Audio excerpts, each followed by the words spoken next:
All right, there we go. Oh, hey. Oh. Hey, everybody. Hey, everybody. Just having some Reese's peanut butter cups. Yep. Figured would share the love tonight. Reese's is light. Yes, it is. Very much so. All right, let's see. Who do we have in here tonight? Let me scroll up. All right. Let's see. We have Blind Woo. Welcome. Glad to have you here. Welcome back, Blind. And Clint, good to see you. Glad you're here. I'm going to wait to eat this. Y'all are a little bit more special. And Titanium Justin. Welcome, Justin. Welcome, Justin. Justin, you know, my mermaid gas station knife is still waiting on her husband. So, yeah, I don't know if I'm going to have to sign her up for, like, you know, that mail-in order husband or something like that. Yeah, so, mail order zombie bride or yes, husband. Definitely. We have Burkle Saracote. Welcome back. Welcome back. Up, Roth, the chicken commander himself. Yes. Max, glad to see you here. Hopefully you have your volume turned down tonight so your neighbors don't think yeah, tonight might you get need a help. little wild. Billy Berry, welcome. Glad to have you here. Welcome. Let's see, who else? Oh. Did we say hello to you, Clint? Yes, we did, I believe. Well, if not, hello Clint. again. Welcome back. We've got Marco. Hey, Marco. Miss Kelly. Hello. Hello, Kelly. Uh-oh. The Fook. I missed the butt rub extravaganza on Saturday. Hope everyone had fun. We definitely did. We had fun, and you missed butt rub, butt spice. None for now. Welcome back. Welcome back, None. Kelly White says, peanut butter, yum. Yes. And then Max, not more Reese's. That's like him asking or him stating that you made too much bacon. You lost your man card. I lost it over bacon. You're losing it over Reese's. Justin says, did you bring enough for the rest of the room? Why would we share Reese's? I mean, we're kind in a lot of other ways, but asking for our Reese's, that's asking for a lot. Kelly, yeah, don't tease the animals unless you brought enough for everyone. Well, guess what?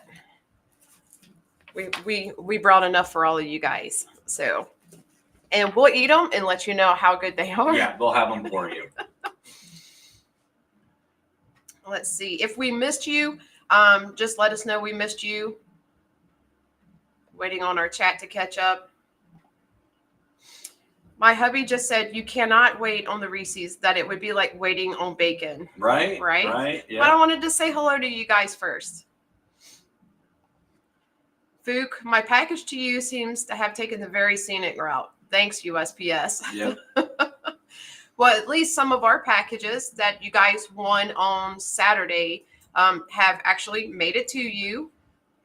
So we're excited to hear about that. Yep. And then some of them are still on their way. So don't panic if yours isn't there yet, but people started receiving them today. Yes. Max said definitely headphones tonight. Yeah. Oh, yeah. Gonna need them. And Dan Stan. Welcome back, Dan. Let's see. Checking to see if I missed anybody. I don't think I did. Let me check the other chat just to be safe. LCAP, if you're still in here, welcome back. We had the nice Edge. He said just dropping in to smash the like.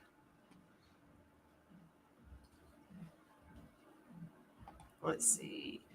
Kelly, mine's in Jack's. We'll see if it makes it to me tomorrow or goes on a walkabout.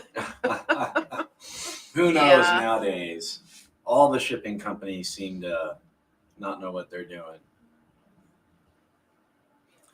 Yeah, they've been kind of holding things hostage too. And I'm sure those of you who know that, I brought my tail knives with me and they were behind me for the past few lives this month. But sadly, we shipped them off, Tuesday, back to my house. So, yes, I'm missing them. I am. She is without a knife, which makes me safe. So I'll just steal one of that's hers. good. Oh, yeah. That don't mean nothing. LCAP says, I'm still here. Hello, Marissa. Hello, Marshall, and everyone. Hey, LCAP. Yep. Fook, I wish I hadn't jokingly marked my package China. Yeah, that would have done it. And I think, don't confuse the postal workers. Usually doesn't work out well. Max, I never got out on my bike. I fixed it. Then I was adjusting my gears. The gears are on your bike or the gears in here? I'm just kidding. And snapped my cable. My missus couldn't wait to get rid of me for a couple days. Oh, wow. She's probably tired of the gongs in the middle of the night. Yeah. Let's see. Our mailman brought her package right to the door and into her hands. Well, that's awesome. Oh, that's awesome. Yeah. And don't forget, we like to see pictures. So if you guys won prizes, even if you bought an ASGEIR from us, take a picture of it. Yep. We'd like to post that in our community page. And also, we might even feature you and your ASGEIR on our website. Yep. And so if you want to be a little bit famous, send us the pics. And if you would like, I can get a Sharpie and like draw a mustache on you or like some horns, or whatever you wish. I'm there for you. Let's see. Yeah. We like having fun with it, and we love hearing your guys' feedback and putting it out there. Kelly, when do you plan on doing up your big move, Marshall? Hopefully sooner than later, but it's not an easy move. It's across the entire country, so there's a lot of flexible things in there that gotta be a little less flexible first. Do this one. Can't I send in pics of my empty wallet? Of course. Yeah, yes, we'll take that. You can. Make sure you strategically place a little piece of lint in there or a cobweb or something. With the butt rub. Yeah. Yeah. Barbie says, I'm freaking out over here. Is it because of your microphone issues or because you got the knife? Just clarifying. Roth, oh, you're going to get more than pick. LOL. Awesome. Ron says, hey, all, I'm lurking and driving in the rain. Kisses. Be careful. Yeah, I'd rather you just listen to us. Please be safe out there. Max, yeah, I just say Legion was live last night. She understands about my Legion family. Well, I'm glad she does. Yeah. And I think Max, didn't you tell us that she has either an Instagram or a TikTok that she's trying to build followers on? So if she doesn't mind you posting that, so we can follow her. Yeah, definitely. Got to support the family. Up, Mind of Milton. Welcome. Glad to have you back. Let's see. Up. Welcome back, Patricia. Glad to have you here. Oh, Barbie says both. Barbie, did you download the app? If you download the app, you should be able to change the settings for your mic a lot easier. So let me know if you did that.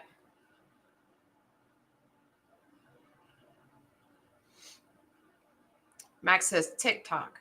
Okay. Yep. Yeah, if she's fine with you sharing the link, post it in chat. If not, and you just want to give it to us, email it to us. My wife can't remember the name of any channels I watch, so I have to call you guys the butt rubbers. Oh, God. Hey, if it works, that's all that matters. The butt rubbers.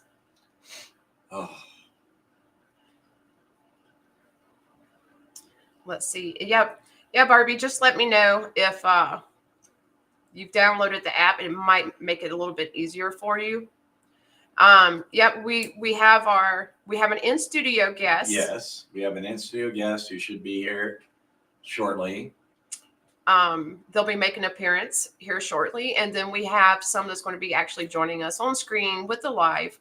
And they're actually having some issues right now. Rolf said, yeah, let's try the app.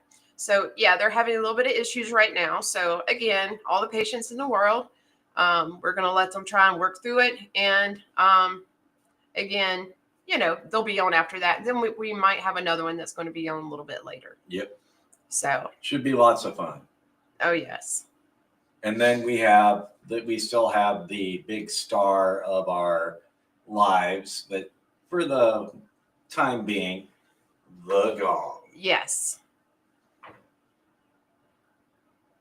The cowbell's big brother. No, big sister. Oh, big sister. Yes. Okay. So you're saying the gong's moody? You don't get any Reese's or bacon for that. Max says her TikToks are about helping disabled people get their benefits right for them. I usually get told to leave her alone when she does them because I'm always in the way. Well, that's a good thing that she's doing that. Yep. I really like that she's trying to help people. And if she needs followers, yeah, just let us know. Fook, what's with the gong? I missed a couple lives and you abandoned the cowbell. Oh no. Oh no. Oh, So no. we're gonna throw one in there just for Fook. All right, yeah. Feel special, Fook. We have the cowbell as normal. So it's still here. But this one's for you, Fook.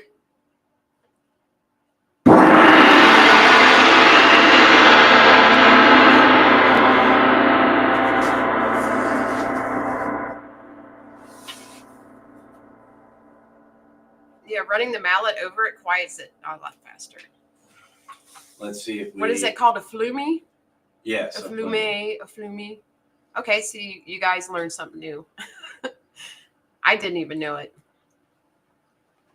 Max said she had over 1 million views at one point. Oh, wow. And the Fookers said, LOL, amazing. Yeah. Right? Now, did it blast your eardrums out, Fook?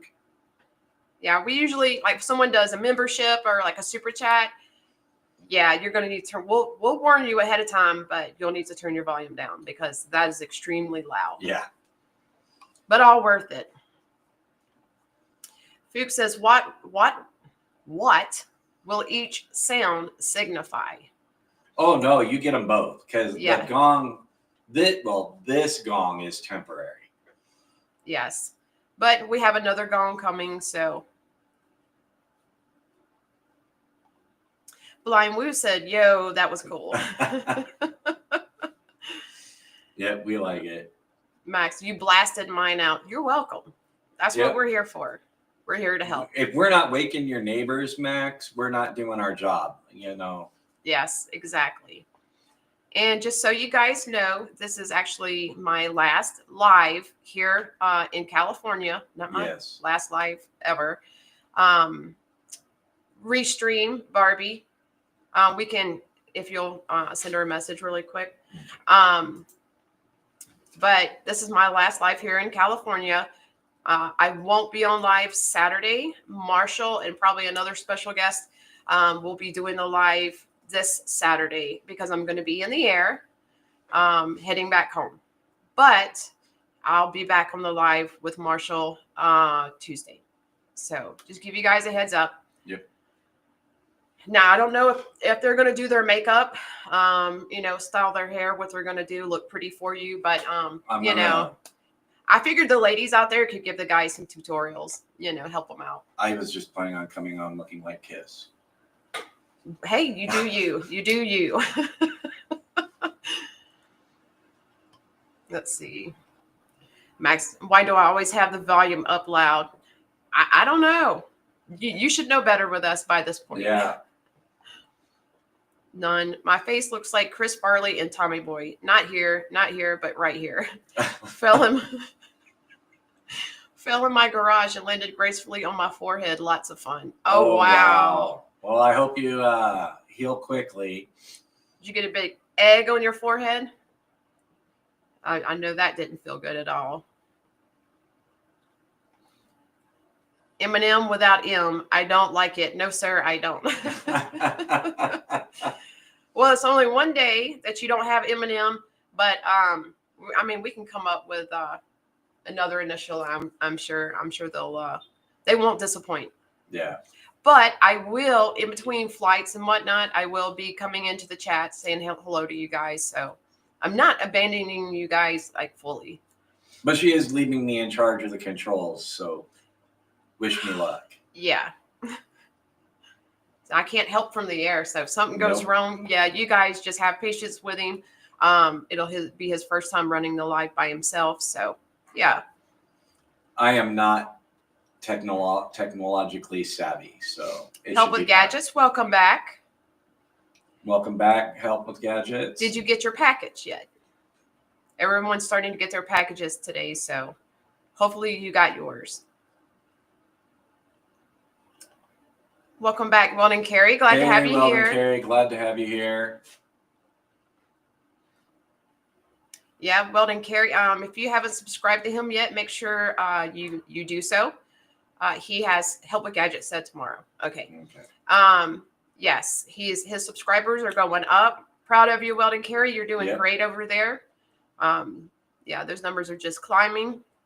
So which I'm pretty sure most of you are, but if you haven't, make sure you do go over there and check out his channel. Yep. Meanwhile, if you have the wrench, go ahead and post the link to your YouTube channel so people can subscribe. Yep. I just saw, where's it at?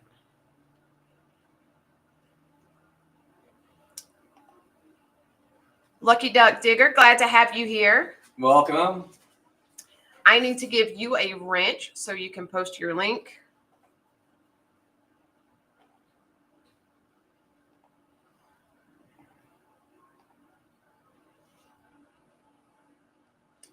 Okay. I saw the name, didn't want to miss you, but welcome. Glad to have you here. Yes, I see. I'm trying to. Oh, okay. He's trying to run it already. I'm like, listen, man, let me scroll down. All right. Fook. He wanted to talk to you so bad, Fook. You're leaving him without technical assistance. This is how the internet is. Quite possibly. Yeah, probably so. If there's a big red button in the software, we're all doomed because I'm going to push it. Yep. Weldon Carey says, glad to be here. Hope all is well. And thank you for the shout out. You do the same thing for us, Weldon Carey.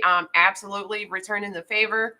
Like I said, you guys, if you have a YouTube channel, post your link. You don't have to ask. You don't have to wait for us to tell you to. Just throw it out there. And just not every 30 seconds. Yes.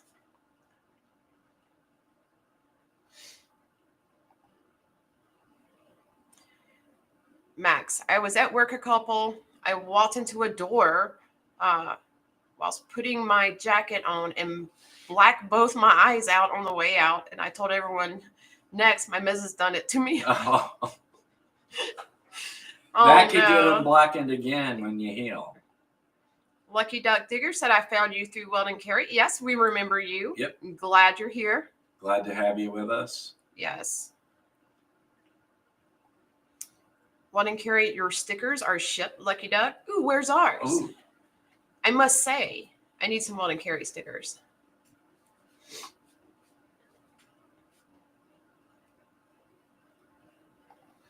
We have John Chum Adventure. Welcome. Raid from at Nick Molnar. Glad to have you here. Thank you very much.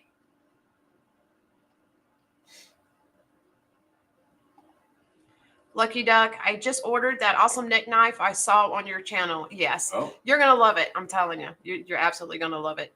Of course, it's my color. But, yeah, you'll definitely. Hopefully, it'll be an EDC for you. Mine has unfortunately been shipped back home. But, yes. And if you got the blue, then you and Marissa can be twinning. Yes. Can I reach out to you guys, just on Instagram for a sticker swap? Yeah, absolutely. Yeah, absolutely. Yeah, so you'll get one of our stickers per 10 of yours. I'm kidding. He's like, wait a minute. They're really large. Yeah, they're like 4x4. You can use them for like a window decal on your car. Or a coaster. Why would you use our sticker? He would.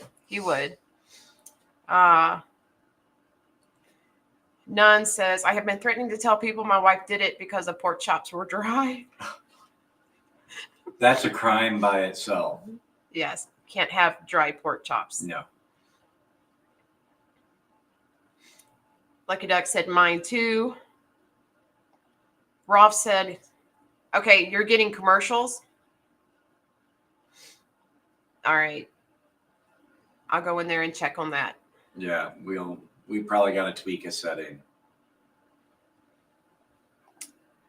Brad, welcome. Oh my gosh, I am late. Hello all, and Marshall and Marissa. Hello. Welcome back, Bradford. Yes, I have it set on our lives because they were trying to do it mid-roll, which means during the middle of the stream. I had it set to the beginning and the end. So as soon as I'm through going through the chat, I will go in there and check it.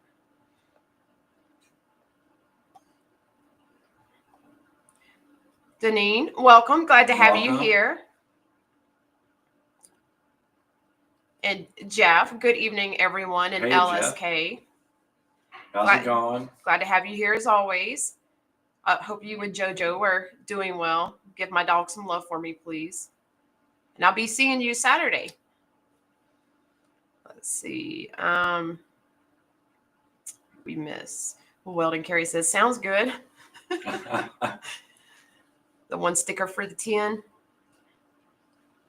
Max, then a couple weeks later, after my eyes healed up, my puppy then jumped, then blacked them out again and broke nose. So everyone at work thought I was getting beat by my missus. I'd be like, yeah, she's got a hard right hook now. Yeah. That's too funny. Oh, yeah. Everybody's posting their links to their YouTube channel. Saying hi to each other. Oh. Uh-oh. Brad, we got a super chat. You know what that means. $10. Everybody. Yes, he says more cowbell and gong. Well, guess what? You're going to get a little bit of Will Ferrell too. Yes. So hang on to your pants.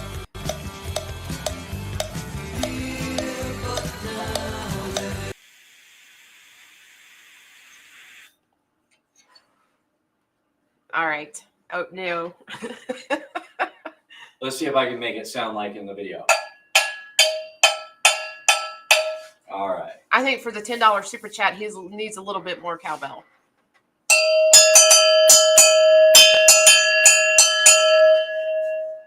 And for $10, he's going to get a whole lot of gong. Yes.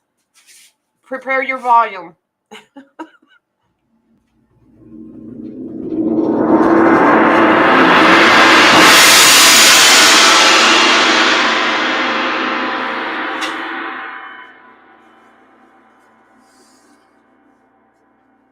Now that you're all deaf. Yes. And that was for you, Bradford. All right, yes, it doesn't matter. I'm going to rename you anyway. Jim Cox says, hey, a non-vampire stream, right? Yeah, We're not up late at night. Let's see. We have...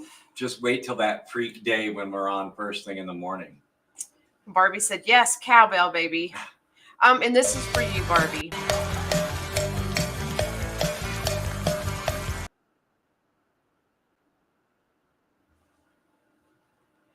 There's your little cowbell, Barbie, to hold you off for a while.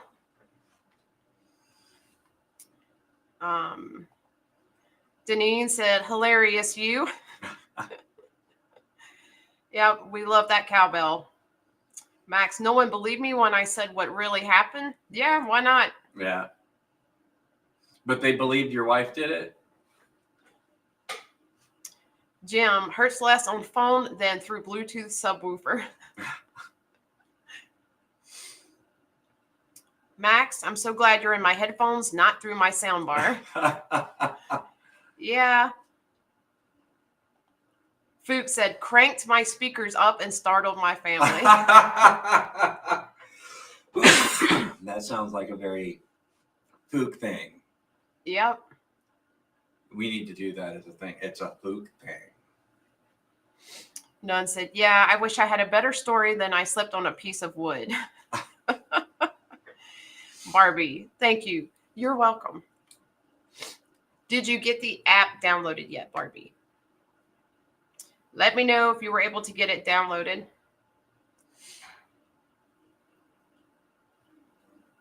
And if you need any help with that, I can let Marshall and our special guest take over while I help you. Just let me know. Let's see.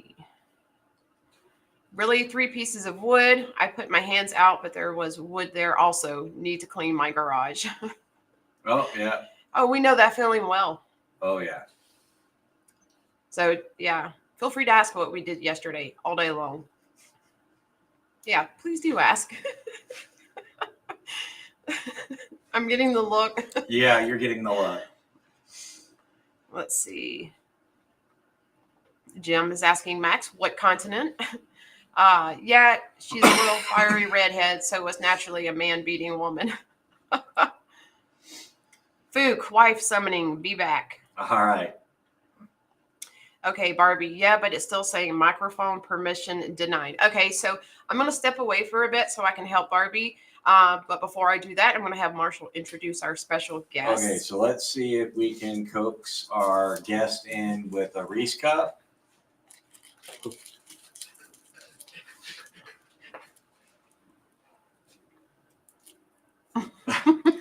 Gotta come all the way in. So this is well, You're bring sit your down. chair. It squeaks. I'm not gonna make you squat the whole time. All right. All right, so everybody, this is Tyler McNair. He's a knife enthusiast and pew pew expert. You may have seen him in our recent in the chat in our recent live as Ballistic Inc. Turns out he's here in town and decided to stop by to partake of some crazy redneck fun. The madness. Rolf said, back of the bus. Yep. Well, he's Yes. now the gong master. Yep. So most of you have probably chatted with him in the chat.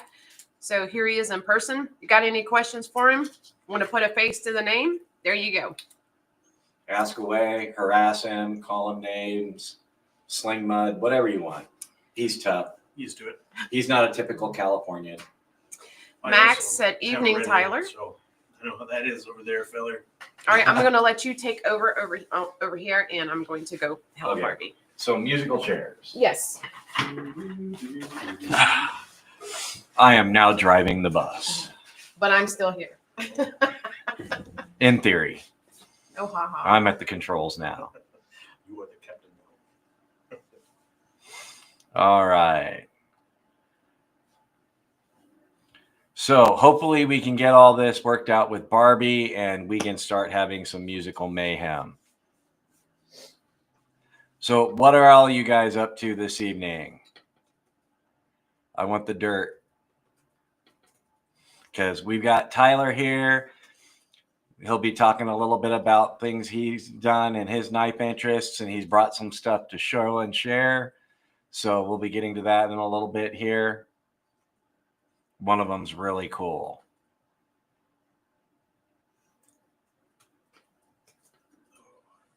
Let's see what we got going here. None of your Burnt Relic says none of your business, Copper. Too funny. None for now. Is the pizza really that bad out there? Keep in mind, I was brought up around Chicago. There's actually really good pizza out here. Yep. And in fact, every time Marissa comes out here, we end up eating a whole lot of round table pizza. In my opinion, it's one of the best. And Bradford Mitchell asks Tyler, What's my favorite knife in your my collection? Well, I mean, from a use standpoint, I would say my White River Knives Ursus 4.5. But from a historical standpoint, I'd say my Mauser bayonet. very cool. And we've got Aries EDC. Hello and welcome back. He says, Legion Steel, hey, lurking and listening. Glad to have you here. And Jim Cox says, avocado pizza. No, they don't have avocado pizza, but that also doesn't sound too terribly interesting. Not yummy sounding at all. All right. And oh, I always click that. Bear with me, please. All right. We're here for horror stories. Oh, you mean about we're here for horror story, like the pizza from here? I mean, I don't know. It's not awful. No, there's good pizza out here and there's bad pizza out here. Me and Marissa experienced some of the bad pizza not too long ago. Yeah, it was not very good pizza. We probably would have been better off eating the cardboard box it came in, but you know, we made up for it with some good pizza. And None for Now asks, what's in our pockets? Well, mine's predictable and boring. It's an ASGEIR, and then he's got an ASGEIR. Marissa has no knives because she mailed hers back. But she's got my other ASGEIR. So It's mine now. oh, how many do you need? Wedge. Carry this little Streamlight Wedge flashlight. They're super nice. I've beat it up. It doesn't roll whenever you set it on stuff. Super nice. And Maximus says, we got a place in town near us, does 15-inch pizza and love it. Any flavor you can think of. Oh, nice. Never had a UK pizza. No. I'm wondering if they're different at all from over here. Because, I mean, even over here, every big city's got a different type of pizza and crazy loyal fans for it. All right. And Jim Cox.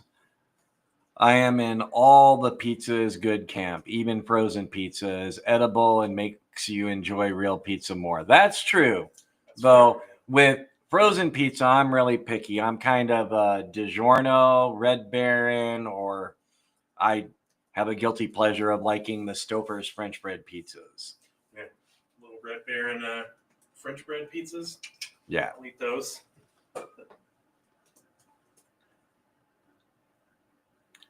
And Lucky Duck Digger, never have enough. Pizza or knives or flashlights or never have enough of what?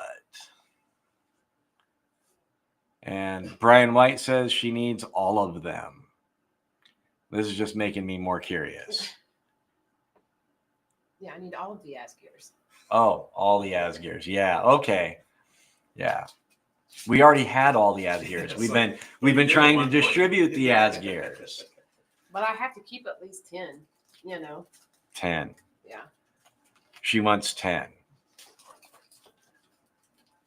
5 of each. Then you better get some cargo pants. Because I'm going to have you carry them all. Yeah, that'll be too much.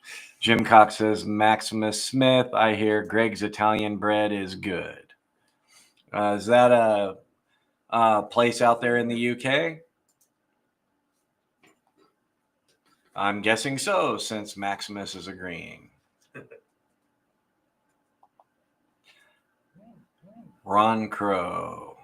Give that man a microphone. Tyler You is... want me to speak up a little bit more? I mean, I can get a little loud if you need Yeah, to. if you're having problems hearing him, let us know.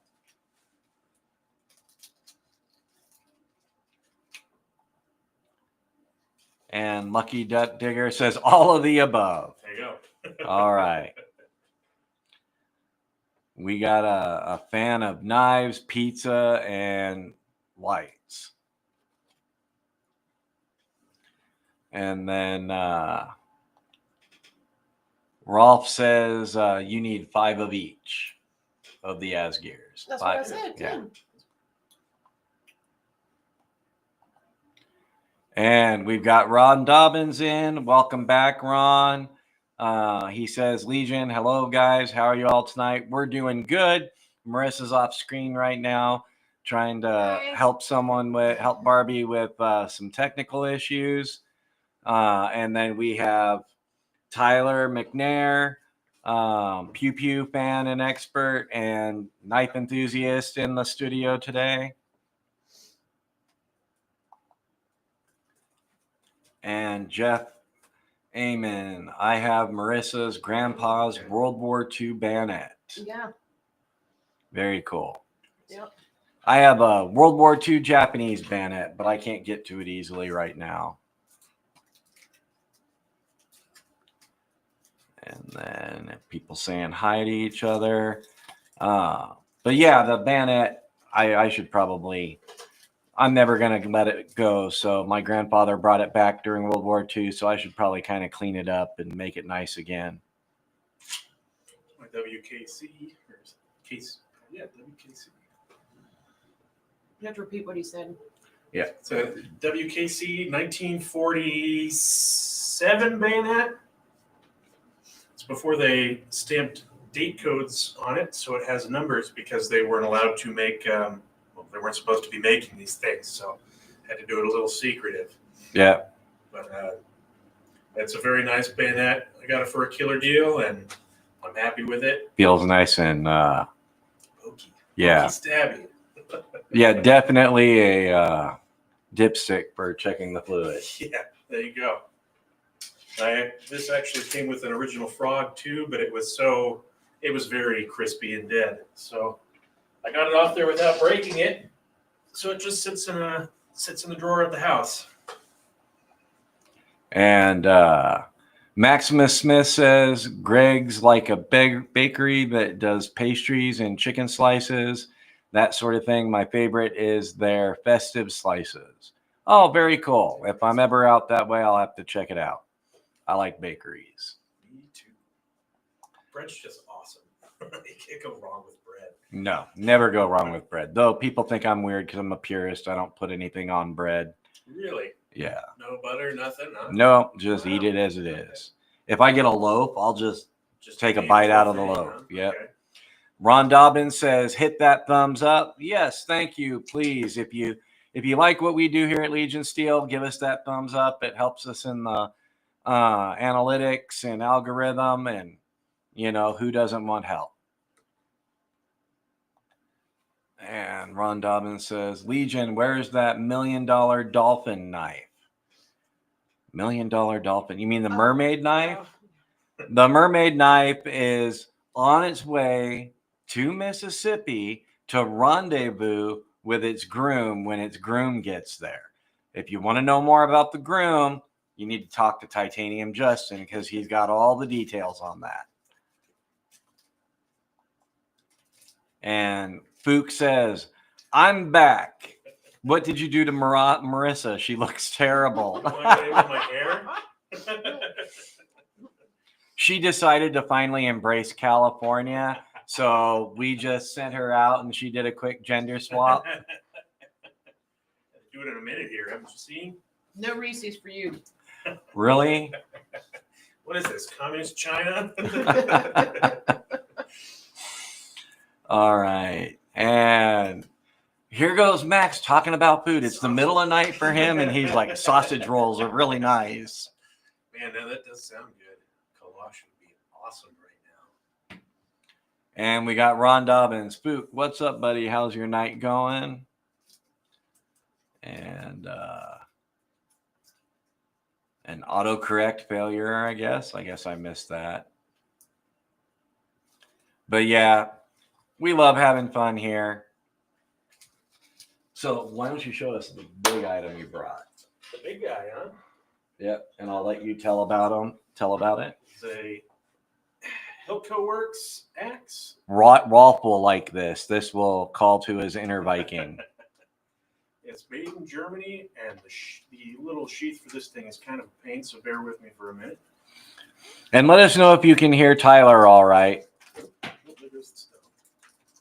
might have to talk a little There louder. we go. So these are handmade in Germany. They're super nice axes.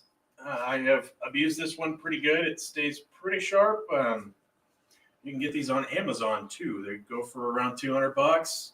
I opted to get the leather protector on mine because I do not like. I don't like replacing axe handles. It's such a pain, especially when they're cut off right at the axe head. But yeah. I like I said, I've abused this thing. It's held up really well, and you should check them out. Let you see this up close. Nice hickory handle on it. I feel like I work at the shop at home network now, so we can, do the crazy stuff their knife guys do. And you too can have Tyler's axe for 4 stretch pay payments of $199 each, payable to me. Wait a minute. All right. And what do we got here? Maximus says, wow, that's my sort of axe. It's my sort of axe too. He showed up with that and I was like, yeah, he's not going home with it.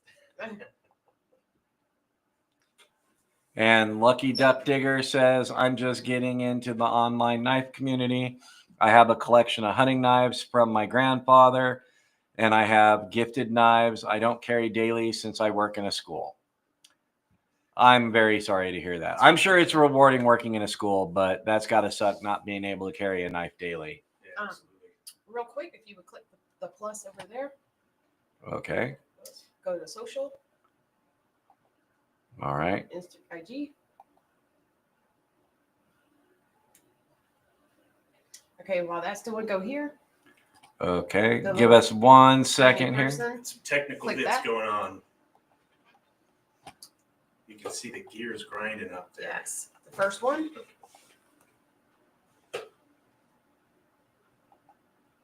And enter. Your mouse is so slow. And yours is on crack. It just flies everywhere. Okay, let me get back over here. All right. And by the way, your computer just let me know that you're on live. Oh, okay. So that's good to know. Yep, a little late, but that's YouTube for you. Yes. And none for now. Got to go. Have to put my little girl to bed. Ooh, yeah. She's 2, so it's always fun. All right, yeah, and Terrible twos, man. you probably don't want to subject her to the gong when it goes off again. All right, and Help with Gadget says audio for Tyler is a little light, but okay. So I'll talk louder. there you go. That works. Give him a megaphone. Yeah. All right. And Ron Dobbins, that's a sweet looking axe. I know, right? I'm like, yeah, me and him may have a sparring moment after the live later tonight when he goes to leave. Got them elbows. I got other things. Also, yes. All right. And already clicked that one. And Rolf says, yeah, indeed. And Fook says, does this mean you're chopping prices? No, we're chopping down the obstacles to higher prices. That's what we're doing. Work harder, not smarter.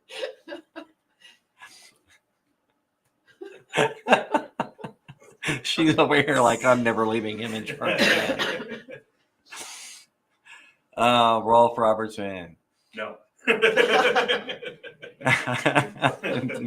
Did you day axe go away? Say axe go away. Prof's like, me. Yeah, Brian White. Oh, you could always trade us for the axe. I already got one. Yep, that won't work. His gears need oiled. You guys kill me. Around here somewhere. Oh yeah, I got plenty of oil here. Lucky Duck Digger says, funny thing is I have a back room with kitchen stuff, including knives. Very nice. Oh, yes. Those kitchen knives are a great thing to have. Yes. Just got to be careful of your digits. Yeah. I've cut myself with kitchen knives more than I have cut myself with any other kind of knife. All the time. Maximus Smith says, film it. I want to see this sparring. Oh, it'll be ugly. Trust me. It'll be ugly. Oh, Lucky Duck Digger says, LOL. Jim Cox says, be careful coming into this knife community at Lucky Duck Digger. I got here recently too and spent too much money in too short a time. Yes, it will do that to you. Absolutely. He's got a knife here with him that I've kind of been drooling over as well. So yeah, it could get bad. And your friend Jim. Yeah, look at that. Welcome back, Jim. Glad to have you here. This is Tyler McNair, aka Ballistic Ink, that you met in our chat the other night. What's going on, Jim?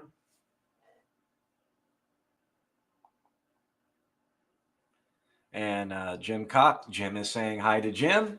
So we got a gym club forming. Yes. Yeah. We got Jim T as well. Yeah. Oh, yeah. Splitting Slices. Welcome back, Splitting. How are you? Glad to have you here. Howdy, Legion Steel Knives.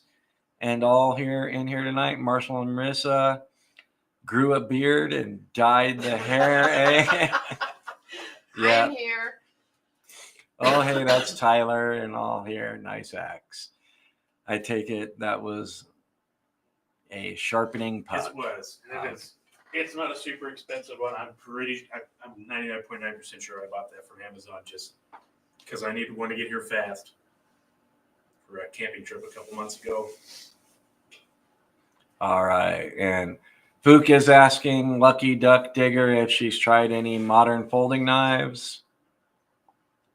And welcome back, The Night's Edge. We thought you were out for the night. What's up, y'all? Just about to sharpen some knives. Wanted to hit the like and say hey.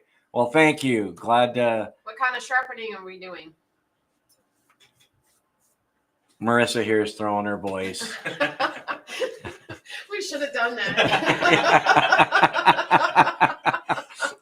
Just had him sitting here moving his mouth and us off to the sides talking. Oh, people would think we're crazy. They already They already did. did. Yeah. Oh, yes. Maximus Smith says uglier and better. Yeah, give me my wrench. Yes. All right. Knives are life. Welcome back, Knives Are Life. Glad to have you here. Join the chaos, and hopefully we get to have some musical fun. If not, I can play percussion right here with the wrench. Just make sure you hit the soft spot. Okay. Lucky Duck Digger says, at Jim Cox, funny thing, last year I bought my dad a handmade neck knife made by a master flinter. Oh, so you're going old school. Yeah, and people saying hi to Jim. And Jim, oh, hey, well, I am not going to do what I just did ever again. Oh, not sure what that was, but. What did you do? Yeah, tell us. Inquiring minds want to know. Think of Legion Steel as a new tabloid. We got to know. We got to know all your business. And Lucky Duck Digger at Fook Doozle. I just got one as a prize in the spring at the seated metal detecting hunt. I carry it in my car. Nice. Got to be ready. All right. Well, I'm going to scoot through here because I'm going to go stir the chili. Okay. Yeah, for all of you, we're going to be eating good tonight. Marissa made chili again. So we're going to be diving into that later. I can't wait. And Fook's asking Lucky Duck what she won. Clint Crosby says, gotta run. Have a great night. Thank you for stopping by, Clint. It was great to have you here. Splitting Slices says, too late. It's never too late. It's not too late. And we've got Miss Judith Dobbins. Welcome back, Judith. She says, hi, it's Judy. I just wanted to say thank you for the shirt, the knives, and the beautiful accessories. And I will try that spice. I bet you it's going to be delicious. Thank you for being part of our birthday celebration. It was great having you there. I'm glad you like everything. I'm really curious to hear about your initial reaction on the Desert Warrior knife. Those are always kind of a lot of fun. So let us know. And more people saying hi. It looks like, did I miss that? Oh, Mick Ranger. We've got Mick Ranger in the house. Welcome back, Mick Ranger. I'm trying to rename you just like Marissa renames y'all. Oh, look at that. You're already taking over a spot. Yep. Put her out of business soon. Jim Cox, the Knight's Edge, does some fixed angle sharpening. Awesome.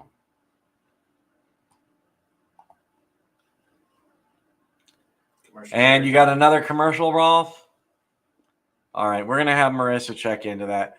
All our settings just changed on here, so we're trying to get them sorted out, but it was rather sudden and spontaneous, so yeah, we're still kind of working through it. Oh, and you're getting commercials too, Kelly? All right, we'll get this figured out. We might have to figure an alternative way to get around those.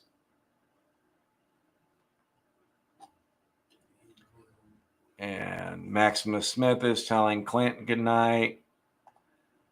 And our mascot has arrived. Dragoon, welcome back, Dragoon.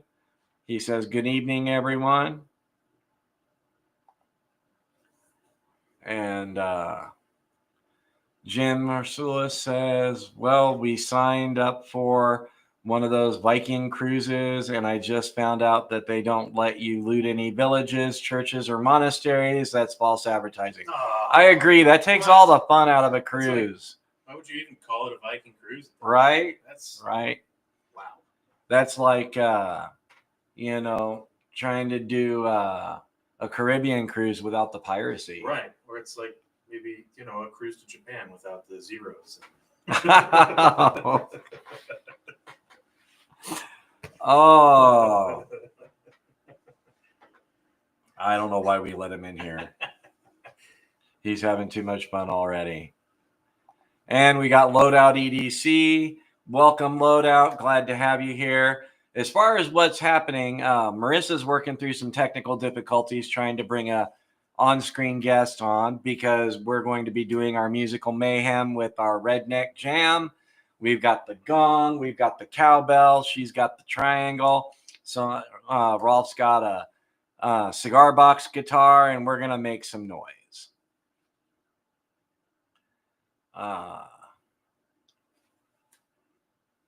And Jim Cox says, no pillaging for you, and that just takes all the fun out of vacations. I thought that's what they were for. Fook Doozle saying hi to Dragoon. Judith. Absolutely, I will let you know everything. Awesome. We love that.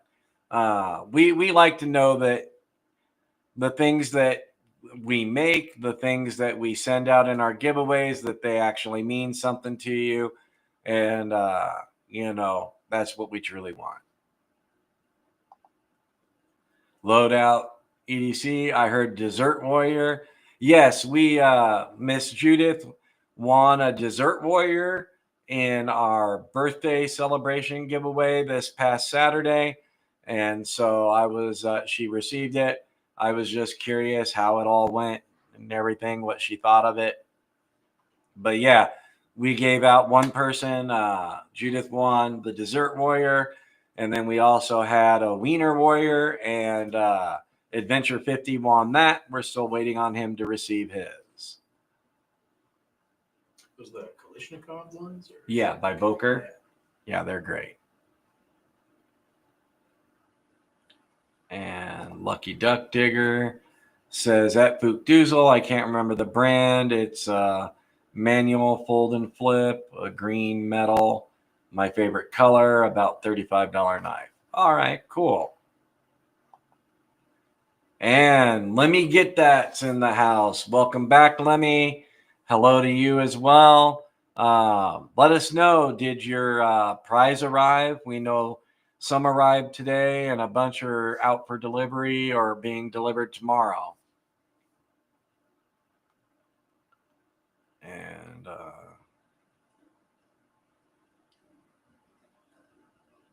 all right, what else do we got? Got people saying hi to Lemmy. And Rolf is saying, yeah, number 4. I'm not sure what that's in regards to.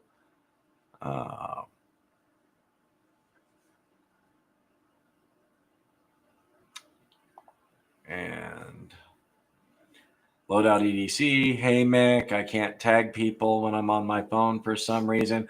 Did you get a wrench, Loadout? Let me see here. Go to my other chat. See if I can get you a wrench. I have the same issue the other night.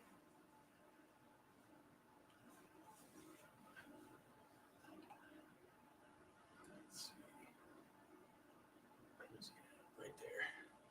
Oh, there's one. All right. And add as moderator. And standard. All right, Loadout EDC, you now have a wrench. You can beat people with it when you share your link.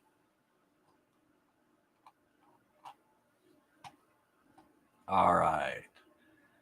And we have Marissa LSK being cruel and telling us how good the chili smells. Well, she's abandoned us out here. She's probably shaking her head at me right now, but I am looking forward to that chili. Me too. Oh, and Loadout is showering some cowbell there. And we've got Mick Ranger. I think Rob named me Milk Ranger once or twice. Yeah, that's probably going to happen from me too. Just being honest. You'll be the Milk Ranger. And Lucky Duck Digger says, great to hang. I got to go. I'll watch for lives in the future. All right. Well, thank you for stopping by, Lucky Duck. Glad to have you here. Make sure before you leave, if you're not gone already, to share the link to your channel one more time. And we got Dragoon. And yeah, Lemmy saying, of course, hi, Marissa and Marshall. Hello to you, Lemmy. Always great to have you. And Judith Dobbins. Oh, by the way, can you call me Judy instead of Judith? Yes, absolutely, Judy. No problem. And We've got Rolf, Red Ravens of Midgard. You know, Rolf is going full Viking mode. Speaking of ravens, got that one that you're super into. Oh, yes. So one of the other knife toys he brought is a Tor Knives, the Raven. This is nice. Very comfy in the hand. 3V blade. Nice, worn, stone washed, dark acid wash. Really nicely done. CNC handles. See if we can get this to focus here. But very cool. I like the harpoon on it. Very comfy, very well balanced. I wish the finger choil was a little bigger, but the jimping's really nice on the back. yeah. But very cool. The sheath leaves a little to be desired. I haven't really got to mess with this too much. I haven't used it a whole lot. It's relatively new. Just one of those things you come across and somebody has it on one of the forums on Facebook for a really good price and decided to pull the trigger on one. Yep, it holds it fine, but it's not very clicky. No, there's no positive insertion. But yeah, check out Tor Knives. This is the first one I've gotten to see in person, and I'm actually pretty impressed. Though I would probably make another sheath for it. Yeah, that's where I am with it.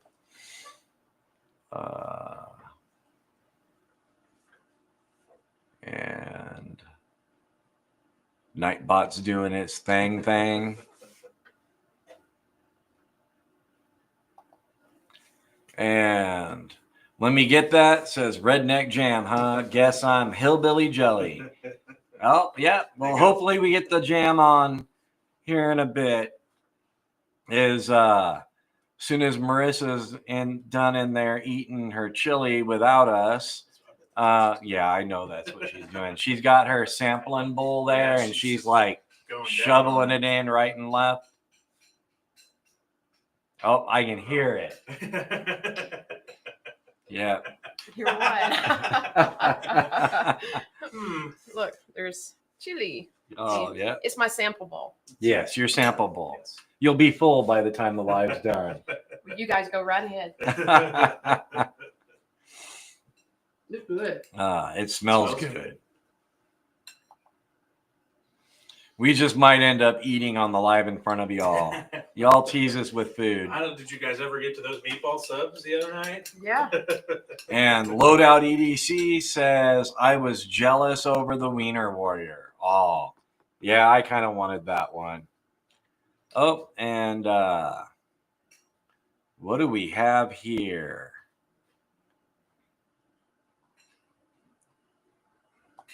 All right. Wow. Blind Woo Fury super chat. Boom. All right. $2. Thank you. That deserves some cowbell and I gotta have more cowbell, baby. All right. So let me grab the cow. Oh, you got the cowbell. I got the cowbell right I'll here. get the gong.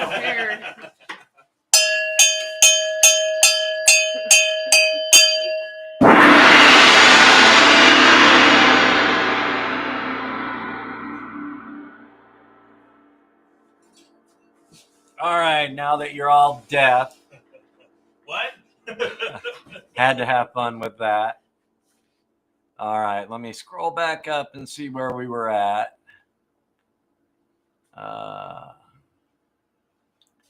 While Marissa continues to evade us with her chili.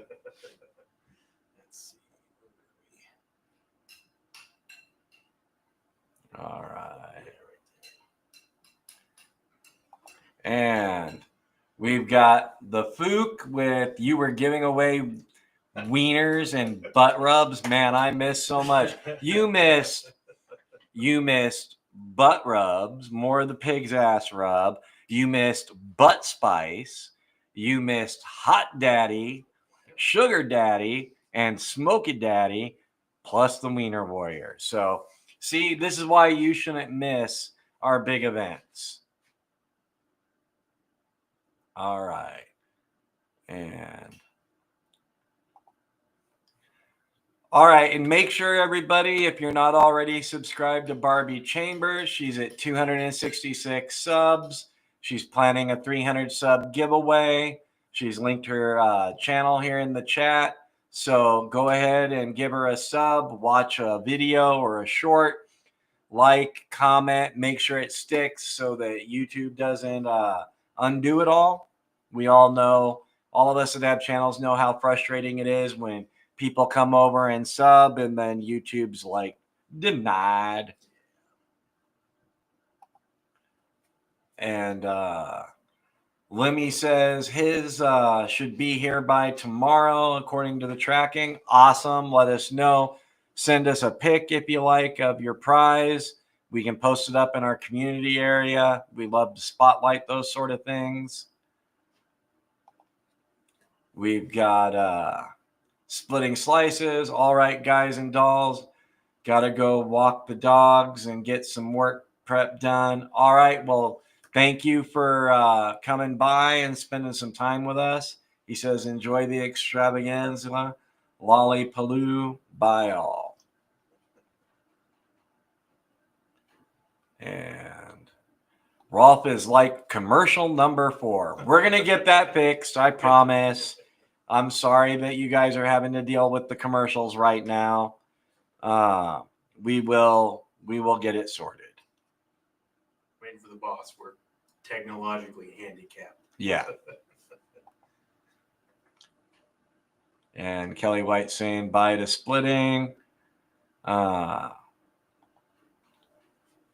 Barbie saying hey to Ron Dobbins. Stress trying to get in this live. Yeah, things haven't been cooperating on this. Not sure why.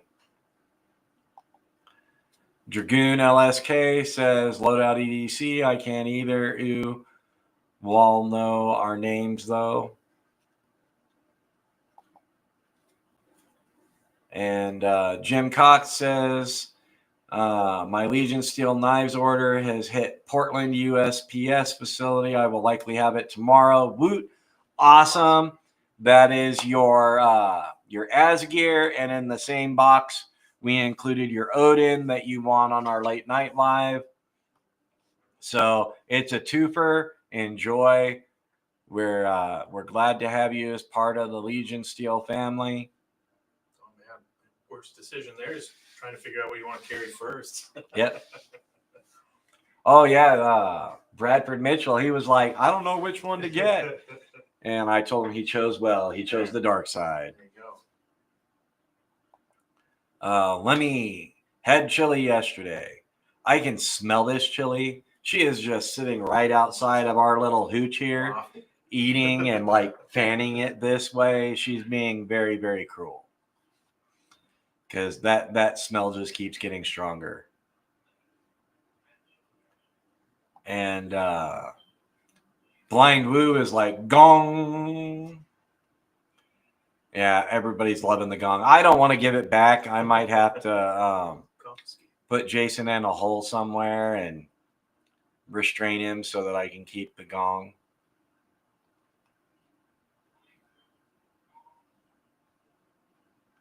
He's a coin, not gold. Oh. Yeah, I only learned to read yesterday. We're almost out of Reese's here. I'm like hoarding the last 2 here, Mick. The rationing. You scroll down, Barbie to the super chat. All right.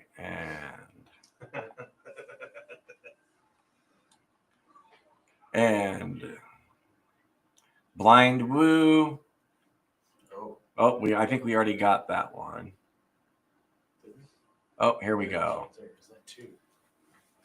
And thank you, Barbie Chambers. $2 super chat. She says, I can't join the live, technical difficulties. I'm sorry to hear that, Barbie. We'll have to get something figured out so that you can. So in the meantime, we're going to give you some cowbell. we're going to give you some gong, and we're going to give you some Guess what? SNL cowbell. I got a fever. And the only prescription is more cowbell.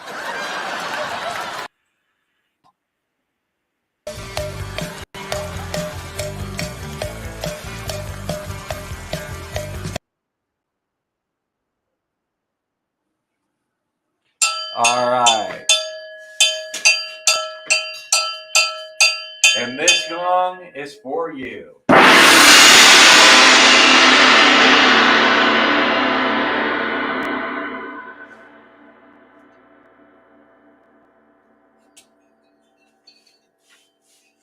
I think I need to be a little less obnoxious with that next time. That one actually hurt. I'm back. Would you like your seat back, Commander? All right. I can't be the chicken commander. Well, you're not the chicken commander, but you're the LSK commander. All right. You guys, I just had some chili. Oh, it was good. Yeah, we can smell it. Oh, no, it's really good. Let's see. Where'd we leave off?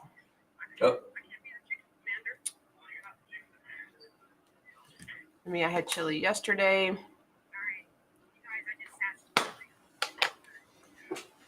All right. Somewhere in there. Yep. Poor Barbie.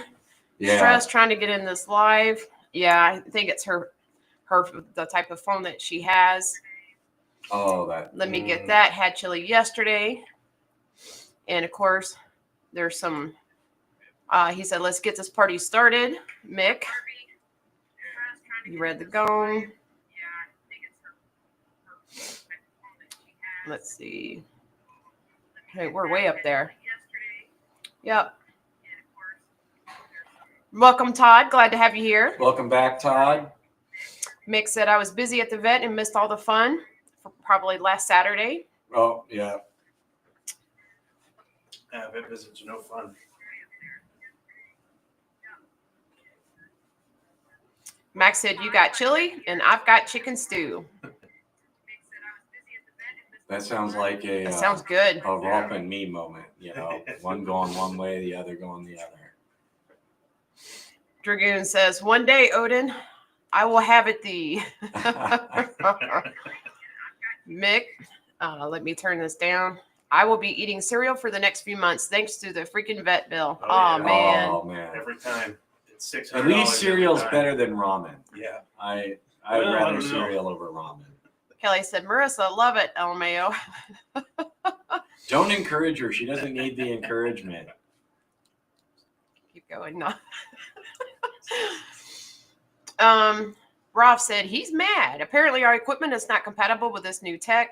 Barbie's good Samsung is in the shop. This fake dollar store phone not going to cut it. Apologies to all. We completely understand. Yeah, we understand. We will just have to reschedule the redneck jam. The shenanigans. I mean, we're going to have shenanigans. We already have. Yes. Yes, you're adding to them. Shenanigans regardless. Let's see. Mick says that gong needs to stay. This one's Right? actually going to be going, but know, I'm sad. we're going to be having another one coming in. So yeah, don't worry that you won't be without the gong long. It just might not be as grandiose of a gong. But it may be. Voluptuous. We're entering a different kind of video streaming here now. Yes. Thanks, Tyler. He Somebody said, play that noise. Barbie Legis Steel Knives are an amazing part of our family. You are too. Yep, absolutely. We love you guys. Mick said, keep the knives, give me the Reese's. I'm on it. So fast. Look what I got. Yeah. I came prepared. My stash. Jim Cox said, type. He's eating that Reese's still. He said, type slow so Marshall can catch up. Yeah. LOL. Got a little behind. Hey, Please, I'm just anyway. figuring this out. I haven't been in the driver's seat on this yet. Mick said, I met Christopher Walken and he is a legit nut. Oh, I'm I'm sure. sure. I don't doubt that at all. Barbie, I'm making chicken breast wrapped in bacon. That sounds good. Yeah, that does sound good. Jim, I need to get some beans to make chili and also for bean soup. The stream always goes to food quick, right? Right? Yeah. That- and yep. and you standing out there with a bowl of chili didn't help. I can still Sorry, smell it. not sorry. Yeah. Barbie, getting my phone back Tuesday. We'll try again. I'm so mad right now, guys. I understand. Yeah. It's aggravating. It Yeah. truly is. But yeah, whenever you get your phone back, just let us know and we'll bring you on the live. Maybe with the delay, we can drag a few other people in. Mick, you got chili and I got a mouth. Yep. Come on over. I mean, it doesn't ship very well. We'll so- turn on the porch light. Or what's that hotel commercial? We'll leave the lights on. Yes. That was Motel 6. Okay. I'm Tom Bodette, and we'll leave the light on for you until I'm a Southerner. All right, Todd Card. Most lives, food is a topic that comes up frequently these days. Yes, I think every live of ours is about food, and this live is about to blind me. So, anyway, I think Marshall just wanted to be like, I need brightness. I needed to glow. Yeah, he needed the mood lighting Yes. brushing on his face. You said you wanted shenanigans, all right. We need to get one of those strobe lights and put it on Marshall. Like, yeah, be like,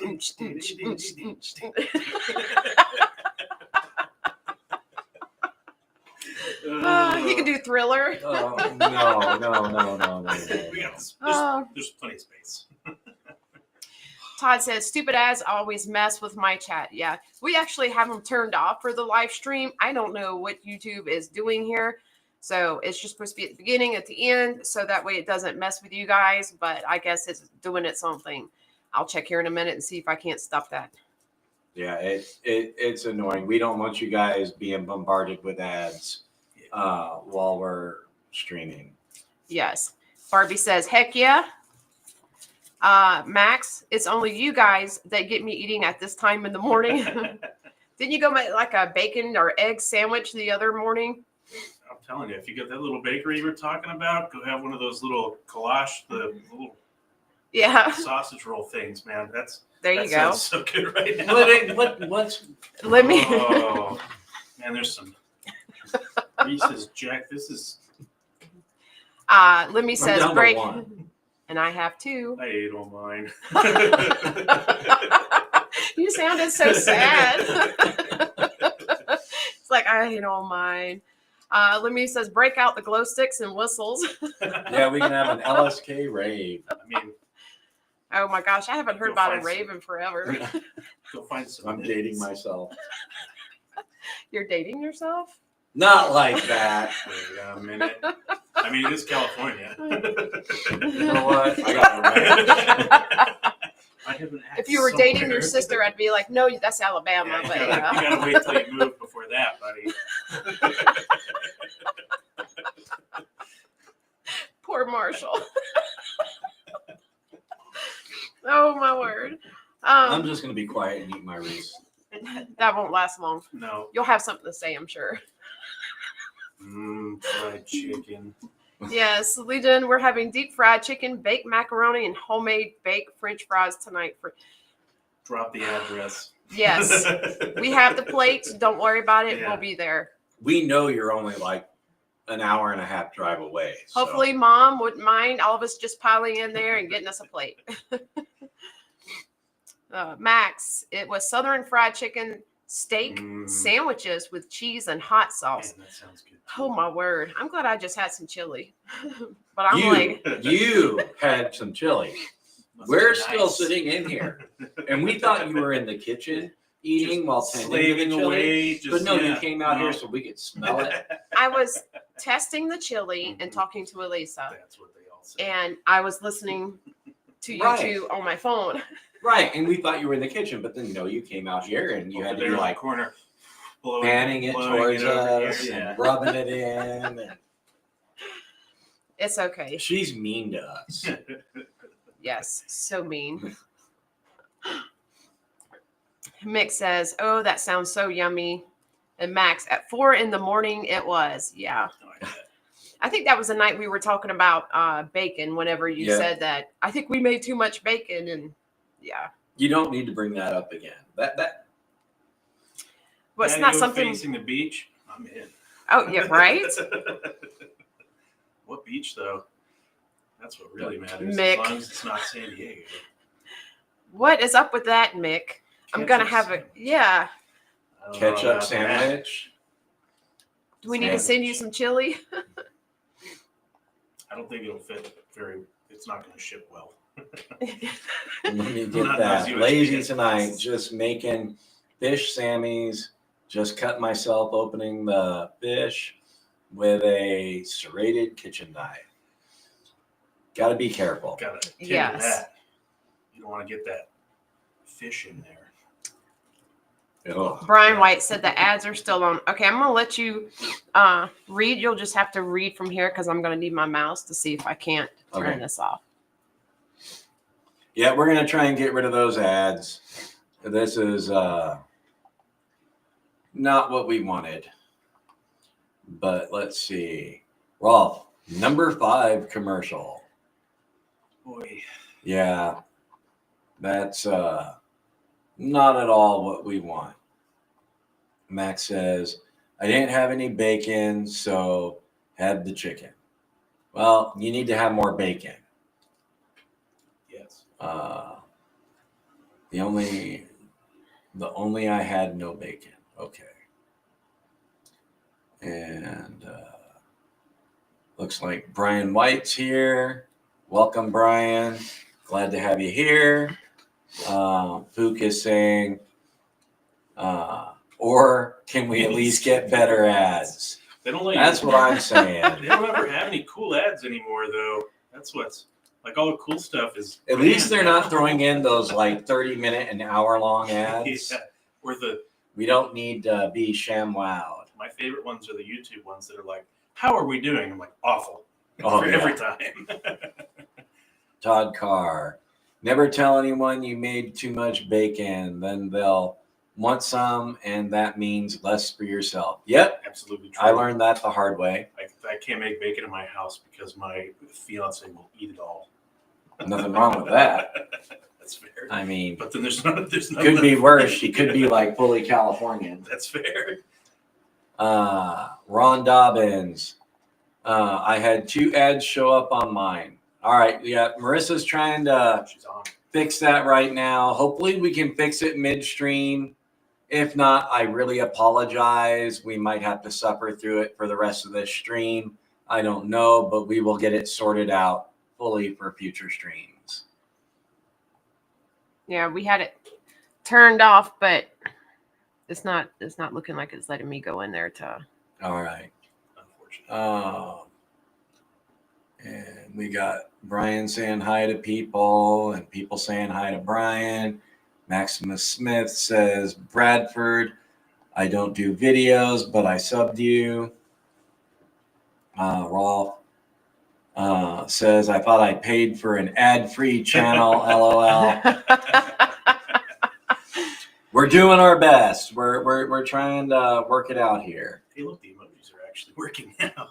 Yeah, Oh, yeah. they are. That's crazy. Thanks. They heard our criticisms. Maybe they'll hear about the commercials. Well, tell me, are the commercials food commercials? If they are, you're welcome. Yeah. Because then you can all be hungry like And if we it's the are Reese's here. commercial, Even better. Reese's, if you hear this, please sponsor this channel. Thank you. This is our plug man. All right. And yeah, we already had it set to where it was only in the beginning and the end. I don't know why it's doing this. Yeah, and I apologize. You know, these new settings we got are just all over the place. Todd Carr might have to wait until the next stream. Yeah, so I was answering was Todd. Oh, okay. Yeah, it's very frustrating. We didn't want you guys to have to go through ads in the live stream. Yeah, it looks like it's.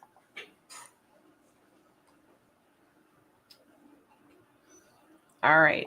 Oh, mid-roll. Yeah, there it is. Hopefully this last ditch effort works. Let us know. All right. I turned we have it set to the beginning and the end, and it was supposed to be just like I said that, but I just went in and turned it off. So let me know. Yeah, if you see another ad, definitely let us know, because if this fixed it, then we know what we need to do in the future. Food. I want an old Wilford Brimley diabetes commercials. Oh. And see, look, both of y'all can see right here, pre-roll and post-roll. Yeah. Yep. And then it says it has the mid-roll. It's like, why was that checked if you already had it off? That's Yep. Yeah. YouTube. So All hopefully right. that works. Todd Carr, I got a bra commercial, so those are okay. Yes. I don't know. I guess, I don't but know what they PC never word have for that. my size these days. I'm not even gonna ask. Yeah. I don't need to know. All right. I don't know what to say to I don't know how that. to YouTube friendly that one. Well, hopefully you clicked on shop now on that ad and you're able to find your size. So we wish you the best in that. And Dan's. Wow. I'm just being supportive. Yours might be behind. Oh, okay. Yeah. Dan Stan, welcome back. You missed a lot. I don't know exactly when you ducked out, but yeah, we've been tortured with chili. I've been thoroughly harassed. My rights have been violated. I'm going to be suing LSK. Stop being impressed. Dragoon said, I just got Dick's Sporting Goods. And Ross says, number 6, just now at 932. Boy.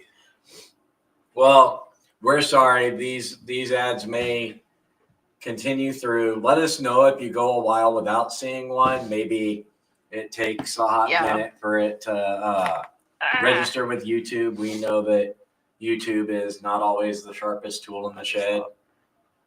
So yes, I just let me see. Oh, it says this message is held for review. You got held for review? No, I didn't type no message. It was poor old Lemmy. Oh.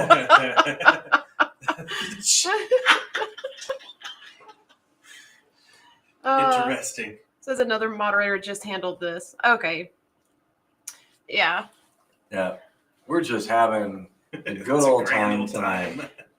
Mick says, just eat the chili on air. I want to see you guys enjoy that chili. Go get y'all some chili. All right. Well, we will leave you with Marissa. My bowl is right here. So- So we'll put some chili in it and then bring the corn chips. Oh. So now I'm the maid or butler. It's Waiter. okay.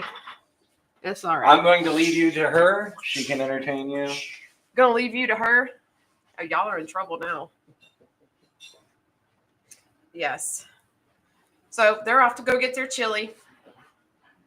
But I was able to go in and I just had the pre and post roll for the commercials to show up at the beginning and the end. I don't know why it was, but I was able in there to go in and turn off the mid rolls. That's where the commercials appear midstream. So hopefully you guys don't see any more commercials. If you do, let me know. Mick, I want to see you guys enjoy that chili.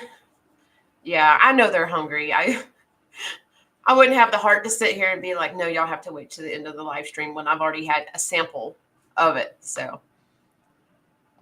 Max, my sharpest tool in my shed is my mower. I do the driveways with.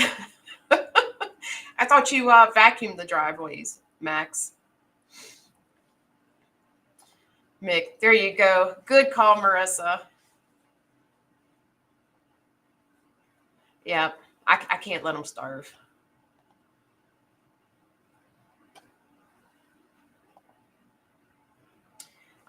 Is them eating chili in there really a wise choice? I'm not sure. But you know what? I'll chance it so they can have some. Somebody is coming back already, I hear. Oh, you guys look. See, there's chili. Oh, wow. There is scoops. And then there's the corn chips. So, yeah, I have another bowl of chili. I just had a sample. I like to sample my chili.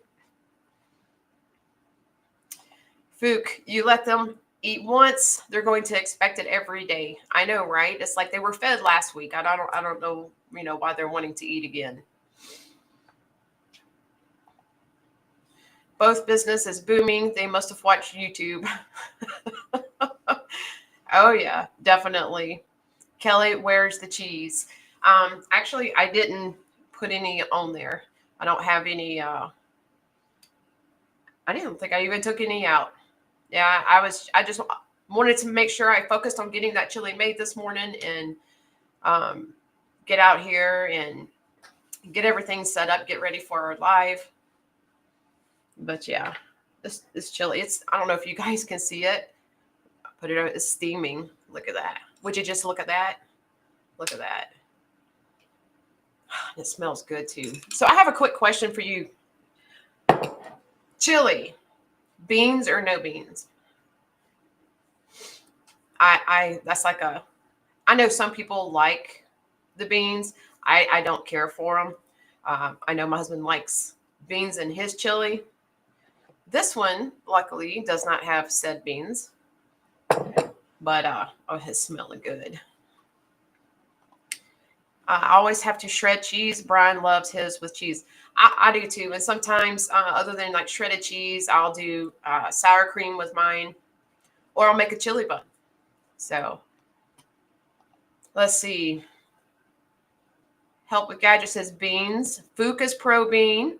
Mick is beans. Jim is beans. Kelly says, that was my question when I posted a pic of my pot of chili last week on IG, right? Yeah. Mick even says beans.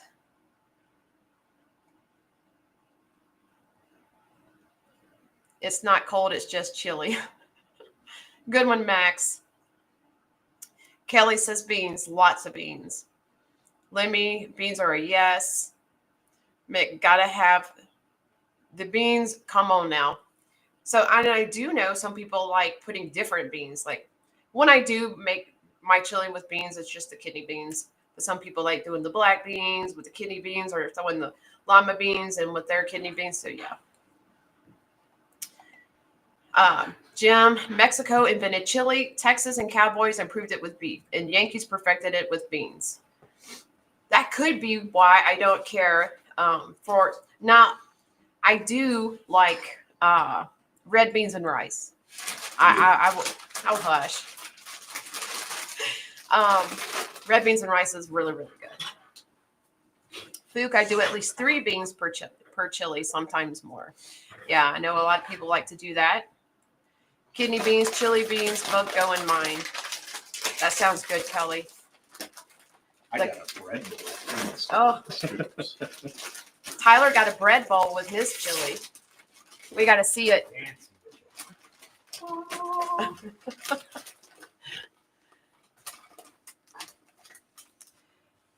Make both I'm usually going to scoop with my scoop. have a family member who is allergic to beans, so she gets her own batch made. Oh, Wow. Yeah, I'm not a big fan of chili with beans. So Marissa's beanless chili is freaking amazing. Lemmy, I like corn and hominy in there too. Now, corn, I've eaten it with corn, but hominy, which I do love hominy, I like the golden hominy, but I haven't thought about putting that in chili. Yeah. Yeah, That it's could be usually good. just like a pozole thing, Yeah. which is Mick, I like my chili with any type of beans, but it's got to have beans. So you want to have some chili with your beans. Fook, she admitted it. She hates Yanks. Yeah, I don't hate them. I mean, they're in their draws. But yeah. Yeah, I'm outnumbered tonight. We've got Mississippi and Oklahoma in the house, and here I am, California. Yeah, Fook says I'm hurt. Oh no, you're not. I know you better than that, Fook. He's only hurt because he missed all the fun on the live. Yes, I'll just send him some more butt rub and he'll be fine. Yeah. The bread bowl for the chili is the move. Yeah. He knows. He knows. Yes. Kelly, I need to pick up some navy beans to make ham and beans. Mick said, "Oh yeah, Tyler, there you go." He had to come in and outclass all of us. Let's It just see. be like that sometimes. Brian, it depends on the style of chili. Regular chili with beans, but if it's Cincinnati style, no beans. All right, yeah, fair You know what? enough. I found out that some of them Northerners, they put sugar in their chili, and that's pass. Yeah. Now I'll put sugar in my red sauce because it takes out that acidity. Right. But I'm not going to like flavor the milk No, with it's like my it's sugar. absolutely sweet. I'm like, Oh, "That- Yeah, not no. good." Yeah, I I want couldn't some do that spice in my either. Chili not sweet. Exactly. I like mine with just enough kick. Mhm. Mick. I like chili with corn too. It's yummy. Yeah, that's not so bad. You know what you need to do? You need to figure out how to make a cornbread. I was bread just bowl. about to say a cornbread bowl. I can do that. Oh, that would be good. That's A the cornbread real move bowl right for chili. I could do that. Yeah, there. Oh, wait a minute. you can make it happen. Not tonight. No. I'll make it when I get home and send you a picture. There you go. I got a good cornbread recipe. Right? I think every Southerner does. Yep. I use Carol Shelby's spice mix as a starter. Yes, the Shelby Mustang guy. Yeah, I know the mix that you're talking about. But if you ever get a chance to try the 3-alarm chili, I know you can get it at Walmart. We couldn't find it at the one here, but that's really a good starter too. Because it's California. Yeah. Jim, why do Mississippi people berate Alabama people as rednecks and Alabama people berate Mississippi people as rednecks? Haha. Because we're all rednecks. Shit, that is. Different kind of redneck. At least they're not Okies. Oh. If you need a catfish noodle, let me know. Yep. She does know me. Yes, I do. Fook chili has to have beans and Carolina Reapers. Whoo, yeah. I can do a little bit of spice. I can't do heavy spice. Man, I know we were talking about it on the live not too long ago about that too. So If you got to take a fire extinguisher to the toilet with you, too much. I'm not last time I consumed adult beverages in a heavy amount. I ate 3 Carolina Reapers, and it was not a good time. 10 out of 10. Do not recommend. oh, I There's hear not you. enough milk in the world. Yeah, and sometimes that milk just makes it worse. Little mini cornbread balls, make them in large muffin tins. Yeah, I can do that. Or I can get like the small bun cake pan, and make them in that.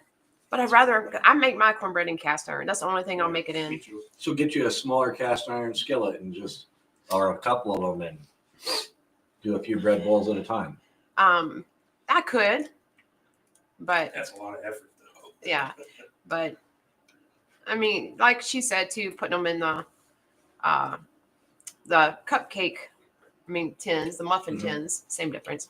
But you know what I'm talking about. It's like that would be smaller, but I know I know Lodge does make one of those. Yes. So Todd, back to lurking for a bit and need to get some stuff done still. All right. Lurk away. I sometimes put my chili over pasta or rice. Interesting. Never So thought spaghetti? about over rice. Spicy spaghetti. Yes, with a lot of cumin. Max says, Fook, I've got the Carolina Reaper hot sauce. Mick, I sometimes put my chili over pasta or rice. We already read that. Okay, Mick really wanted us to know that. So, Barbie, man, now I want cornbread and chili. Fook, He's telling Mick, that's just baloney with that attitude. Oh, I see. I see what you did there. Bolognese.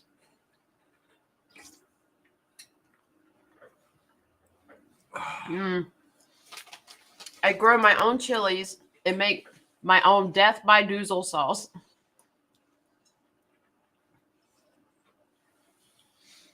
Kelly, Marissa, go to Amazon and check out Lodge Muffin Pan.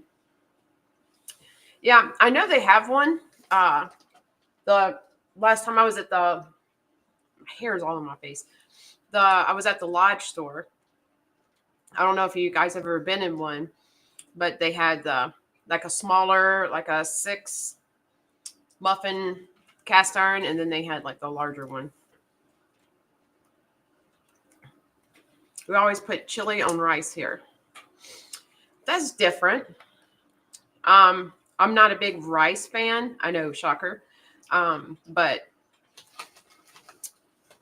yeah, I don't think I could try putting chili on rice. I've had it with spaghetti That kind of sounds never good, rice. but I'm a fan of rice. Yeah, Kelly said many years ago.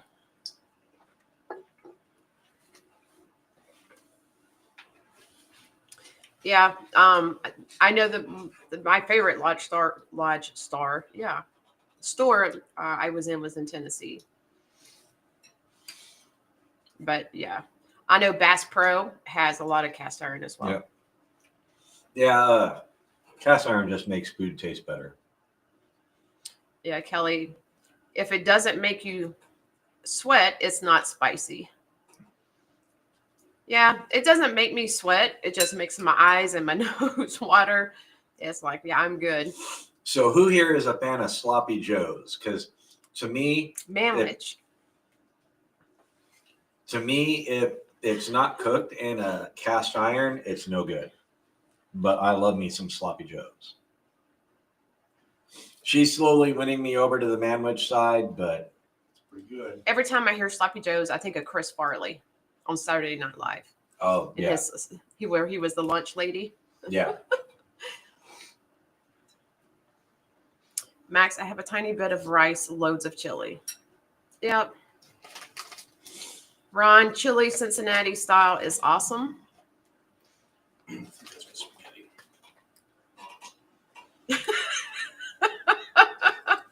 Tyler said, I think that's spaghetti. I think it's with spaghetti noodles, rather. Yeah, if it's on noodles, Yeah. I consider that spaghetti. Paschetti. It's adjacent. Listen, Kelly, Ron, Cincinnati is awesome. Toss on some hot sauce on top of the cheese and yum. Dragoon's like, I'm changing the subject. In case y'all haven't seen Kaiser, Bugai on Amazon for 45 and 3B or 35 and 154 CM. Wow, It's a good price. 3B. Max, I got a Dutch oven and do roast in one camping. I love a good pie roast. Oh, a Dutch oven you make good pies in it, all kinds of stuff. Mick says, oh yes, Sloppy Joes are the shizzle, but the bread got to be right. It's true. Kelly says, she said 4-way, spaghetti, chili, cheese, and onions. Way to go. That's the way to do it.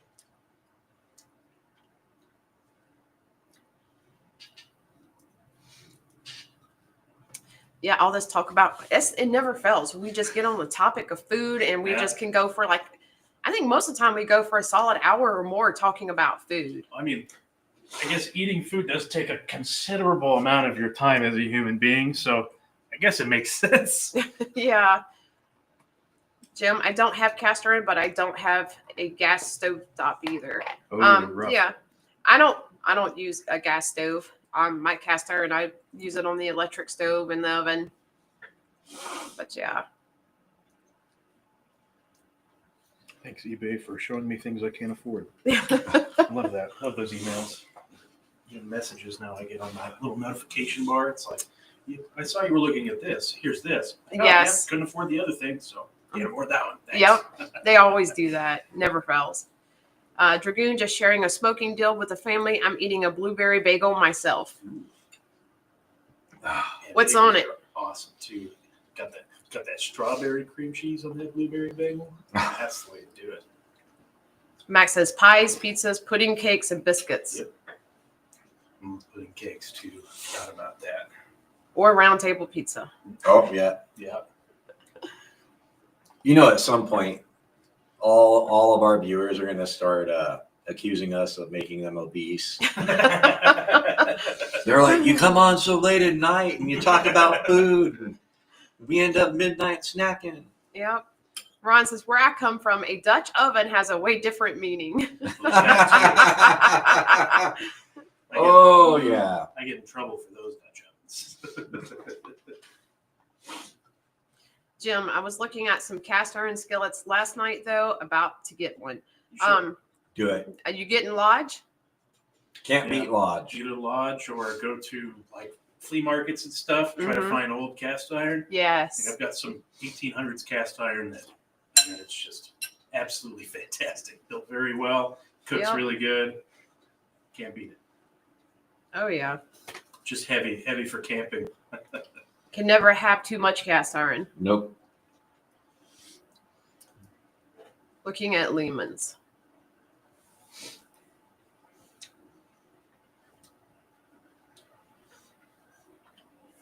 And I'm sorry I'm not talking much. He's I'm munching over here.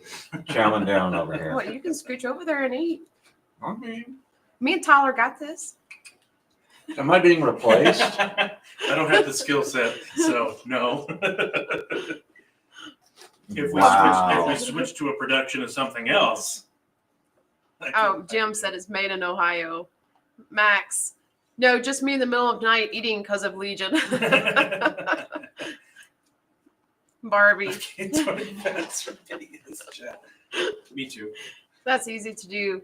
And Barbie was kind enough to send me her cowboy chili recipe, so I'm going to try that when I get home. But I even told her, I said, I might be calling you up and going through it step by step. Because I like to make any kind of recipe I get. I always like to make it by the recipe the first time. And then go from there, seeing like, what I want to change or whatnot. But yeah. Thank you again for that, Barbie. Fook, I love cast iron, but a lightweight titanium pot is what I can't with. Yeah, makes sense. How do those cook? Because I've heard they get like hot spots in them. They can. Like aluminum's worse about it, but the titanium definitely can too. Because I use a titanium one myself whenever I'm lightweight backpacking. But if I'm just car camping, man, I take all my cast iron and all the heavy stuff because it doesn't matter at that point. But yeah, titanium is definitely the way to go when you're backpacking.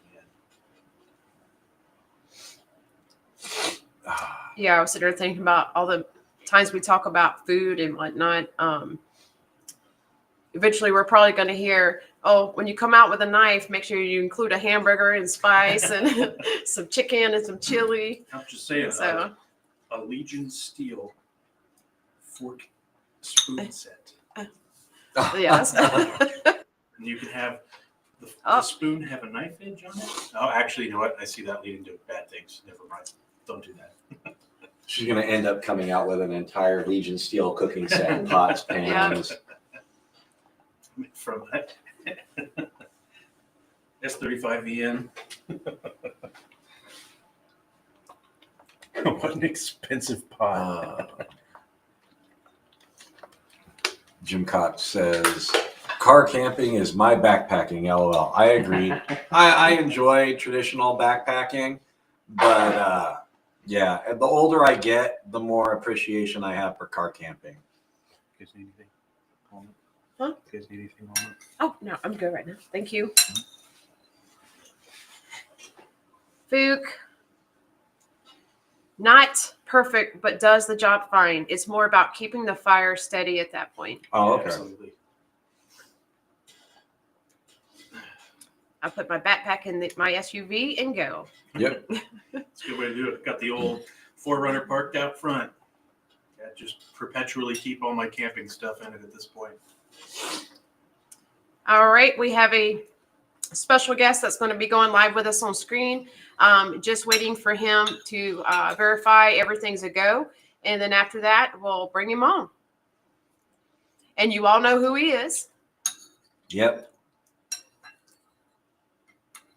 Let's see.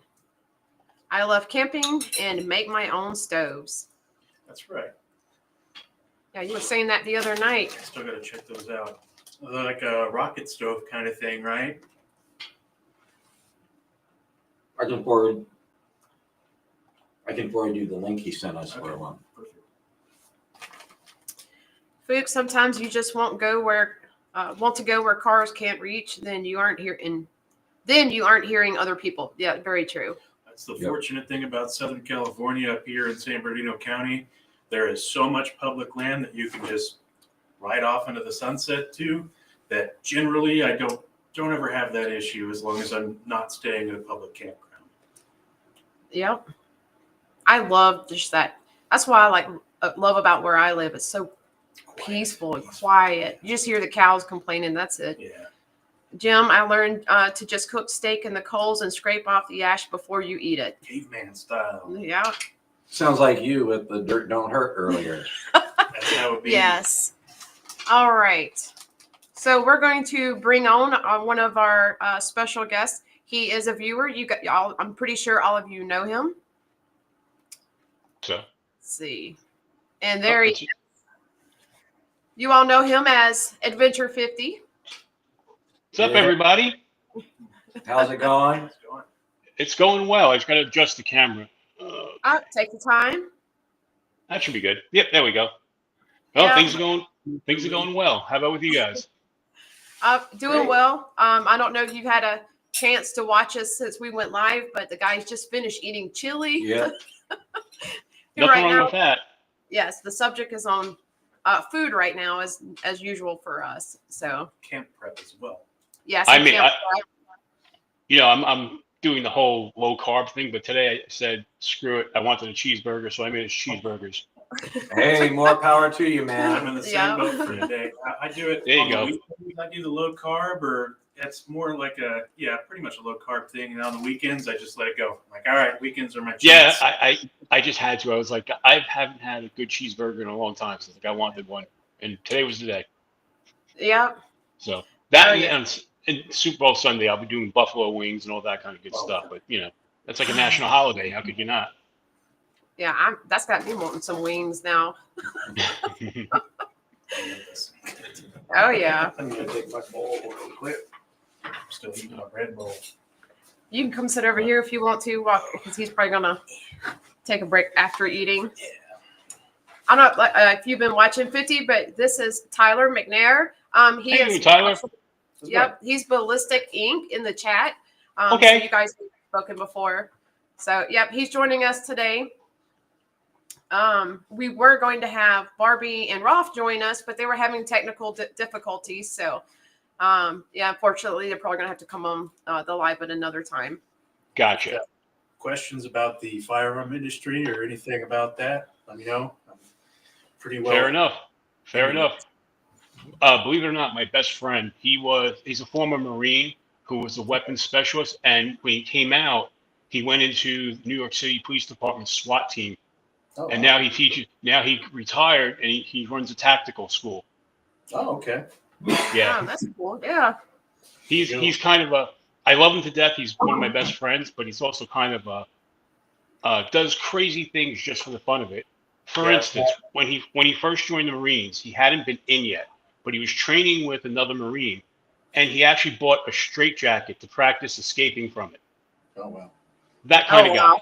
Yeah, Sounds like a Marine. Definitely sounds like a Marine. Yeah.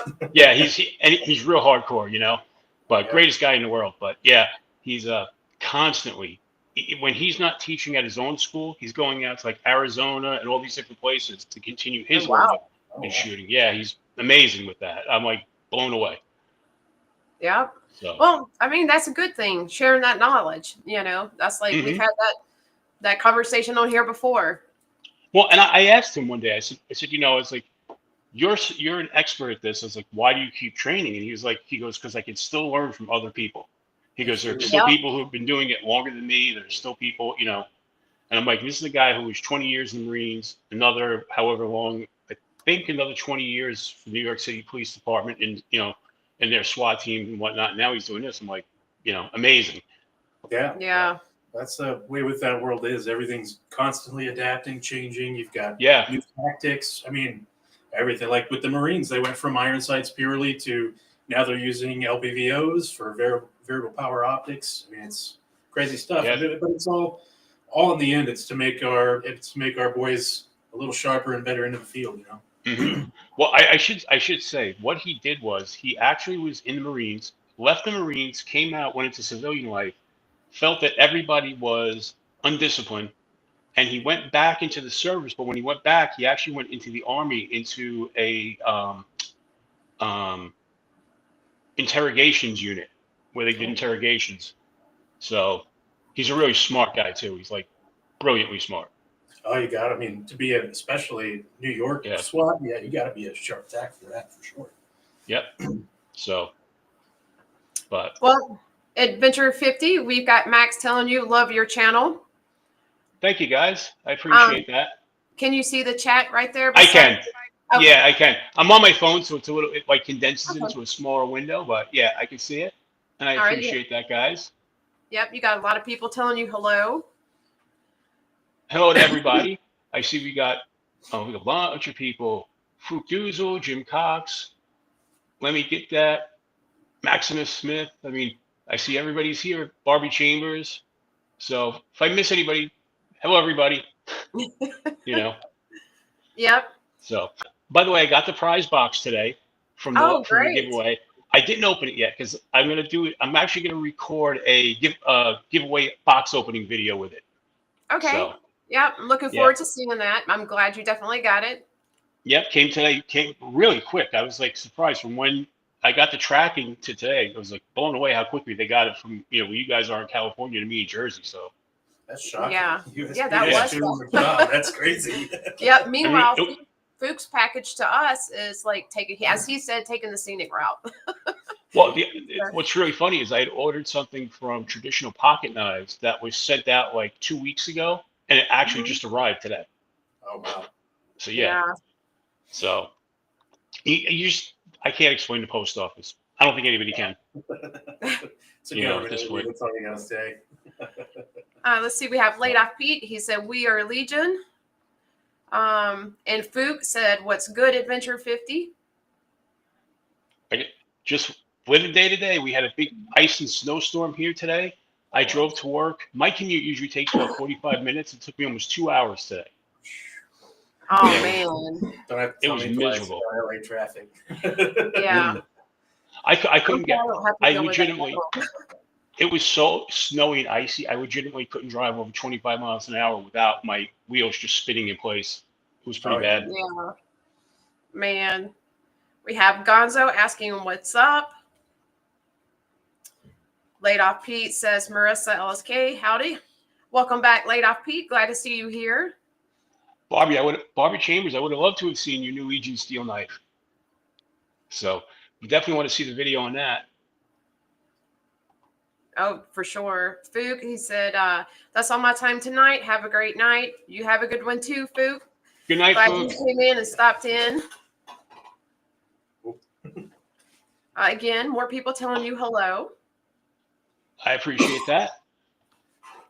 So what else is on the agenda for tonight? Well, we were going to do the redneck jam, but with Barbie and Rolf, we're going to be a cornerstone part of it. So that's going to be rescheduled for another time. So we're just hanging out. We've been talking some knives. I was going to ask you, what knives are you mostly into?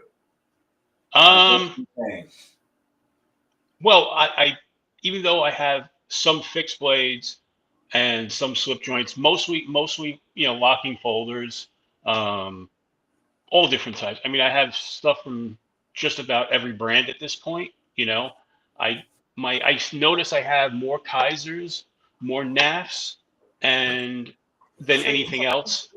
I don't know why that is. It's just those are knives. One, I love the fact that with the NAFs, they're kind of collectible and you can swap everything out and customize them without any problems. But even like this one I have here, I don't know if you can see that. Let me bring that back in the light. Oh, yeah. This is a Rat 2, and I had ordered the custom carbon, fat carbon scales from Way of the Knife, and those came nice. yesterday. Yeah, those came yesterday. I swapped those out, and I did a video on that, on the whole swap out process that it's be dropping tomorrow, I think, actually. Awesome. Yeah, that really Yeah. dresses Yeah, I the really, rat up. really dig those scales. Yeah, that's one thing I like. I like customizing knives. Like, I have a lot of fun taking knives apart and doing different things. And I am a sucker for fat carbon knives. Like this one is the Lander 3. That was the dark mode by Blade Yep. Binge exclusive. Like I Yep. just love the fat carbon on that.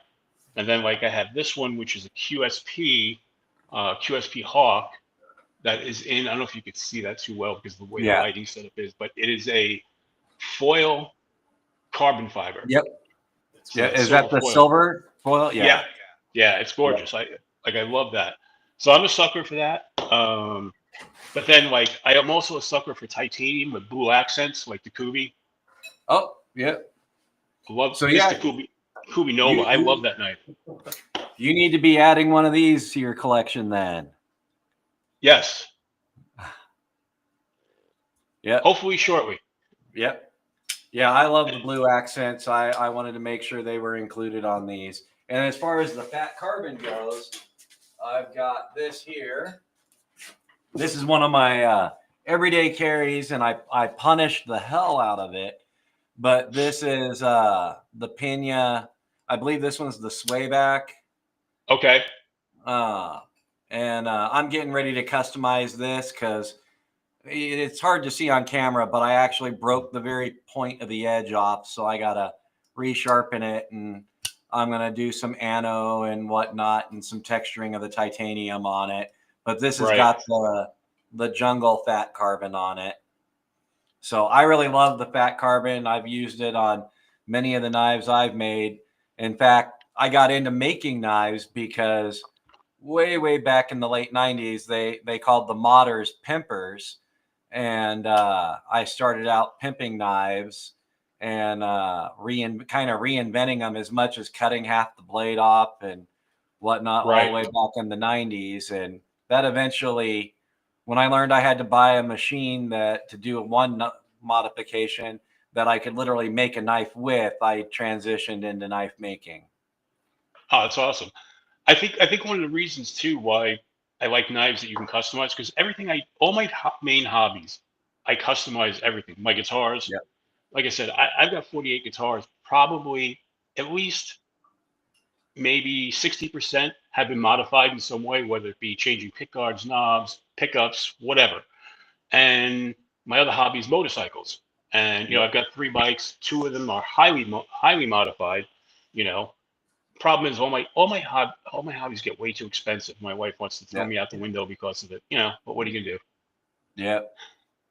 So we got Dragoon saying that the rats are an incredible knife. Yeah, I'm looking forward. I haven't gotten one yet, but I'm looking forward to the new one, the 1.5 that came out, which has the Magna Cut steel blade. Yep. I mean, it's Magna Cut at less than $100. I mean, and that the rat is a comfortable knife to hold. It's got perfect ergos. And what that one's sized in between the Rat 1 and the Rat 2, which is why they call it the Rat 1.5. I think it's a winner, even though I haven't seen it yet in person. But I think that's one of my on the wish list. I got a bunch of knives on the wish list. But yeah, I think we all got a bunch of knives on the wish list. Barbie says that's pretty sweet, 50. And Titanium Justin says nice to place a face, adventure, 50. There you go. Let's see what else I think a bunch of people don't realize that. Like I'm friends with them on Facebook, and I'm friends with a lot of people in the group on Instagram. But my names are different there. Right. On Facebook, it's my name, Lance Phillip, and then on Instagram, it's Ghost Hunter 617, because I started that account when I was doing all the work in the paranormal field, and I am a ghost hunter. People don't know that, but I also run a ghost hunting team. Oh, that's cool. Yeah. Yeah, I kind of So- have a little bit of a fascination into that as well. Yeah, I have investigated all up and down the entire East Coast. I've been out to California and a lot of stops in between. I've been doing it for almost 20 years now. So, and that's the other thing. I talking about modification. I actually build and like my own infrared lights and all that kind of stuff. Um, Modified a ton of equipment over the years. Because originally when we started this, there wasn't much dedicated ghost hunting gear out there. So you had to take Right. regular cameras. You had to remove the UV filters to make them into full spectrum cameras. And then you had to solder up and build your own full spectrum lighting and all that kind of stuff. And yeah, so I mean, and that's the thing. I think that's what initially attracted me to the ghost hunting. My wife calls me a gadget guy because I love gadgets and taking things Yeah. apart and that kind of thing. So, Yep. I'm really good at taking things apart, not so great at putting them back together. well, that all started for me when I was a kid. Like everything in my grandmother's house at some point had gotten taken apart. My grandmother would look at me all the time and say, "Are you breaking it or are you fixing it?" And I always be like, "Some of both." Like I remember we had this old radio that they couldn't get to work, and I just took it apart, put it back together. I don't even know what I did to fix it, but I think it was just the fact that maybe there was something loose inside, putting it back together, and it worked. And I used to do that kind of stuff all the time. Yeah. Yeah. I try to fix things rather than get rid of them or replace them. It works some of the times, not always. Right. Yeah, as a kid, I'd have to go pick a willow tree switch for breaking stuff that way sometimes. Mm. Well, I had an epic failure a couple of weeks ago. I had bought the Ozark Grail $10 knife that everybody has. I had to get one. I got them, and of course, I was like, well, I want to modify it to make it different than everybody else's. And I found an online seller who was custom printing 3D printing glow in the dark scales. So I take the thing apart. I put it back together.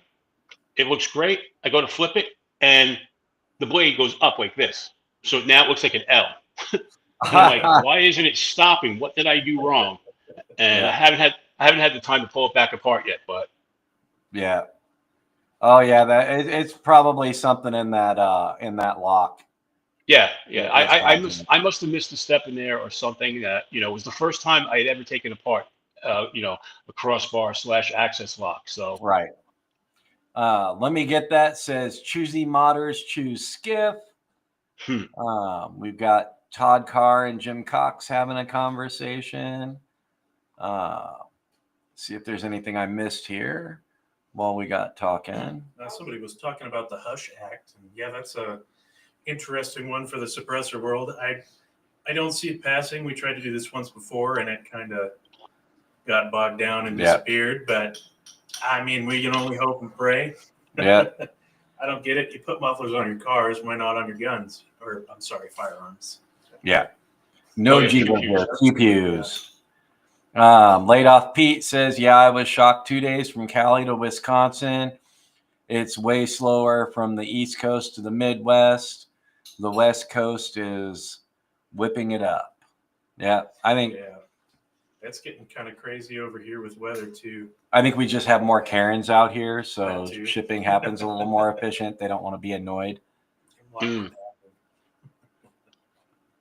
By the way, have you had a chance to see the O knife, the Zen OAL, or OAL? No, not yet.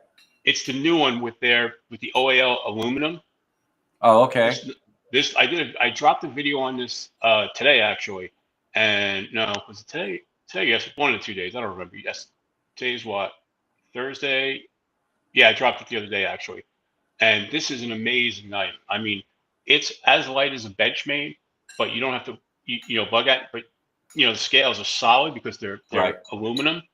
It's Right. just an amazing knife. It's a Ken Onion design. It was part of their Kickstarter. So I backed this okay. I don't know, almost a year ago, and it finally, actually maybe not a year ago, maybe about 8 months ago, and it finally came through. It's like it's just a gorgeous knife. Yeah.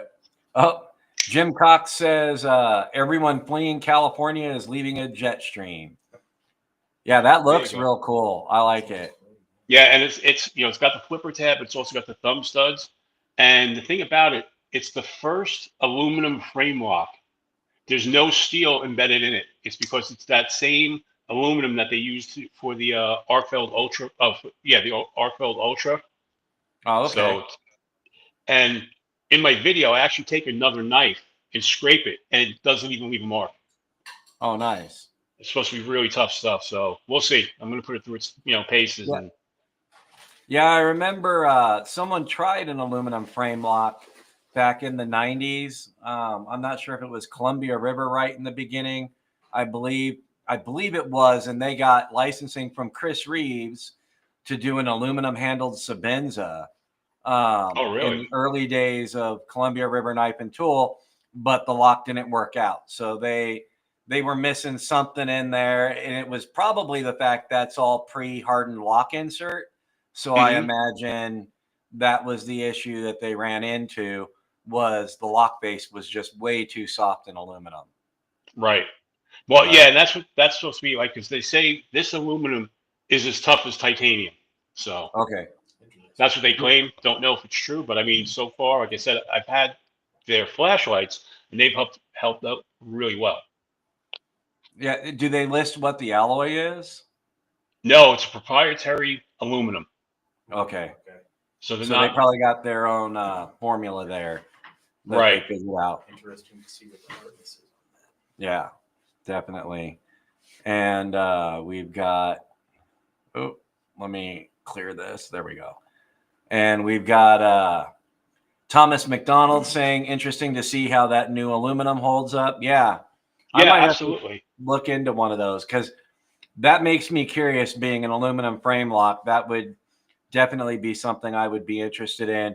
I'm also really curious on this upcoming Magpul MIM technology folder that they're dropping.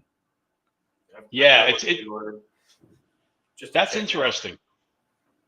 That's really interesting. I've seen some people debating, like Rochambeau. I was watching his, and he's very skeptical about it. Yeah. I don't know enough about it, so I'll be willing to give it a chance. But it's a pricey bugger too. So. Oh, and my wife Elisa is making an appearance. Hello. Hi. This is Adventure 50, and we've got all Hello the there. regulars in the chat. But yeah,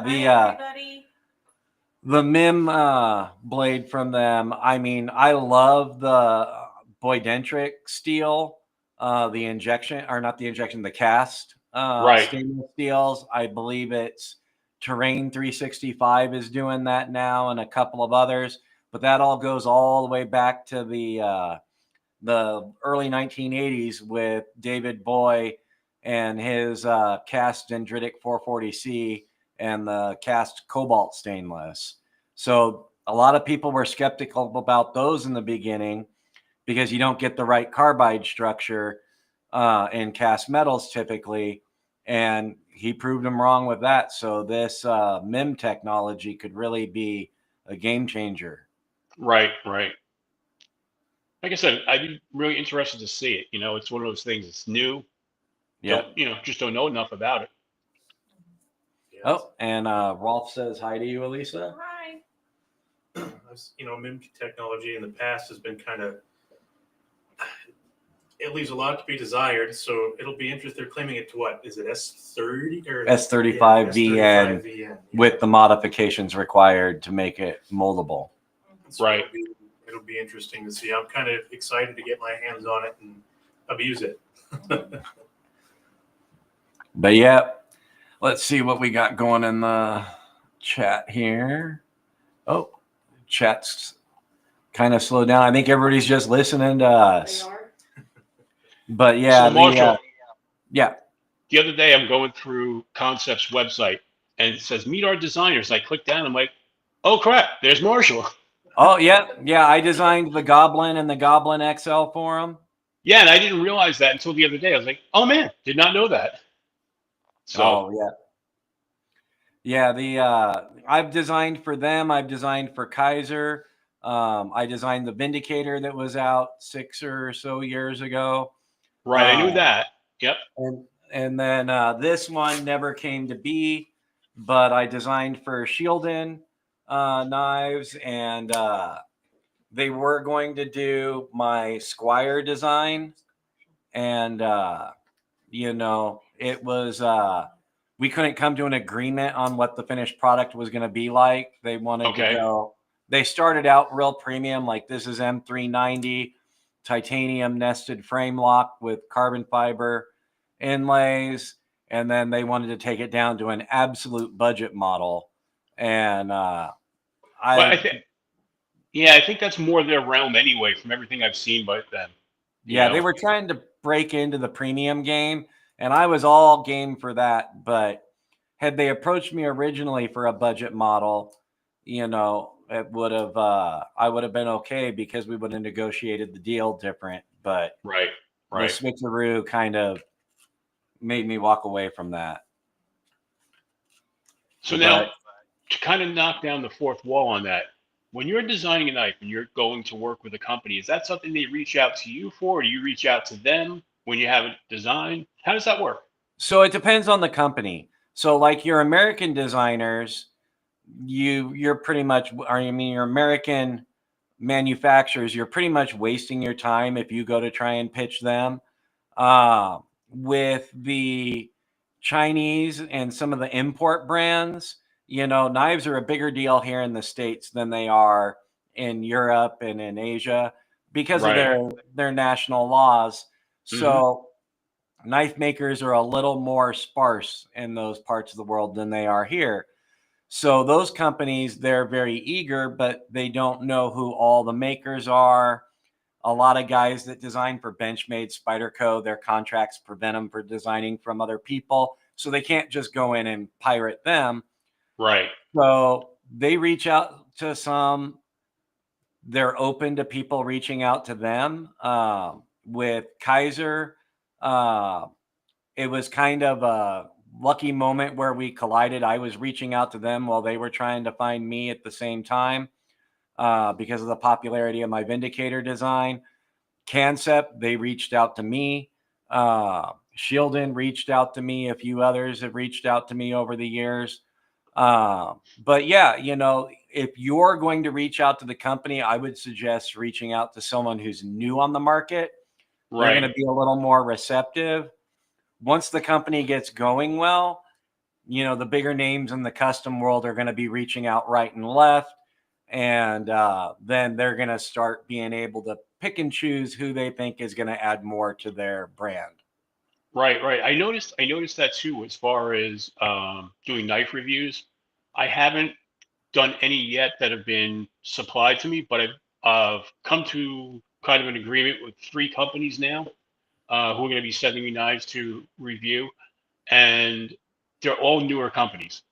They're not your big established brands, I guess, and they were willing to take a chance on a smaller channel like mine, which is really nice. So yeah, well, and I mean that's kind of the way it starts. There's been some guys that have designed for a couple of the big Chinese brands that nobody would know who they were, and they kind of launched their own success by designing for these companies. And as long as you go into it understanding, and Marissa's back, as long as you go into it understanding that it is a two-way street a lot of the times with these companies, the deal works out really well.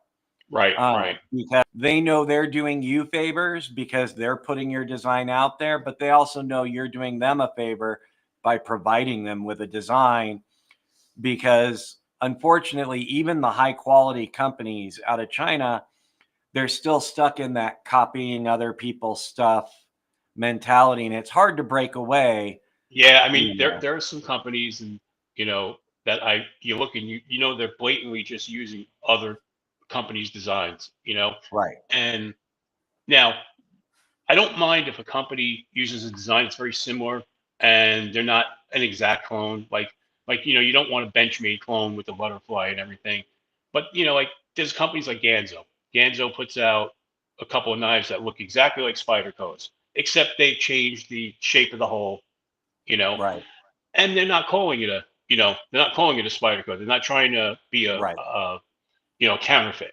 They, Right. it's a Ganzo, it's lesser materials, and it's selling at a cheap price. I don't mind that so much. I just, man, there are so many like exact copies. I mean, there are a couple of them on Amazon, without giving names, that are exact copies, and the only thing they're doing is leaving the name off, but it's an exact. They don't change anything. Yeah. Yep. You know, it's And that's not cool. We've Mhm. got Jim Cox saying, I think MIM has been a lot stronger than anyone gave it credit for. I heard people pass along stories of broken firing pins and kimbers, but it was always someone's cousin's friend's uncle at the range. Yeah, and I mean I think that's pretty normal when you have any new technology come in. People are seeking out reasons to doubt it. Yeah. That's how it was when Glocks came onto the scene first. It was all, they're plastic Tupperware. Yeah. And now look at them, one of the biggest manufacturers there are.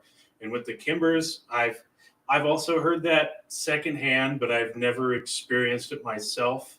Of course, you got the break-in periods on those, which is about 500 rounds. So that's how you get past the problems on those. But other than that, there was some companies for MSRs that I won't name that had some issues with MIM parts, but they weren't hard parts. It's more accessory based than anything else. So that's all my experience with it. And we've got Barbie Chambers saying, hey, Miss Marshall. Hey. And just catch up on a few of these here real quick. And glad to see you here. We got Dragoon LSK. I got my first 3V knife today. Actually just found the package on my back porch.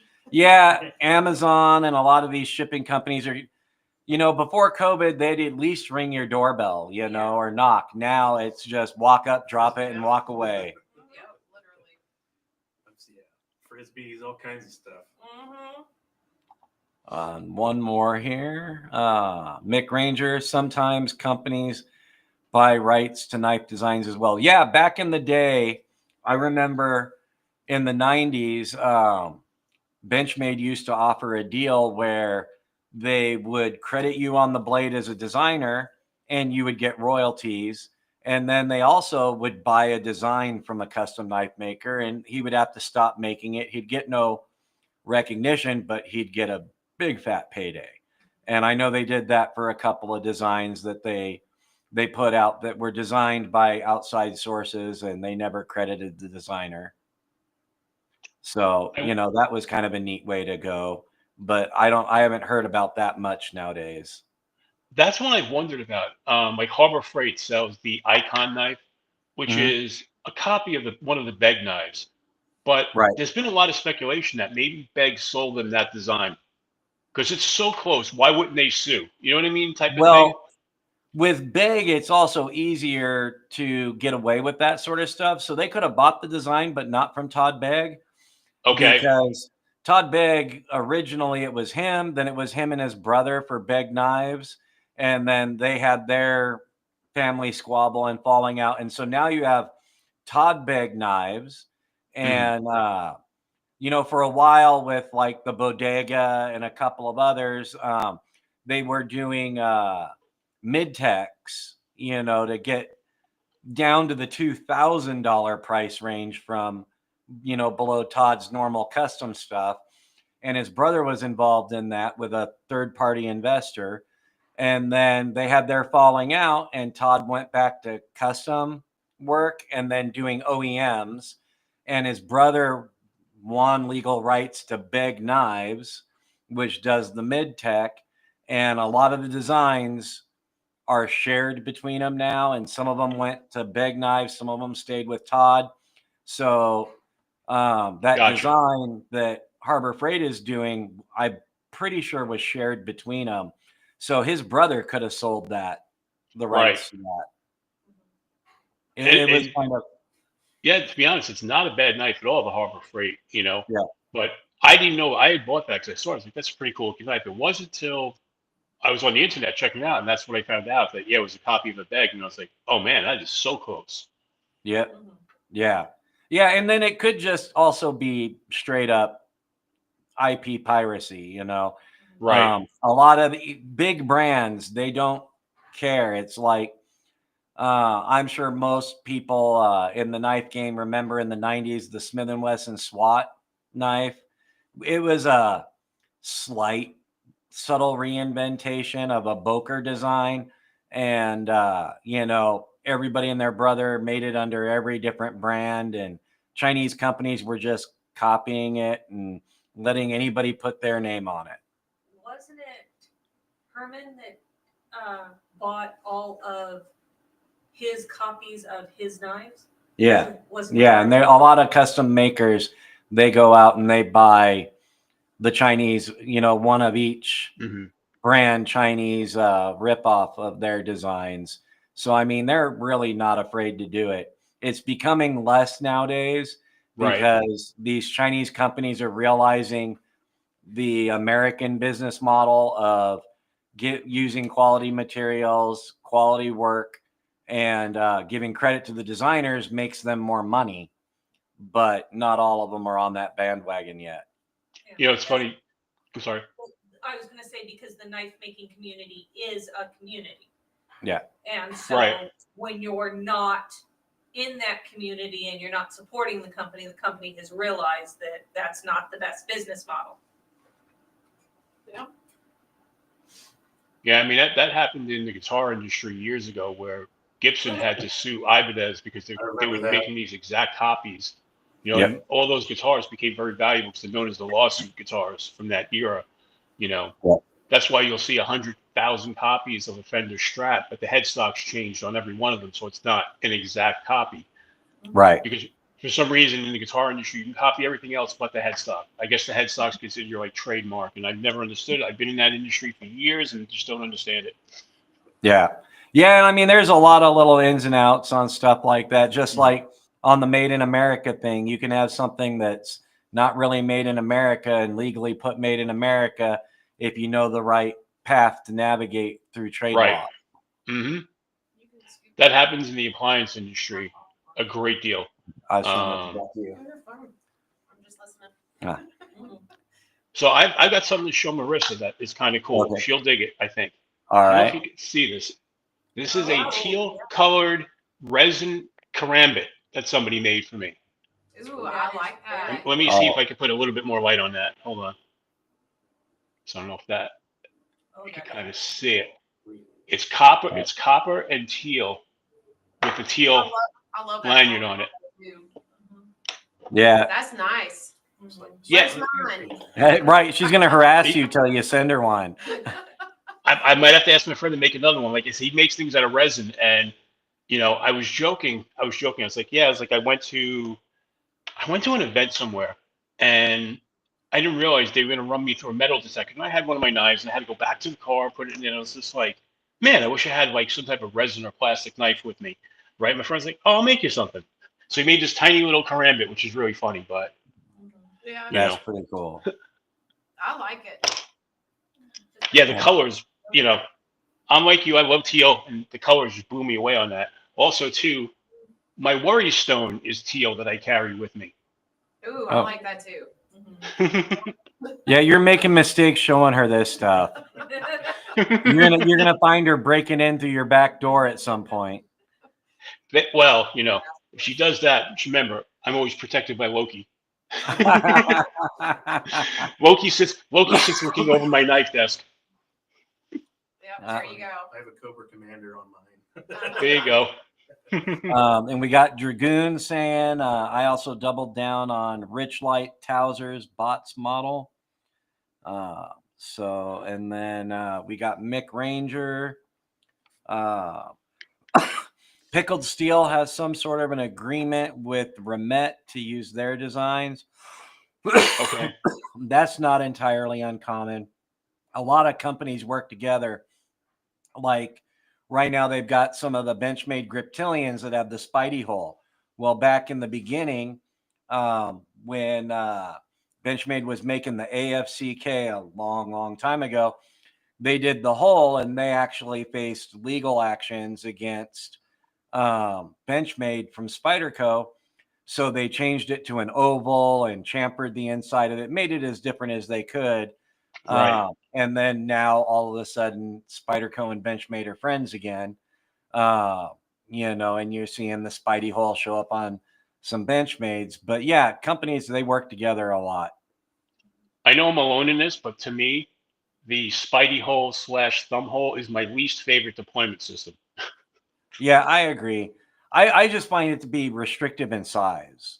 I don't mind a cutout or hole in the blade for the opening mechanism, but to me, their hole's just a little too small. I actually like Benchmade's oval much better. Right. But the Spidey hole is good on the plastic grips when they have the big knives. Oh yeah. Well, I need to send them. And then we've got Mick Dragoon saying Mick Ranger, Aldo and I talked about the issues I ran into with the ones I had. He mentioned they were using better bearings. Okay. So it sounds like they got an upgrade. And yeah, that's something I haven't really done yet, but I'm gonna order a bunch of skiff bearings to put in some of my favorite knives because Rob over at Rob's Nerdy Knives has convinced me that's the way I need to go. yeah. Yeah, I want to try some skiff bearings, but right now I don't own anything that skiffs will fit in. Right. That's the one drawback that I see. Like, I wasn't real familiar with skiffs when we designed the ASGEIR, and had we been more familiar with the skiff bearings, we probably would have designed the ASGEIR to work with skiffs the. aren't at their height yet, even then. Yeah. Whenever we came out with it, so it was like shortly after we came out that everybody was like skiff crazy. Yeah. Yeah, they were a little more Yeah. limited on what they fit then, but yeah, so future Welcome back, Jim. welcome back. Future designs will probably from us will pretty much most likely be compatible with skiffs. Right. Nice. And So somebody had mentioned the rich light scales. That's one of my favorite. The maroon colored rich light is such a great scale and such a great feel to it. I really like those a lot. yeah. I haven't had anything with rich light yet. I'm kind of old school. I like the multi-layer G10s. I like the wide array of micartas. I love vintage rag micarta, but that's very, very hard to find. Micarta looks so cool when it starts to patina. You know, Yep. it's just something about it. It's just a classic look. Yep. And you can force that, you know, with UV light and whatnot. It takes a while. I mean, you can let it take 10, 15 years to get that bark going, or you can put it under UV light for a year and accelerate that, but it's still not quite the same. Right. Yeah, you can darken it up just by oiling it. Yeah. You know. But yeah, I'm still kind of old school. A lot of these new stuff, it took me a little bit to even become a fan of fat carbon. All right. You know, I growing up in the 70s and 80s, I love all things with bright colors, you know, kind of thing. So the fat carbon, just like I said, always appeals to me, especially that 80s camo carbon. I love that. Yeah. Yeah, I can't get into the 80s camo carbon. The colors just kill it for me. We've got Mick Ranger. I need to get me a pickled steel Warhog one day. Yeah, I like that one by Pickled Steel. They Pickled Steel's got a lot to choose from. What else do we got going on? Well, now they have I think it's 3 or 4 models that they are shipping from within the U.S. so you can get them pretty quick.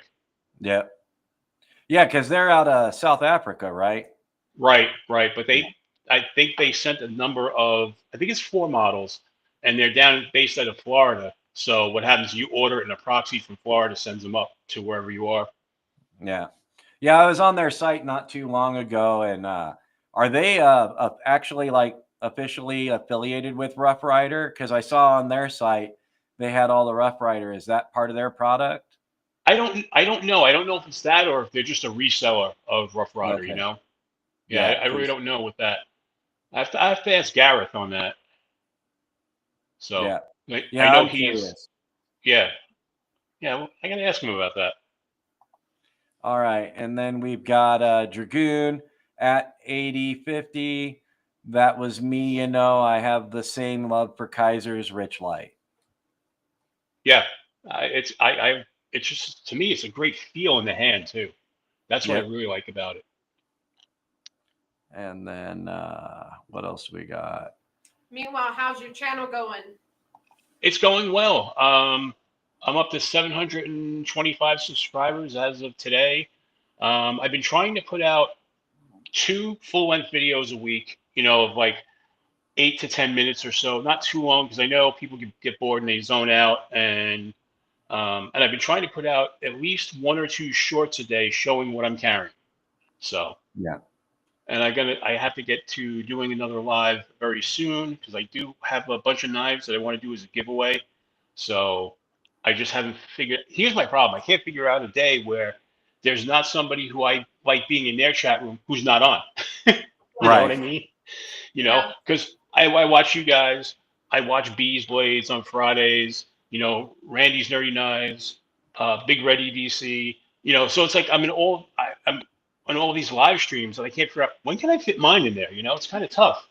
Yeah, that was Especially, us too, trying to find a time where we could fit in and Yeah. be able to attend everybody else's lives. So. Yeah. and And you then just I was go gonna ahead. say at any given time there are like 2 or 3 people who I like all live streaming at the same time, and so I'm like, all right, there's basically 5 to 6 core that I'm gonna watch, and if for some reason they're not available, then I'll hit the others. You know what I mean? Or I'll go Yeah. back and watch after the fact. But that's not Yeah. as much fun because you can't contribute.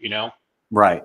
Yeah. Yeah. And I mean, as far as like when to go live, I kind of look at it as try not to be live like the whole time, the same time they are. Like, Right. it's so hard to not conflict with someone else that maybe kind of hop on towards the end of, give their live an hour or two, then hop on, and Well, that way that's you're what. not stealing all the thunder. Well, that's why the last one I did, I went on at 1 in the morning my time and finished up at 2, because I was like, how many people are on that late? And I knew there were some, but not many. You Yeah. know and mind you, like, at any given time, the most of the people I had in there was like 30, I think, or something like that, and that's fine, because again, I know, like, if I go up against, and hey, I'm going to do Friday night. Well, Bees is on, and Bees, he's got 250 people to 300 at a given time. Who's going to wind up being in mine? Nobody, and everybody Right. I know who I interact with is all there. So Right. Oh, Yeah. yeah. And you figure out like which day is actually best for you, like weekend or weekday or whatnot. But yeah, even still, if you decide to do a giveaway, we can Mhm. actually like have it off of ours. Right. Advertise it that you're going to be doing it, and then we can limit the time of our life. Normally, we do anywhere from 3 to 4 hours, but we can limit ours 2 hours, so you can take the other 2-hour time slot behind that.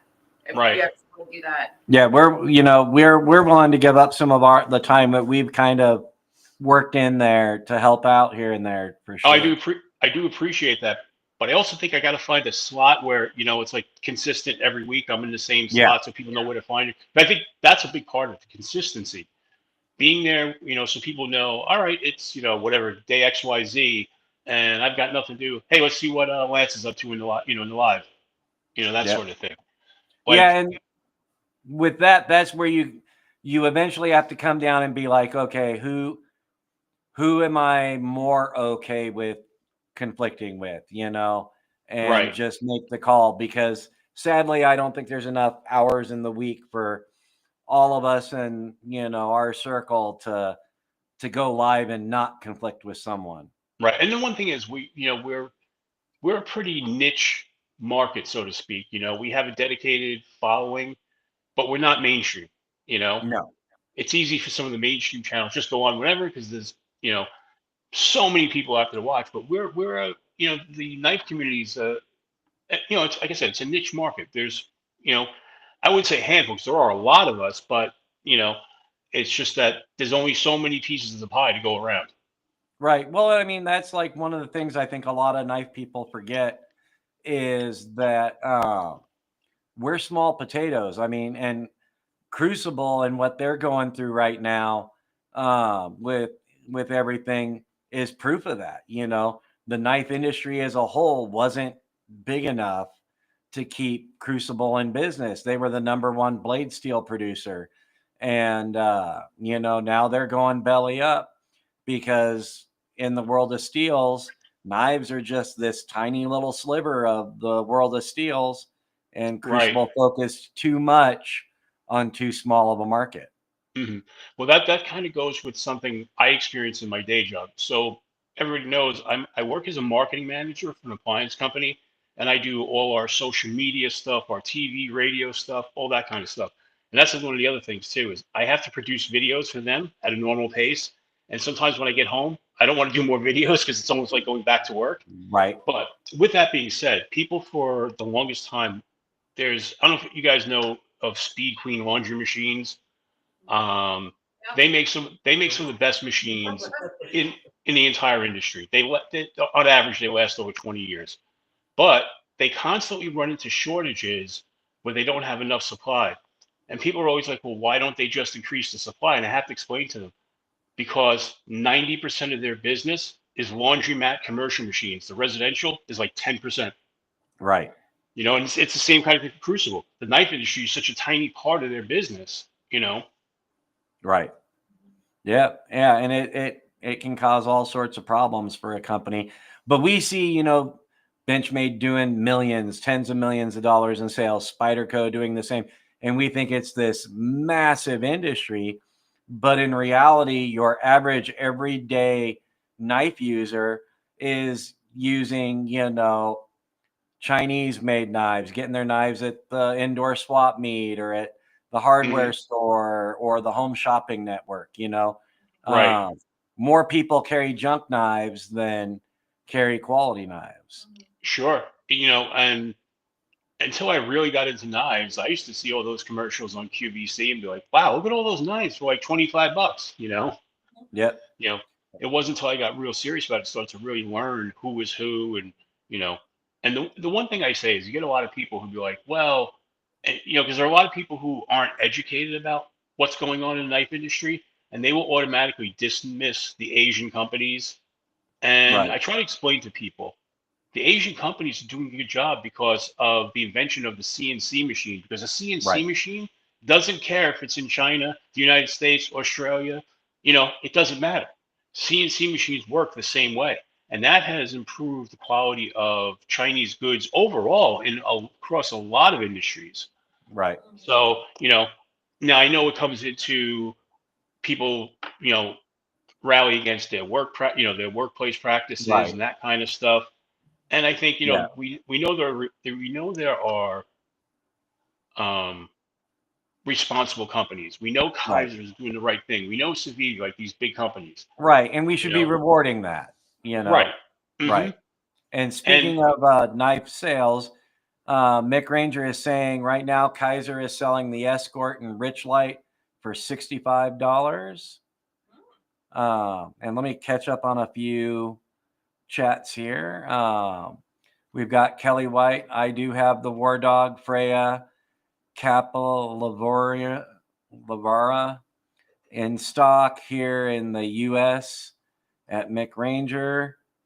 And then they're having a conversation back and forth. Jim Hersulis says, I'm using a pre-World War I Bakelite on some things. Yeah, I love Bakelite, wow. Jim. Yeah. Yeah. Wow. And that stuff gets really nice patinas. Absolutely. Yes. Wow. Some of those old school like the field phones made out of Bakelite. Yeah. Some of them are just so pretty, and there's some green Bakelite out of Russia that's really cool that they issue to like their border guards that it's hard stuff to find. But I will say on the everyday Joe buying junk knives, I've seen more and more lately because I work in like the construction industry or dirt hauling business on my day job, and I have seen more and more people carry like higher end knives now than I have ever before. And I don't know if it's just because people are tired of buying junk or what, but I see more guys carrying, higher Benchmades or whatever more now than I have ever before. And Right. really quick, if one of the mods, because obviously you see I'm not at the computer, if one of the mods could put the link to Adventure 50's YouTube channel in the chat. Yes. I appreciate that. By the way, I have a tip for everybody. If anybody's looking for a knife, and I have no affiliation with the company, but White Mountain Knives has this Kubi, which is usually $100 right now. It listed at $100, but if you put it in the cart, it knocks $20 off of it. And then if you take your favorite YouTuber's discount code and put it in, you'll get another 10% off. So it knocks it down to $72. Oh, wow. Titanium handle, 14C steel. I mean, it's a really great knife, and it's a big knife. I mean, it's not a small knife. And titanium with all the blue titanium accents. Oh, I love that. Yeah. Yeah. You kind of see here with Awesome. the lighting. But yeah, blue titanium milled clip. I mean, I couldn't believe how cheap this was down to, because unfortunately I didn't buy it at that price. When I bought it, it was the $100 price, months ago. But I saw now and I was like, oh wow. They always get you in the drive-through. Yeah. Yep. But Yes. they have a bunch of deals on Kubi right now that are unadvertised specials. So if you put them in the cart, they're showing discount prices. All right. Okay, and Jim Rasulis, we made you a mod, so you can share any links that you would like to share now. So feel free to post your website link or any social media links you may have. And you can also lower the hammer on anybody that aggravates you. Yep. And then we got Kelly White saying that Pickled Steel is the only seller of Rough Rider in South Africa, so that they're probably an importer. And then we've got Dragoon to Mick. And Kelly, you're a distributor, right? Yeah. And Kelly says, I have a good amount of both the black and green Warhogs. They're going to be getting me another order coming straight from Ramet. Oh, that's right. I'm sorry. Yeah, I forgot. Kelly's the one who's shipping them out from Florida, if I'm not mistaken. Right, Kelly?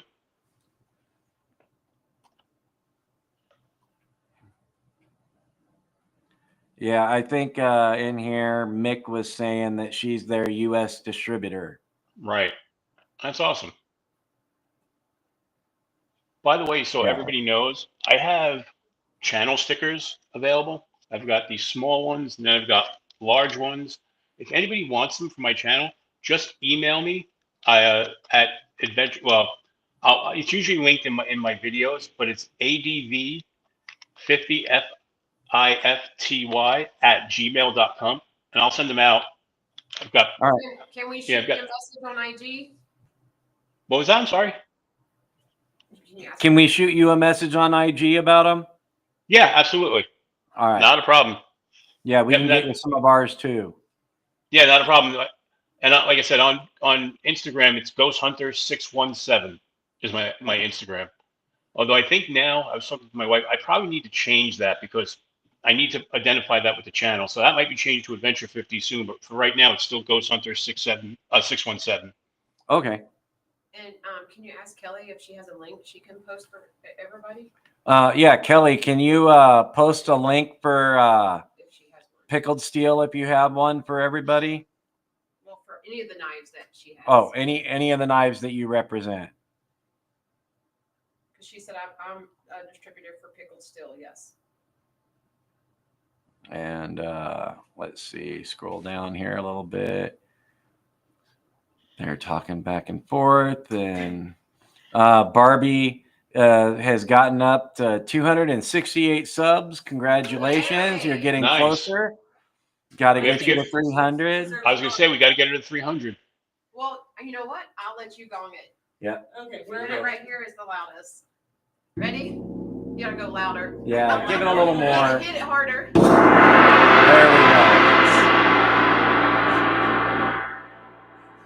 go. Gotta have fun with the gong. Gotta have fun with the gong.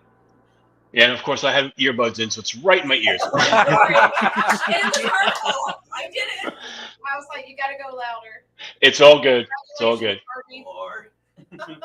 And Jim says Bakelite is a strange material but fun to work with. Yeah. Actually, this right here, it's a really, really dark red Bakelite out of 1930s Germany. It was right after that's the first production of Bakelite before when they came from wood. So that's a kind of neat one. Oh, That's wow. the highest quality Bakelite that came out of Germany from that time period, because late war they had a ton of wood filler in it. It made it this really, really, really bright red color. This is almost like a red black. Yeah. Mm. Bakelite is like prehistoric cardboard. Yeah, exactly. Is it almost like a Formica in a way? Yeah, It's layered kinda. paper. Yeah. It's like, I would say it's the predecessor to micarta. Okay. So, That's and then we've got Maximus Smith saying, everyone who's not subbed to Barbie, please sub to her. We've got Jim saying, I have one of the first ballet songs that Jody Sampson was still making. That when they were making their blades, I carried it when I was in the TEB DEA for years. Kelly posted your link for you, Adventure 50. I appreciate it. And Jim says, I don't have no links. Then he said, even my sausages and patties.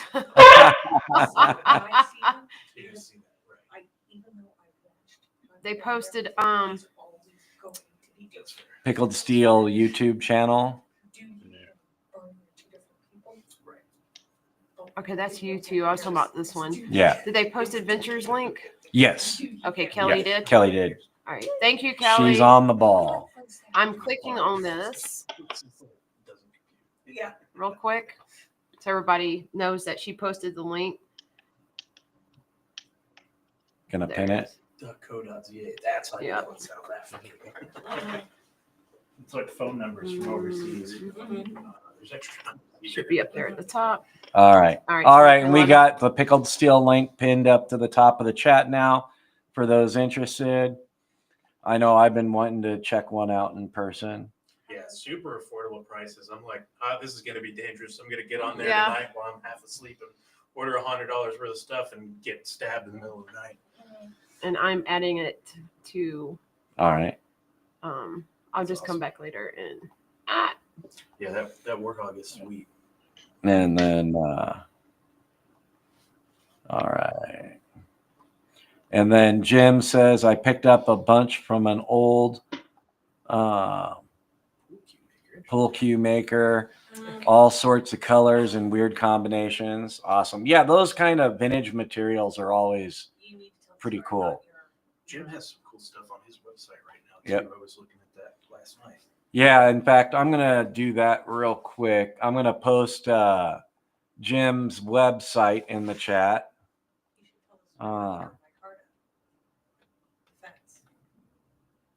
Pull this up real quick. I'm going to step away for 1 second because my video Okay. light's dying and I need to plug it in. All right. the peacock.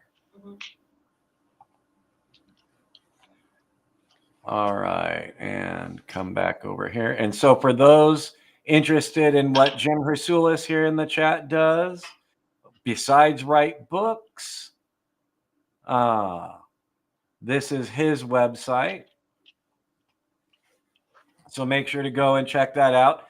It last I checked, it looks like he has some work posted there for sale to help with repairing a grinder. Got to keep a good man in work.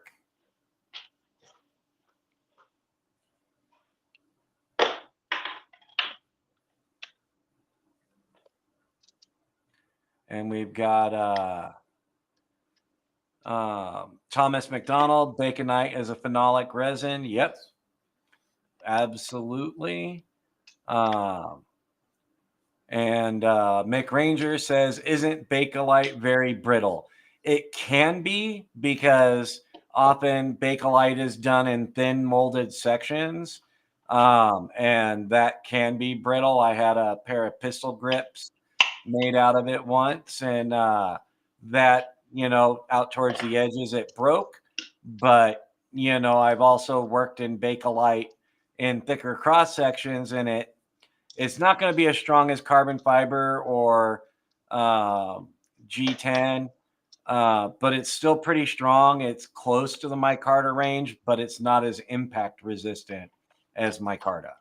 That's why with those specific old pistols, they do have a tendency to crack because they are, I mean, you're talking they're thin, a couple of millimeters thick.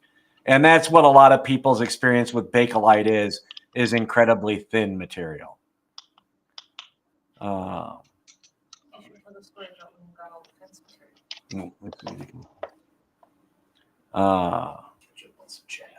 Yeah. And we got Jim, Mick, it can be, but then again, some are wood, or so are some woods, all matter of degrees. Yeah. A lot of different things. Like G10, you get it thin enough, it starts getting really brittle. Have y'all seen the Hera blue? Look at that. Oh, wow. That's awesome. Yeah. She's shopping on the pickled steel side over there. I'm gonna go into debt and then get strangled later. Kelly, you might be creating a monster over here with Marissa.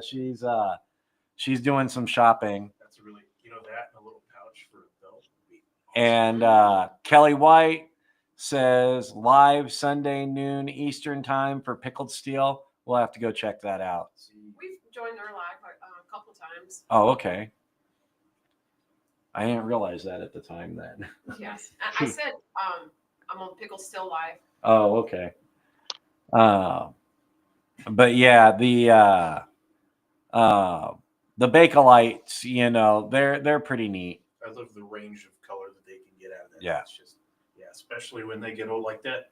World War I stuff he's talking about probably is pretty sweet looking. Yeah. So you get yourself sorted out over there?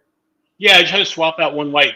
My light on the right side just went dead, which it's a new light. It was charged to a full capacity, and for some reason it died. Yeah. So, but I have multiple lights, so. Yeah, everything likes doing that a lot. We've had our own share of technical difficulties with this YouTube world. Yes. Even just in the last. Elvira Teal, Jim. All right, I'm looking that up now. Oh, Lord. And let's see what else we got going in the chat here. You're welcome, Mick Ranger. Jim says I have Bakelite grips on my Longan pistol and has been through 2 world wars. Phenolic resins are very heat and water resistant, says Thomas McDonald.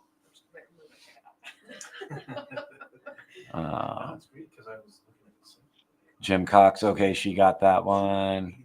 All right, and we're caught up. But yeah, my wife, she wanted me to share a story with everybody about micarta.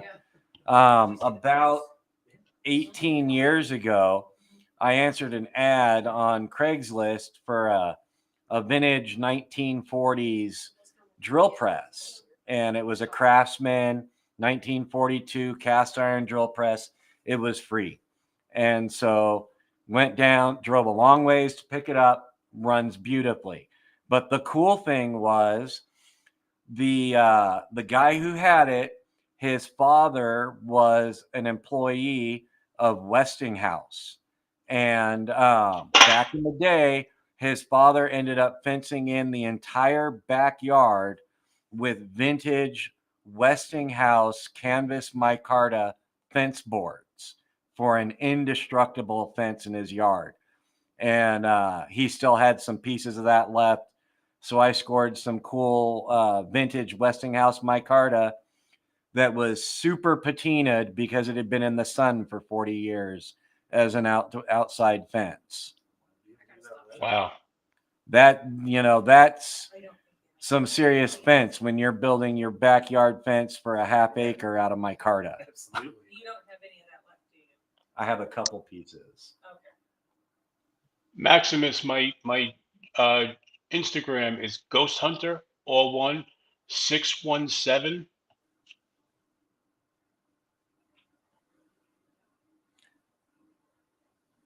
And let me get that.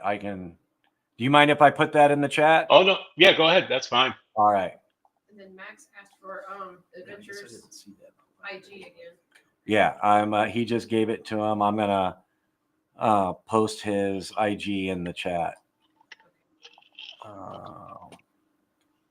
So grab that here and copy. All right, and everybody, here's Adventure 50's IG for you, so you can go give him a follow. And where are we? Okay. Yeah, right there for the Adventure 50's IG. Yep. And then we've got didn't mean to put Mick Ranger didn't mean to put Bakelite before that message. Oh. And then Jim says, I thought I had a good score with that old wrought iron cemetery fence I got all those years ago. Oh, that's a good score. Wrought iron's not easy to come by. And I didn't get the whole fence. I just got, about 8 boards of it. Still an amazing score because it was 5/8 inch micarta board. But somebody scored the bulk of that fence. And the guy didn't know what he had. He didn't know it was sought after material. But yeah. And Kelly White says, I was going to, but forgot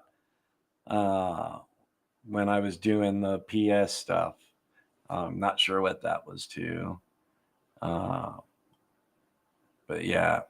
So what do you got coming up on your channel? You got anything you're going to be doing reviews on? Well, not necessarily reviews. I have the video that's going to drop tomorrow is going to be the scale swap that I was talking about on the Rat 2. Then the next video after that will most likely be the unboxing of the package you sent. And then after that, I have some other stuff lined up. I'm not exactly sure what, because I have a whole bunch of knives and boxes that I still have to open and go through and figure out what I want to review first. And this is what, and then what happens to me, I jot these down in a notebook, right? And then something, shiny object appears and I'm like, oh, let's do that instead. Yeah. So.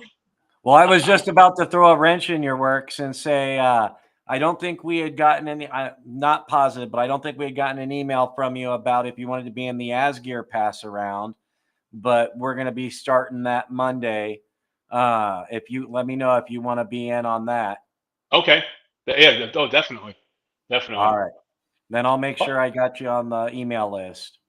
Fair enough. So question, one knife that I love that's very kind of the community split over is an open L. People either love open L's or they hate them. I just kind of love them. And this one I added the carry clip to that they sell. Mm-hmm. Funny thing about the carry clip's $20. The knife's like $13. Right. So, but it actually makes it much more functional as a pocket knife, but I love the open L's. I mean, yes, they're not a modern knife, but they're so classic looking, and they've got these great blades on them, and that collar lock actually works better than some people give it credit for. Because I hear a lot of people who don't know much about the open L's, they'll kill that collar lock even though they've never actually used it. Yeah. Yeah, that collar lock, you don't get a whole lot more secure than that. I mean, the open L's, they're great knives, and there's nothing fancy. They're basic, and a lot of the times when people start dumping on open L, I'm like, but you're a fan of a Mora, you know, I mean, Well, and that's the thing. I mean, Mora knives are another inexpensive knife that'll just take a beating and go and go and go. right. And you You know, got people that swear by them, and you know, then there's people that dump on the Mora knives. And I think Opinel's hmm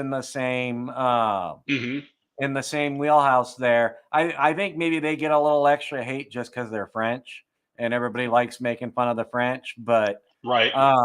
you I know, also I also think in the knife community, you know, we're so caught up in having the latest and greatest, you know, that people look at it and go, oh, it's an old fashioned knife. It's, you know, but it's got its place, you know. yep, absolutely. Yeah, have a good night, Jim. Yep. Have a good night, Jim. Rest well and good work tomorrow. Maximus Smith says he loves Opinel. I got no issues with Opinel. I wish they offered maybe like more in the, I know they used to offer a polymer handle. I don't know if they still do, with, you know, a wider color spectrum. That would be cool. Or Well, they have a lot of the painted woods now in various colors, greens, reds, yellows, you know, blues yeah, and whatnot. And some of those look really good, but they're still wood, they're painted wood, you know. yeah. You know, I should get a block of carbon fiber and an Opinel and tear the Opinel apart and put it back together with a solid carbon fiber handle. See That what probably people look pretty think cool. think about that. Yeah. Let's see what we got here. Dragoon says Opinel is one of the best items you can throw in any carry bag. Yep. And I mean, Opinel, there's nothing wrong with it. If you can't, their blades are quality. If you can't afford a fancy knife and you're looking at, you know, indoor swap meet knives as your option, go buy an Opinel. It'll cut circles around anything you get in that price range usually. And I think if you're a collector, it's just good to have them in your collection, you know. Yeah. Just like Swiss Army knives. I mean, I am the biggest fan of Swiss Army knives. I have probably more Swiss Army knives than any other knife I own, like any other brand. Um, you know, and for years when I was camping, the Swiss Army knives were my go-to knives. I mean, you know, I would take them everywhere. In fact, when I was 17, the first real knife I got from my parents was it was the predecessor of the Swiss Champ, which was just called the Champion. At the time, it was the Yep. biggest knife they made. I still Right. have that to this day. I'm 54 years old. I got that when I was 17, and I have taken it on every camping trip I've ever gone to, and I go camping multiple times a year, and that thing is held up. You know, I've had to obviously do the maintenance and sharpening on it, but that knife is taking a beating. There have been times where I left it out on, you know, outside the tent in a storm, and you know, a little rust on it, and you just you know, just clean it off, oil it up, and the thing's ready to go. That's Yeah. the same way I feel about multi-tools. And I mean, multi-tools have came a long way Yep. in the last year. Look, I think is it Gerber that just, or no, Leatherman just came out with a MagnaCut one. With Yes, MagnaCut yep. tools. And that's kind of interesting to me. So, I mean, I carry, this is my little camp setup here with the good old White River knives. Oh, you See need, that there? yeah, let me get that up there. Yeah, the White River Mm-hmm. The Ursus 45. S35VN. But these little SOGs, man, I've had. Well, this is a new one, but I have one in one car, one in the other car. I mean, there's any car or any bag I own has one of these in it. The SOG is always in my pocket, along with I keep a few things. Like I carry a lot of gear in my pockets every day. I carry the little 4.5-inch crescent wrench because they're dirt cheap. A gear infusion pry bar, and what's great about that is it has the bit and you know the 1/4-inch bit, and the top of the SOG is a 1/4-inch bit driver. Yeah, exactly. Yeah. Now he's somebody So- definitely a pocket check. Yeah. Yeah, you know, And- and then you know, and then there's always chapstick. There's always some type of flashlight and Swiss Army knife. You know, this is one of my favorites. This is the Mini Champ. Yeah. A little bit expensive for what it is. I mean, $70 for this little thing, but it's got so many tools on it. My pockets are always full. My wife kind of laughs. She's like, but every time we're in a jam, I always have a tool for it. Yeah. Well, it's like for me, you know, Nothing gets better with Swiss Army with Victorinox than the Swiss tool. You know, their multi-tool is just, to me, this is about as indestructible as it gets. But Right. they come with a hefty price. Mm-hmm. Good tools usually do. Yeah. And that's the way I look at it, you know. It's like buying, as a mechanic, it's like buying decent tools for you. You can go to Harbor Freight, sure, and fill a toolbox, but 99.9% of the time it'll get the job done. But that 1% of the time where something breaks, Yep. I mean, what are you going to do? And Mick Ranger says, I love Opinel. And Opinel has some really cool exclusive limited designs. Max says, Mora and Opinel are a good combination. Rolf says Opinel with carbon fiber and titanium collar lock. Oh, yeah. That might change some people's minds. I think you just made that $120 knife. Yeah. And, you know, on top of the stuff I keep in my pockets and around my neck, I've got the Wazoo Viking stone with the spark, so you can start fire. I could, you know, touch up my blades if needed. That's always on me. Oh, nice. You know. So. And then what else? Dragoon says, I carry 3 tools, a knife, a pry bar, and a hammer, because you always need a hammer on you. I totally understand that. By the way, which one is it? One of the big tool companies, they make baby pry bars that are this big. It's the best $10 I've ever spent. Todd Carr says Opinel are thin, basic carbon steel knife. Okay for what it is, cheap and easy to replace. Not something to rely on, though. I think it depends on what you're using it for. I mean, if it's a general purpose pocket knife, I personally feel Opinel is dependable enough for what the vast majority of people use it for. If you're in a trade and you're depending on it, it might not be enough. Yeah, I mean, it's gonna be for opening letters, you know, cutting light boxes. It's not gonna be a hard use knife. No, not at all. But you know, as a regular EDC for what 90% of the people are gonna be doing, you know, opening Amazon boxes and that sort of thing, it'll work. No doubt about it. I mean, back when I worked in a knife shop, the owner of the shop always marketed them as picnic knives. You know. Well, you know, it's funny. They sell that attachment that goes to the top. It's a fork attachment, and they also sell a spoon attachment. It comes in one kit that you can add right to it. So there you go. That's your picnic right there. Right.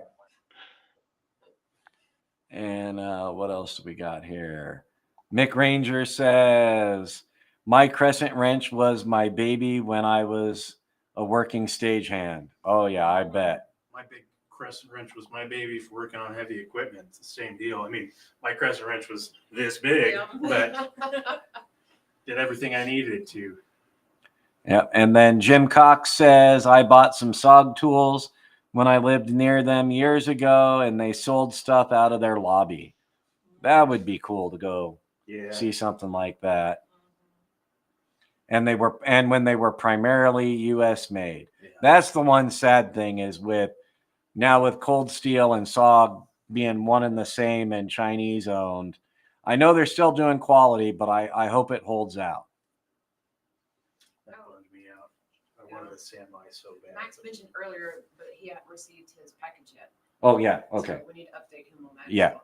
Yeah, we got an update for you on that, Max, so we'll get you emailed for that. Yeah, we're going to need more information because they keep kicking it back. Yeah, so. It keeps coming back to us. And Max says, my Leatherman got stolen when I was out with a few people, and it's always bothered me so much. I was carrying it for years and years and years. Yep. Yeah, you get attached to your knives and tools. And we're caught up for the moment. Yeah. But yeah, I've learned to keep all my toolboxes very much locked. Yep. Yeah. That's like what my husband does. He especially working in construction, Mhm. he had to like spray paint all of his tools, like certain Yeah. colors. All of his were gator colors. You know, Yeah. Florida Gators. Oh yeah. So everybody knew what was his. I got the little engraver pin. It's the same deal. I bought one and I just put TM on everything I own at this point. I think under the scales of that knife, it's got TM on it. I mean, you just can't be too careful anymore. All my coolers have my initial. Well, actually, have my full name and phone number on them. Just whether it be from my own incompetence, from having a few too many adult beverages, or whatever. Max said, "No worries on that, guys. I understand." At least I got the T-shirt. Yeah, at least I got the T-shirt. Trying to see where he left off.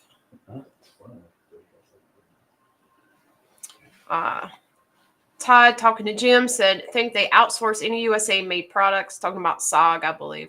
Like the latest seal in Magna Cut is OEM by Hogue. One or the other. That's like you hear it pronounced differently so many times. That's like you hear concept or concept, and yeah. Everybody has a different way of saying it. Mick Ranger says, my first really good knife was a Kershaw Ken Onion Auto, USA made, and it was awesome. I love my leaks. I love my Kershaw, my Blur, and I love. And she has the rainbow leak, and I was like, I want that. She's like, no. So yeah, and you got the chive as well, right? Well, we'll see. Oh yes, she's actually trying to find it. So yeah, but yeah. And what's really neat is the first, if you're a Ken Onion fan, He's over here. If you're trying to get her closer to the mic. Thank you. Nick, right? That's name Nick. Oh, Lance. Yeah. Oh, Mick right here. Yeah, yes. Yeah. The really neat thing, Mick, is that the first year that the first time Ken Onion was on Blade Magazine with the leak, I actually got his signature on that. So I have a Blade Magazine with Ken Onion's leak with Ken Onion's signature on it. Lucky. His son has a new knife coming out through Savivi. Oh, wow. I think it's called the Grumpy. I forget what the name of it is, but it's coming out soon. It debuted at SHOT Show. Okay. So yeah, it'll be the first one. And I actually may be getting that one early because I became friends with him on Facebook and we've been talking about it. And he said he would send me one, but fingers crossed because he doesn't know when it's going to be released. Actually, it's just going to be some point in the next year. Yeah, we know how that is. Yep. Yeah, that was the same thing with the ASGEIR. But yeah, it takes time, but we finally got there and got it out. Especially after all the tweaks we did. Barbie is telling you, Lance, that she sent you her info on Instagram. Excellent. Yep.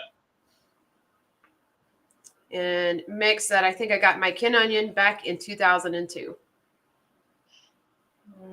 I mean, his designs are, he's a legendary designer. I mean, he's been so prolific. I mean, he's put out so many designs. And I can't think of one that I don't like. Yep. Are you familiar with Alan Foltz? Yes. Yes. Yeah. I don't know if you saw it, but I did a review because I loved it so much on the Cthulhu neck knife that he did. And I kind of wish I would have back when he did the steampunk version with I think it was the circuit board. I'm trying to think of the handle that was on that. And yeah, I wish I could have got my hands on that one. But yeah, I actually did a review video of his the CRKT Spew, which is his design. Yeah. Yeah, that one's really popular too. I know a lot of people like that one. But yeah, I'm like, you know what? Because normally what I do is I don't find a company that I'm like, oh, this is my favorite company. I find a designer, and then I'm like, okay, I want more. So it's like Ken Onion, Alan Foltz. I'm like, all right, that's even I can't remember his name. Marshall Robinson. Oh my word! Give me 1 second. I'll think of it in a minute. We interviewed him at Blade Show West. Okay. Liang Ma. Oh, okay. Yeah, I mean that's me. Like Ken Onion, Oh Step Hell. He has great designs. I've got a bunch of his stuff. Of course, Ben Peterson. I own every knife that he's designed so far. It all started with the Baby Banter that I loved, and I just all of a sudden became a fan of him and Nafs, and just it proceeded. Yeah. Ray Laconico is another designer that I really like his stuff. But yeah, you wind up following a designer, like you said, more so than the company, and especially when they work with multiple companies, you wind up, seeking their stuff out. Yep. Mhm. Kind of like end up all over the place. And Max said, I've got the spew. Didn't you win that one from us, Max? I believe he won that Christmas before last. You remember, Marshall? Yeah, I believe it was the Christmas before last that he won that. Yeah. The neat thing about Ken Onion's designs is if you've ever looked at Ken Onion's Shun kitchen knives, he has one that you can definitely tell that he's more of a tactical maker, because it's a kitchen knife that's perfect for kitchen stuff, but you can also kind of turn it around and it looks like it's a... Yeah, the Right. handle's actually designed for a reverse fighting grip. Yeah. That would be my kind of kitchen knife. And the thing is that Marshall was talking to him and he said he didn't even realize he did it until after it was made. Oh, wow. He didn't it's just how his brain works. That's pretty cool. There's another one. Are you guys obsessed with flashlights like I am as well? Oh, yeah. Yes. Yeah. My wife complains because I literally will buy a new flashlight every couple of weeks, and they are everywhere in my house. But it's been ever since I was a little kid. When I was a very little kid, I was petrified of the dark, so I always had a flashlight next to my bed. I don't know if it just has followed through my whole life. And then go figure, I become a ghost hunter and do half my things in the dark. But when I was young, I was petrified. I also think it goes back because my parents did something insane. When I was like 7 years old, they took me to see The Exorcist, which scared the crap out of me. And I was literally afraid to go to sleep at night, so I had to have a flashlight because I was just under the impression that Satan was coming to possess me all the time. So Yeah, I'm a little older than 7, and I still haven't seen The Exorcist. I have not watched it ever. Okay, so we're both just slightly older than 7. I can tell them that you're slightly over. Yes. Okay. Yeah, she's 29 and holding. Yes. 29 and holding. Oh, we're the same age. Yes. Exactly. Yeah. Similar, but with 28 days later, that's the one that terrified me as a kid. Oh, yeah. well, I was like, I said to my parents years later, like, why the hell did you take a 7-year-old to see The Exorcist? And they're like, we didn't have a babysitter and we wanted to go see the movie. I was like, okay. I was like, you traumatized me. Well, those are in the days before child trauma. Yeah. Right. Yeah. They were like, oh, suck it up. And we're like, all right, break a leg, walk it off, My first one was Beavis and Butthead Do America. So Yes. Nice. That was traumatic. Might be why I'm a little off. Well, I might be showing my age on this one, but Yeah. I might be showing my age on this one, but like I said, I'm 54. I remember having oral surgery when I was, I think, around the same age. I think it was like 77 or so, like 77. I had oral surgery, and my parents decided to take me with them to go see Saturday Night Fever at the drive-in movie theater. And here they are getting popcorn, they're getting things, and I'm sitting there in all kinds of pain, suffering through Saturday Night Fever. Yeah. Yep. The movie that traumatized me, and you guys are probably going to laugh at this, but when E.T. came out, it was at the theater, and my mother took me and watched it. I came home. I was afraid to sleep in my room for like a week. Yeah, because I thought E.T. was hiding in my closet. Coming at you with I a was finger. like, yes, I was traumatized. They kept finding me with my pillow sleeping by the front door. I was like 6 or 7 at the time. For me, it was the movie Jaws being showed that by my parents 1 week before my first swim lesson. I saw that one as a child in the theaters too. And the scene where the head comes out of the boat. Yeah. I've never been so scared in my life. Yeah. Yeah. Oh yeah, they had to. My first day of swim school, they had to throw me in the deep end because I wouldn't go in the water because I saw Jaws a week before. Wow. But yeah, I didn't learn how to swim till I was like 22 years old. So, oh wow. you Oh, know. you're ahead of me. Mm. You're way ahead of me. I still haven't learned. Oh, I'm not good at it, but but I can save myself now. Max said, no, the Christmas before last, I won the Kershaw Covalent and the Carbon Crag. Oh, okay. Who got the spew? Somebody did. But on the subject of flashlights, I think we're all a little split here because I carry either a Streamlight or a Surefire. You're Nebo, right? I'm Nebo all the And way. then he's Olight. Well, Olight and Yeah. Surefire. Yeah. Your turn. Oh, I don't. She's like the one that turns on. Yeah. Yeah, I love would say Olight I have the most of, but I have a lot of Nebo too because the company I worked for was a partner of Nebo, so they sent me a lot of free stuff over the years. Mhm. So I have a lot of their stuff, which I like, but out of the stuff recently, I've become an Olight fanboy. There's no way around it. You join the Olight cult and, Yeah. they give you those points when you buy stuff. They send you stuff free like every few months. And, it's that sort of thing. They've got me wrapped around their little finger. That's the same way with my dad. But, Olight came out with something similar to this, but this is the Streamlight Wedge.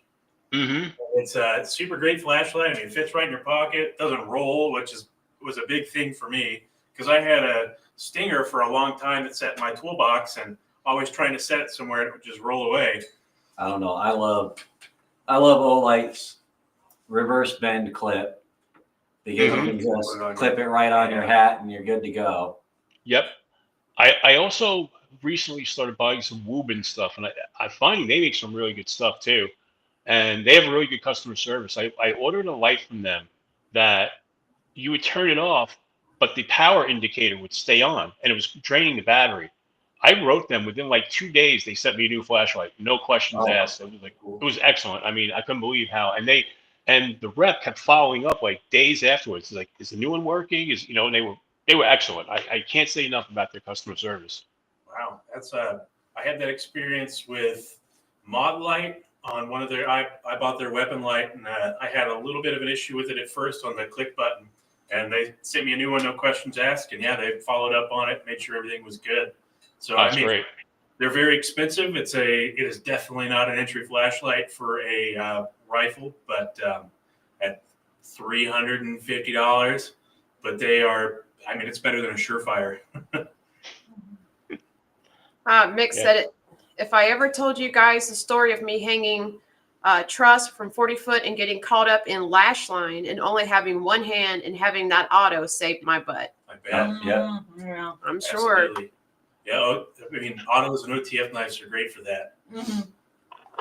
And Max said, I just bought a Nebo Big Larry 2 torch. Oh, we're That's creating a good one. Nebo fans. Yes. And Rolf said, good night, all tired. Have a great week in LSK and Adventure 50. Peace out. Have a great night, Rolf. Get some rest. Good night, Ralph. Mick Ranger said that movie traumatized me too. Barbie, I'll text you, Marissa, so we can plan our jamboree. We're heading to bed. Good night, Adventure 50. Talk soon, my friend. Good night, everyone, and much love. Night. Have Good a great night. night, Barbie. Glad you could join. Jill, my brother and I. Go ahead. I'm sorry. No, Go I ahead. was just saying, have you noticed, like, in the community, in the knife community, that we have some of the nicest and best people around? Like, I haven't been in the knife community that long. Like I said, my channel originally started as a motorcycle channel. And then after I had one of my big accidents, I kind of backed off of it. And then I was like, what am I going to do now? And since I've always had this love of knives, I was like, and I started watching a lot of knife videos, like, it's like, I want to do that too. And so I've really only been doing knife videos since September. So, and my channel is like blown up, not like hugely, but it's blown up since I started doing that. But it's also too like I've become part of the community, and everybody in this community has accepted me, and I feel so grateful for that because I can tell you the guitar community, everybody hates each other. It's nothing but fighting. In the paranormal community, it's become cutthroat because everybody thinks they're going to get their own TV series. Yeah. It's one of those things where I've noticed everybody in our community that I've come across is willing to help all the new people, whether it's giving advice, helping me promote my channel. I've got another YouTuber who I just reached out to me yesterday. He's like, "Hey, I've got an extra knife. You want me to send it to you?" I was like, "Yeah, absolutely." And I'm going to do a review on it. It's like it's been really cool. Like I got to tell you, I love this community. And that aspect of it goes beyond the internet and YouTube. Have you done any knife shows yet? No, in fact, I'm going to be doing my first in August. In August, we have the New York Custom Knife Show that's coming up. That's going to be the first one I'm going to be doing. I don't have enough time right now to go down to like Atlanta, the Blade Show, but that one I can get to. It's like it's only like an hour and a half from me, and that's a weekend. And I'm interested in seeing that one too because I don't know. I know some of it's more of a custom knife show, but there are going to be some of the other knife companies there. Yeah, and whether it be production or custom, you're going to find when you start going to the shows that you're going to start seeing the same people over and over, and it's going to be the same thing that you're getting online. Only there'll be food involved because usually when you get your group of friends going there, the show ends and the after show begins and everybody meets up at a restaurant or whatnot. Right. Like, yeah, I mean, I know exactly what that's like because, like I said, I've been part of the paranormal community, and I did a podcast for 8 years in the paranormal community, and I got to know a lot of people, and I would often speak at paranormal expos and conventions, and it's the same thing. You get your group of friends who you start to know, and you see convention after convention after convention. You hang out, and like you said, you go to dinner. Oh, absolutely. Yep. The only difference with the paranormal community, like I said, they're all cutthroat. So that your friends today, a week from now, they're not. It's the drama, and that's why one of the reasons why I backed off of that a lot because there's too much drama and I can't take it. I just want to be friendly and have fun, Yeah, and there's still a negative side to the knife community, just like every community. But one of the things I love about it is it's also one of the last communities where a handshake is a deal and a promise, and people follow through with that. There's a lot of kindness in it that you don't find in other communities so much anymore. Not to say that it's not present in other communities. I think it just stands out a little more so in the knife community. Like one of the things that was really cool is like I didn't know Big Red EDC all that well, but I watched his channel and he's just a terrible influence on me because I see things on his channel. I'm like, I didn't even think I would like. I'm like, I gotta get that. I gotta get that. So I reached out to him one day. I said, I'm gonna do a video called Big Red Big Red EDC is a bad influence. And he was like, yeah, he was like, go for it. And I put that video out and and Jody's just turned out to be one of the nicest guys. I had won the giveaway on Zach's Stuff channel, and Jody reached out and said, you know what? He goes, I'm going to send you a case of cookies. And he sent the Fat and Weird cookies. I don't know if you can see them.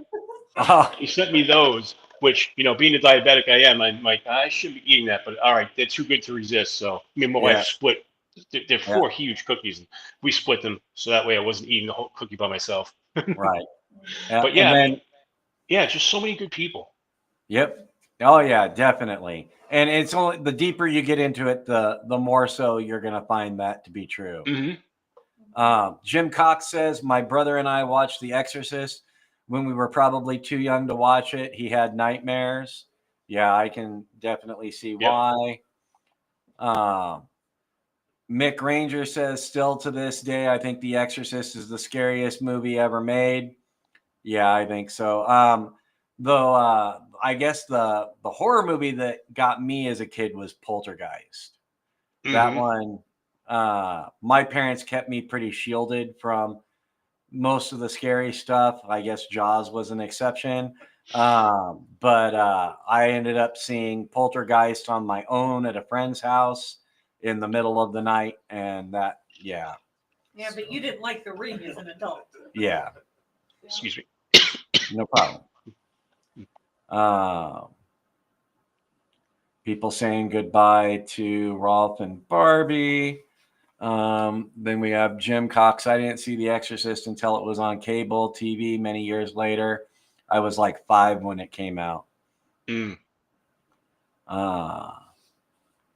And then Maximus says, when Jaws came out, my sister wouldn't even get in the bath. Something I about- wasn't quite yeah, that bad, but something about that pea soup, man. That one I can never unsee. Mm. and then we have Jim Cox. He says, I need a smaller carry light. I have some G2 Surefires, but they're old tech now. Yeah, and unfortunately, Surefire has gotten a whole lot more expensive for not a whole lot more features than you can get through other brands. But for those G2s, they do sell an LED conversion head, I do believe. Yeah. So it gives you a little bit better, but you're better off buying something newer. Either, I mean, you can't really go wrong with any of the brands that we've named at this point. Yeah, and I mean, Nebo's offering their EDC pocket clip light now too. So, you know, you can get into those for about the same price as many of the O-lights. And I think Nebo actually is edging out O-light on the lumens on that one. Oh, we've been flipped. Because Jim Cox was complaining. Oh, okay. Yeah. And, There you go. Mike McRanger says that he's friends with an O-light rep.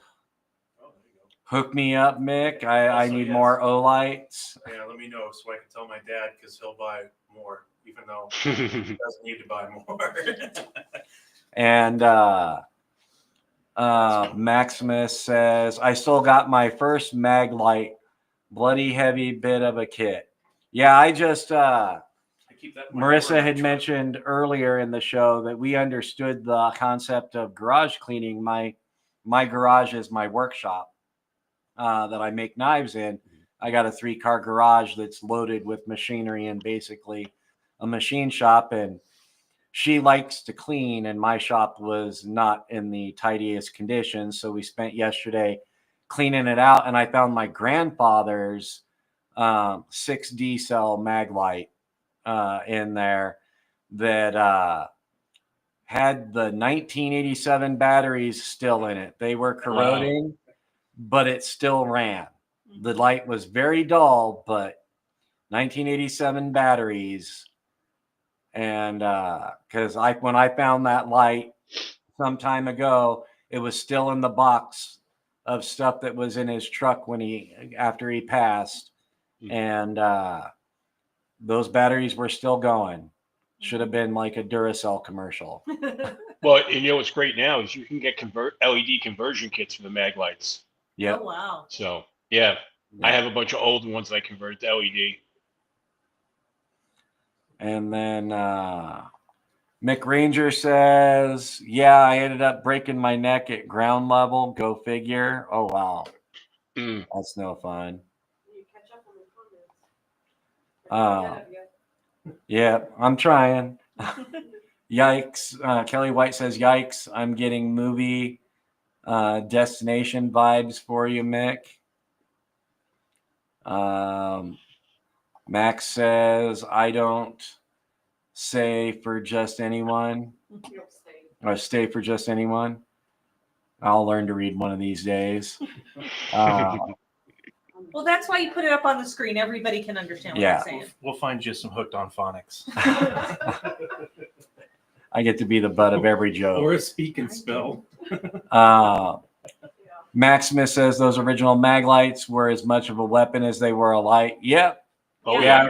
I got my first car and my first mag light. That's what you carried it right by the side. In my 73 Chevy truck, it's right there under the seat because it's not considered a weapon by the state of California. It's a flashlight. Unless you have the Right. 8 cell.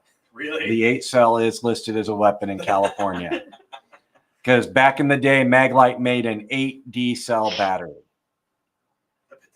That thing was basically an aluminum baseball bat. Well, as far as I'm concerned, rules are made to be broken. So period. Do what you want to do.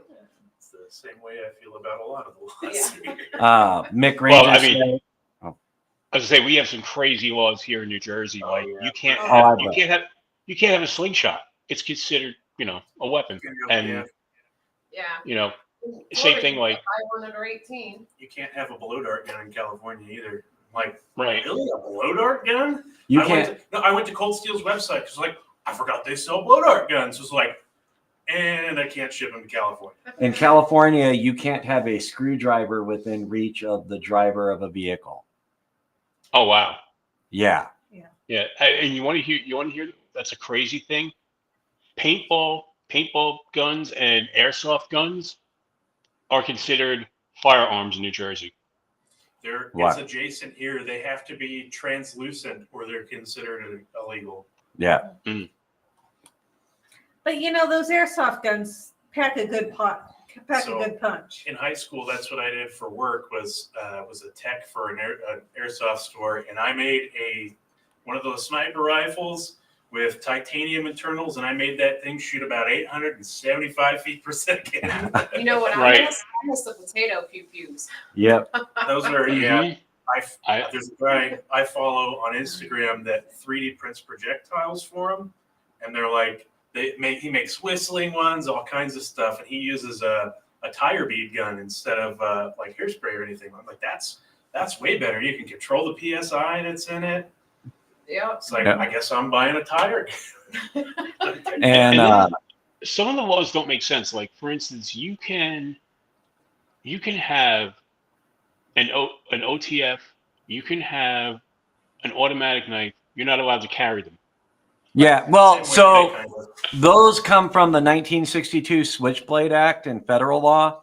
Right. And that was made more about gangs yeah. and Mhm. giving a reason to arrest gang members than anything else.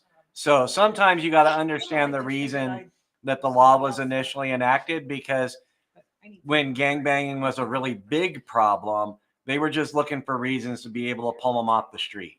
Right. You know, so you could own it, but carrying it was against the law. Now here in California, owning them is against the law. Hmm. I think with automatic knives, it has to be, it's like 2 inches or less for the blade. To own it. It Yeah. used to be to carry it. Now it's to even own it. And you can't even own butterfly knives I anymore. thought the bail songs and butterfly knives got taken off. That you can have those No, now. Oh, okay. no, they were And they banned have- outright. They have a weird thing with daggers here too. Yeah. Have You know, a it's good funny. night, Courtney. It's funny because I live in New Jersey, but I work in New York State, and in New York State, assisted knives are illegal. Really? Yeah. So I have to be careful what I'm carrying, because God forbid I get pulled over or whatever, Right. Although I got, knock on wood, I haven't been pulled over in like 20 years, but you never know, Yeah. you get pulled over. I don't want to get in trouble for having an assisted knife when, it's being used in my office to cut boxes, Right. So I Yeah. always have to be careful what I carry going across the state lines. Oh, yeah, definitely. And real quick, we got Gnarly Charlie. Welcome, Gnarly. He says, totally, dude. Hi, Legion Steel Knives and Legionnaires. Thank you for being here, Gnarly Charlie. And then he says, my first big scare was It's Alive. Speaking of cannons, have you guys seen the little tabletop cannons that you can get, the black powder ones? Yep. Used Yep. to have a couple of those. I kind of really wanted to get one in the last few months. And Jim Cox says, I have LED conversion, but I'm tired of the They get expensive. CR123A batteries. Yeah, they're pricey. Yeah, really, the rechargeables are the way to go with that. But 18650s is the new thing, man. Like that's, if you're gonna get a rechargeable flashlight with a removable battery, 18650s and good Panasonic or Samsung batteries. But make sure they're protected circuit. You don't want it to go wild. One of the most fun things I had, my friend printed out 3D printed a pew pew that shoots Tic Tacs. Yeah, there's a cool one for toothpicks too. Mhm. I haven't gotten I really want to get a 3D printer, but the problem is that I want a metal 3D printer, and they're very prohibitively expensive because it's Right. It's really good for making prototypes of not necessarily pew-pews, but the parts for them. Like say you wanted to reproduce a part for some obscure gun, pew-pew, and you have to, it's really hard to just justify the costs of making a little part whenever you could throw a CAD file into it and print it out. Right. Yeah. And, you know, a lot of people are starting to bring the 3D printing into the world of knives. Like I got a custom knife maker buddy, Hartley Knives and Steel. He's doing 3D printed sheaths. He's doing 3D printed handle scales. You know, we're going to start working with 3D printed prototyping of designs before going through, you know, round after round of finished product prototyping. That way we can get all the ergos worked out and everything on a design before engineering, you know, the action and lock and all of that. That's something that's really cool about NAFs. I don't know how many people really follow NAFs, but every one of NAF's designs, they have the 3D files, so you could 3D print a knife just so you could see how it feels in your hand before ordering it. Yep. That's pretty cool. You know, Yeah. and then they have, like, for making the scales, they have the you know, 3D print files on there, so you can 3D print your own scales, and they're all for free, as well as they've got a lot of the gadgets and stuff that they sell in their store available for you to 3D print, and the designs are all free. They're all on there. You know. Yeah. And we've got Luminous here from India. Welcome back, Luminous. Glad to have you here. And who else do we got? Oh, it looks like Help with Gadgets went to bed. Brian and Kelly White called it a night. All right, and we're caught up again. But yeah, I think 3D printing. We're just at the infancy of it. I was at SHOT Show a couple of years ago, and there was a company there that was 3D printing lightweight bull barrels for rifles that were completely honeycombed internally, and you almost didn't need a suppressor just because of the hollow barrel, you Right. know. And so you got all the rigidity of a heavy barrel with, you know, none of the weight, and you got that dampening effect from it, though at the end it had a little bit of a weird ring, sounding like you were pulling a sword out of a metal scabbard. But yeah, I think 3D printing with, you know, MIM technology for blade steels and 3D printing and other metal grades, I think we're going to start seeing some crazy designs come out that you can't traditionally machine. Yeah, we already have that kind of with PTR Industries just came out with their Vent 1. It's a 3D printed titanium suppressor, and it is a flow-through design, so that means it's pushing everything out of the front of the can like as a whole, and they make it to where it's super porous on the front end, so it's venting all of that out. But I mean, you can't do that traditionally with anything. So I mean, but it's entirely 3D printed, and all of the guys that take them out and test the decibels on them are saying this is one of the quietest suppressors on the market. Oh, wow. So it's interesting technology for sure. So these scales here are 3D printed. Yeah. This one that looks like a World War II plane. Yep. These are printed by a guy named Lou. His store on Etsy is called Patently, and that's Blackbeard the Pirate Flag. Yeah, that's the Yeah. And I admit, I'm into everything pirates. I'm a geek, and I love everything pirates. I go to Renaissance Fair dressed as a pirate, so I had to have these as soon as I saw them. And he wasn't making them for the knife I want them for. And I reached out to him and said, "Could you make those?" And he was like, "Yeah, absolutely," because he was already making other scales for the Lander one, and he sent these out to me. And then he was like, "You know, since you gave me the idea to make them for the Lander one, he sent me these for free as a thank you." See, now that one right there, that's in my wheelhouse because I'm a nut for World War II aviation. Me too. That's when I was a kid. I used to build every model plane you could find. You know what? You know, Bummed me out is that Hobby Lobby doesn't really sell any more models like that anymore. Every time I've gone, it's been kind of a bummer. they're getting harder and harder to find. I mean, when I was a kid, you could walk into any like Woolworth, you know, five and dime type of store. They always had models and Right. Yeah. hard to find. Yeah, it's Yeah. like you almost You have to think go to can the specialty order shops almost now. directly from Tamaya now for models. Mm-hmm. Yeah. But speak into that subject. What's your favorite World War II plane? P-51 Mustang. Okay. You know, I mean, it's such a great plane. You Oh, know, yeah. but then I mean the Corsairs are beautiful. I mean, you know, Yeah.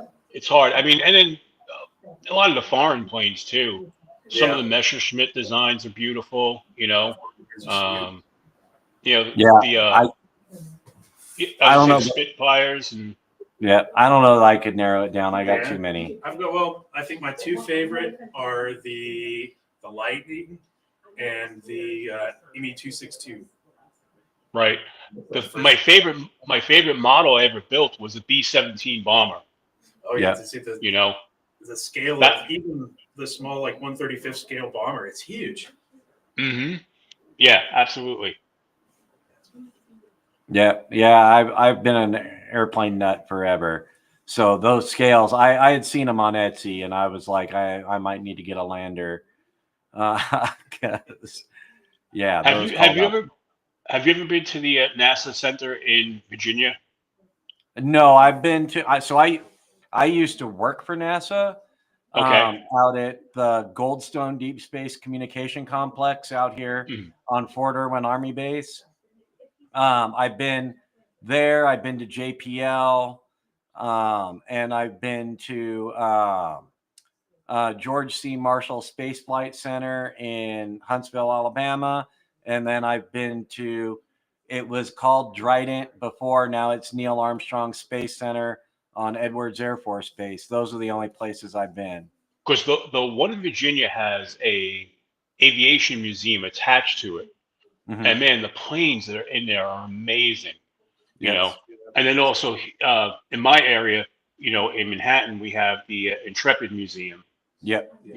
Which for me that's a big one. 'Cause that was the ship my dad was on when he was in the Navy, and he took me there one time when I was a kid when they first opened it when they retired and brought it as a museum, and the planes they have on that on display are amazing.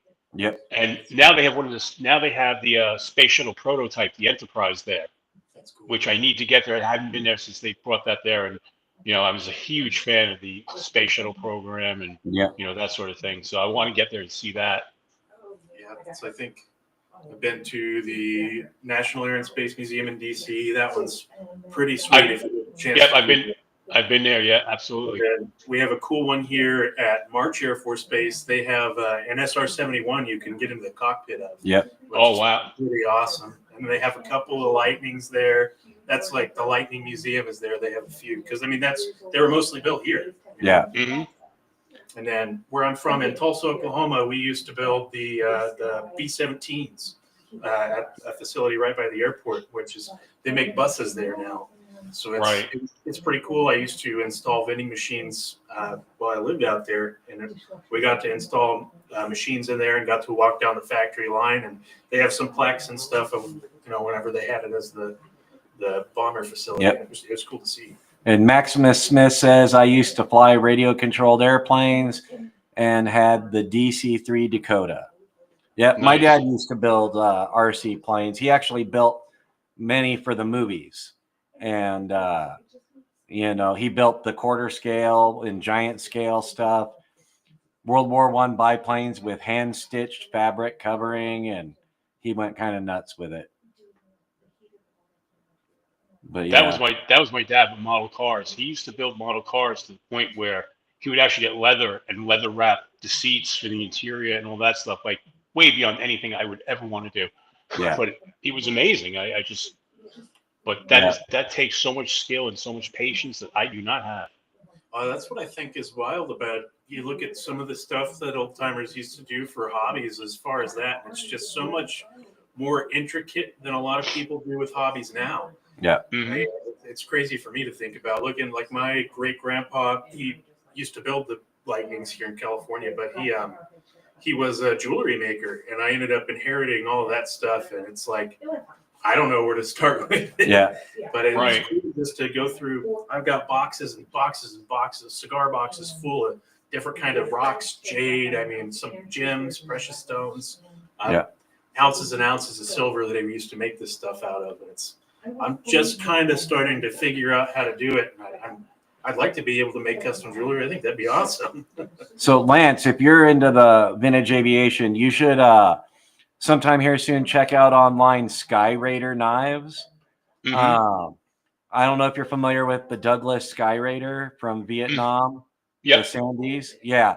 So there's a guy that a family that owns some Sky Raiders that they offer a mid-tech knife line called Sky Raider Knives, and they're pretty cool. I'll have to check it out. Definitely. Yep.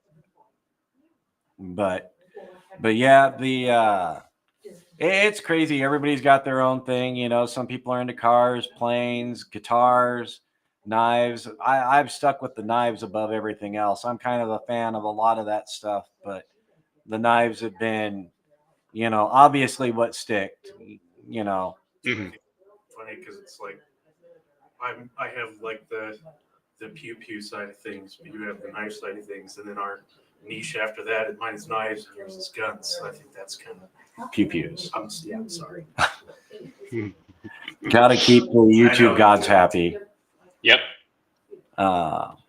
Maximus Smith says, I used to take up most of our VW camping. Yep. And he also says he also had the old Fokker planes. Yeah. Mhm. Red Baron. But yeah. You have the Focke Wolves, which are beautiful planes as well, and you know, so many. I mean, that age of aviation to me is just like It's crazy one how of it went from just learning how to fly to advanced fighters. Yep. Just like that. I mean, to the modern fighters today, I mean, I still follow what's going on. And it's just I'm blown away. Oh yeah. The technology. The fifth generation stuff is wild. Mm-hmm. Yeah. Yeah, but you know, it's all cool, and I like seeing. What I really like seeing is when you see things start to cross genres, you know, and you start to see influences, be it technology or design, from one world start to creep into the other, and you know Right. that's I have a cousin who's in the Air Force, and he works on A-10s. He's a mechanic, and that's all he works on is A-10s. And I'm like, those are some of the coolest planes ever. Yep. Flying titanium bathtub. Piece of Mm-hmm. Yep. And we got Dan Stan. Holy moly, y'all are still alive. You are troopers, yo. Yep. Yeah, we're right around our 4-hour mark we usually go. Not sure how much longer we're going to be going, but we're still here. Yep, absolutely. I've only been part of it for 2 hours now, but you know. Yeah. Well, it's been great having you on here. Yeah, it's been so much fun. I love watching you guys and now hanging out with you guys. This is great. I'm having a ball. Yeah. Yeah. Well, we love having everybody in the chat and, you know, chopping it up with everybody. And, you know, you guys see us laugh like crazy so often. And, you know, YouTube is kind of our break from the monotony of the day-to-day grind. Because, you know, when you've got a knife company, you've got designing going on, you've got prototyping, you've got working out the kinks in, you know, future projects, you've got all the normal, boring nuts and bolts aspects of a business. And, you know, with us being on opposite sides of the country, and a few people scattered here and there that help us out, it can become overbearing. And YouTube, you know, has at least the lives aspect of it have very much become our kind of outlet to bring some fun into it, you know. Oh yeah, I mean, you know, anytime you own a business, it's so much responsibility and so much work.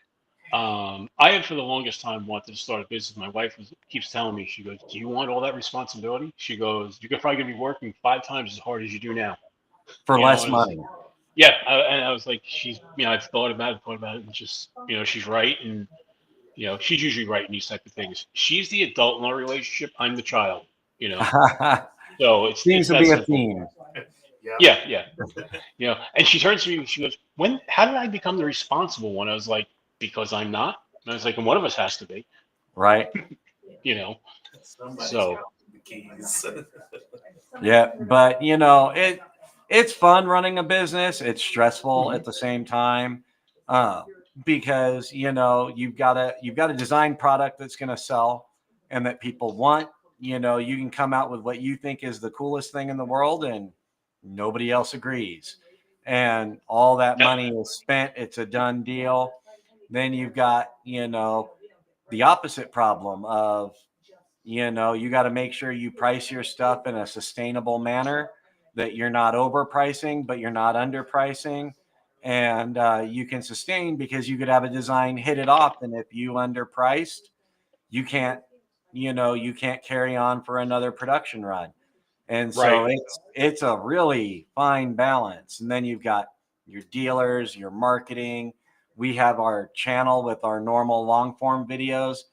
Being a manufacturer, we like to do reviews, but we don't like to do them the way everybody else does them, because being a manufacturer, reviewing other people's products, there could be a perceived bias there, and we want to stay away from that, So, well, like I said, I've only been doing this since September, and even if you watch, I was doing stuff to the way I'm doing it now. It's changed completely, and there are things I want to do. Like you just did that video. We went to the knife maker, and it's funny because I have a friend who's a knife maker in Pennsylvania, and he makes fixed blades, and I had already contacted him about going to his shop and filming there. And now I'm like, oh wait, you guys just did that. I don't know, yeah, I don't and want to other feel like I'm.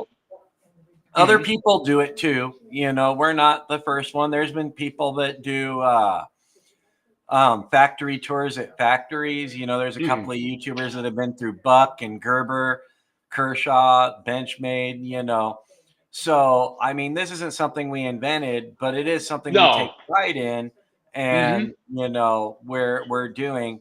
But there's room for everybody in it. Oh I yeah, think and like one of the other things like I've done too is I've done stuff where I've been out hiking and just did a pocket dump of what I was carrying on the hike from the field, showing everybody the scenery where I was. I'm trying to do different things, not so it's not the same overhead view that you see every time. You right. know, I mean, I've done a lot of that, but I'm trying to do. That's why, like when I do the pocket dumps each day, where I show my knife, I'm actually filming that at different locations in where I work. You know, Right. I sneak away and I'm like, all right, where is it going to look good today? Yep. We have a bar set up there, and I do a lot of the short little videos in front of the bar with all the cocktail glasses and everything. And it's like I had somebody say, "Wow, it's kind of a snooty setup." And I'm like, "Yeah, if you only knew that was my office and it's not mine, you Yeah. know." But yeah, I'm trying to do different things. Like I said, a lot of it's been similar to what other people do. There's only so much you can do, but I Yeah. want to do more, especially this summer, because I'll be camping a lot more again, and I'll be motorcycle camping, and I want to blend some of the camping stuff with the knife stuff because it goes hand in hand. Yep. So there's going to be a lot of different stuff, and like I was mentioning to you guys the other day, one of the worst things is editing, especially when I do motorcycle videos, because if I'm traveling on a trip and you're stopping, there's so much to film. I mean, to do a 12-minute motorcycle video, you might wind up recording like 3 hours of content that you have to go through, picking out highlights. And I mean, the only thing that's cool is on the GoPro, you could always just say highlight and it'll mark it on, so you can, go back and find it quickly, but like I use multiple GoPros. I use an Insta360 X2 camera, and I use a couple of different drones. So Right. to mix all that together, and then like at one point that became so exhausting, I just couldn't do it anymore. Well, It was just too much. yeah, I get to here in the not too distant future start to learn a little bit of the editing. Right now, Marissa handles all the editing magic behind our videos, and she does an amazing job, especially with the in the shops, because like our most recent in the shop with Mr. JD's, that was a grand total of probably 14 hours of footage Wow. and 14 hours of filming Hmm. and 2 cameras running. Right. And then you have to cut that down. You have to come up with a script in your head that makes sense to show it from beginning to end. When I used to do the ghost hunting videos, I had a separate channel for that. And we were actually doing it like a TV show. So we were doing these 28-minute episodes because the idea at that point was take them and sell them to a network. you know. Right. So the production on that was ridiculous, and I was doing it all by myself, and that was totally exhausting. Like Yeah. it would take me weeks to produce an episode, you know, and and then of course, like I said, I work as a media manager. I do a lot of social media stuff, and I do video content for work and whatnot. And after a while, it's like I'm doing that at work, and then I have to come home and do it. Like, oh, enough, you Right. know. Where I find knife videos to me are much more fun to produce. You know, this kind of content is much more, and it's not exhausting because I think I'm enjoying it more. You know, but and I think that's a big part of it. If you really enjoy it, like with the ghost hunting production and that stuff, it was no longer fun. It was just work. Right. You know, and I always tell my Well, wife, work's a nasty four-letter word. yeah, and everything can turn that way. I mean, like when I started making knives and it was a hobby, I couldn't get out into my workshop fast enough. The Right. moment I had orders and deadlines and it became a little more so like work. Well, and The that's because moment you now have that added stress level to it that you didn't have right, before. right. Hmm. And then the moment it became my full-time employment, it was like, okay, now I've got to make it steady income, and you can't control when people are going to buy and how much they're going to spend. So you could have, a couple of months where it's like money's falling out of the sky on you. And then you have a month or two where nobody buys a thing. And you're like, I got bills to pay, Right. and you got to learn to manage it. And that sucks some of the fun out of it too. Or you have, this machine that you spent thousands upon thousands of dollars on, and it's a vintage machine because you can't afford $100,000 for a new one, and Hmm. parts don't grow on trees and it breaks, and you realize you're out of work for a couple of months till you Right. track down the part and get it fixed. Yeah. So that My all makes dad it work. had after he retired from being an electrician, he opened up a woodworking shop out of his two-car garage, and it was the same thing. He had a lot of vintage equipment. In fact, one of his Navy buddies called him one day and said, "Hey, I'm bringing over a bandsaw that I have." And he brought this giant bandsaw that was as tall as I am. I'm 6 foot tall. This thing was as tall as I am, but it was so heavy. It took three of us to move it into place because it was this Yep. big old thing. And then, of course, the belt, the bandsaw, the band itself was worn out. My dad had to track one down, and we had to take a ride of like 3 hours to find a place that actually had it. It wasn't, and that was before mail order and that kind of stuff. So I just remember that, and it's like, Looking in the phone book. Yeah. Yeah, I have a machine here in my shop it's a refrigerator sized machine, like your standard residential refrigerator, but it weighs half the weight of a Ford F-350 Super Duty, geez, and I had to have a specially designed truck just to get it to my house and unload it, and then professionals get it into my shop. hmm So yeah, and I mean that machine's from the 1960s. right, So, you know, but yeah, it's always great when you can turn your passion into your work, but you got to always also be careful to not make it only work. right. And Yeah. burnout's a real thing. Yep. It's a real thing, and sometimes people don't get that because they're not in your shoes and don't realize. But you know, I like I said, my wife's all the time saying, "Do you really want to start a business?" Yep. She makes me think about it. She really does. Yeah, you You got to know, want to do it because it'll take every moment of time that hmm you have if you let it. And then there's going to be in the beginning, it needs all of your time. right. And and that's the thing. She's always pointing out. She's like, "Hey, you have a Monday through Friday 9 to 5 job. Do you want to lose your weekends, lose your nights, because you're gonna be working, to make it?" Yep. And it's something to think about. Yep. And So. even a YouTube channel can do the same thing. When you're cranking Mhm. out content,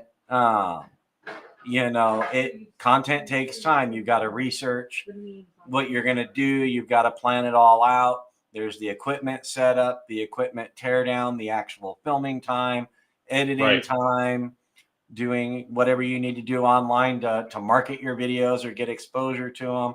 You know, all of that stuff, it adds up. And if you're trying to drop multiple videos a week, you know, that can be very difficult. Well, that's one of the things I'm going through now, because I have a home music recording studio, but I want to convert that into a video studio, so that way I could just leave all my stuff set up, so I can just go in there, record videos without having to take, like you said, take down the lights, take down, But that's a slow process, because in my music studio there's literally like walls of guitars and amps and stuff, and I have to make room, and I've already put some stuff into storage, kind of thing.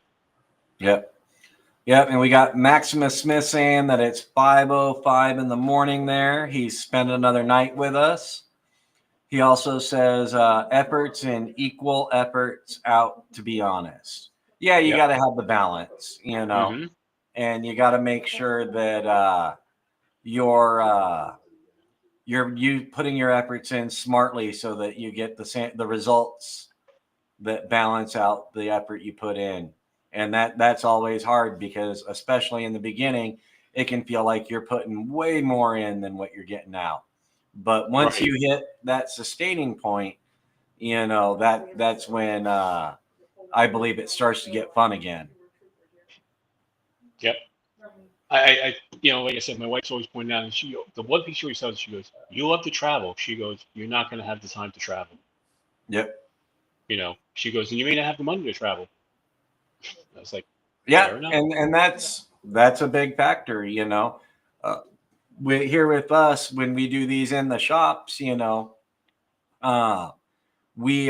try to time it up where, as we schedule them, we know we're going to be in a certain area. We try to maximize how many people we can film in the window of time that we're there, because it's better to do it that way than to be like, oh, okay, we're going to do this knife maker in California, and then we're going to do this knife maker in Mississippi, and then we're going to go to Wyoming, and then New Mexico. That eats it up, where it's better if it's like, okay, we got like 7 makers we can do in California. Let's just take the time and film them all. We got 3 we can do in Mississippi. Let's do them all in one shot. New Mexico, we got 5, and we may not release them in the order that we filmed them in, just to kind of break it up. But it's better to film that way, because it cuts down your travel, which is added costs, and that's where you really need the monetization on YouTube for producing that kind of content, because that helps offset your expenses. And if you're lucky, one day we'll actually cover them. Right. So I know you were saying before, you guys are on different coasts, but you're moving east, correct? Yeah, I'll be this year. We're not entirely certain, because, like I've said in previous lives, I've got machinery to move. Because my equipment plus some equipment we'll be acquiring is going to be the foundation of our in-house manufacturing. It's part of why we're not going to be coming out with some in-house stuff at the beginning of the year, because I got to start tearing down my shop soon. Right. So there's a lot in flux that I can't say exactly when I'm going to be moving, but yeah, I'll be moving this year out there with my wife, and we'll have all Allegiance steel in one place, and then a nice new studio, and eventually a production facility. That's going to take some time to build up, and we're going to try and do our best with OEM stuff in the meantime, and see if we can't get like a shed we can set some of the equipment up in for some simpler designs, small batch production towards the end of the year, while we're building the production facility. So it's a lot, and it's exciting and it's terrifying at the same time. But we see great things in the future for Legion Steel, and so far, with the exposure that we've had, we've gotten great reception from people. We're still doing that fight that any new brand has of getting your name out there, and in a market as saturated as, you know, the EDC knife world, that takes time, you know. And we went through a year of laying out the basis of the company, and then a year of design and manufacturing, and then, you know, we're on our first year of offering something for sale. So we're getting there, but, you know, once we get some more product out, hopefully our exposure will grow even more. We've got a small network of dealers now, and that continues to grow. And hopefully, you know, God willing, we get to where we need to be and can make this thing stick. There you go. Yep, I have confidence in you. Just from talking to you, you know, I seeing the knife you designed and some of the other stuff you designed, after I've seen it, it's like, yeah, you guys got it. You'll get it. Yeah. Absolutely. And, you know, and the community is going to help out. You know, we'll help you get your name out there, and, you know. Yeah, and we appreciate everything that all of you in the community do. You know, we're floored. I can tell you 100%. Me and Marissa will come out here in the mornings, or if we're on opposite ends of the country, you know, we're messaging early in the mornings, and one of us is on a stream, and it just, you know, it'll be somebody else's stream, and everything explodes. And, you know, it's like, hey, Legion Steel. And like, we're like, do we both need to hop in under Legion Steel at the same time just to keep up with saying, hey, back to everybody? You know, it gets kind of crazy, and we never anticipated that. That's excellent. Yep.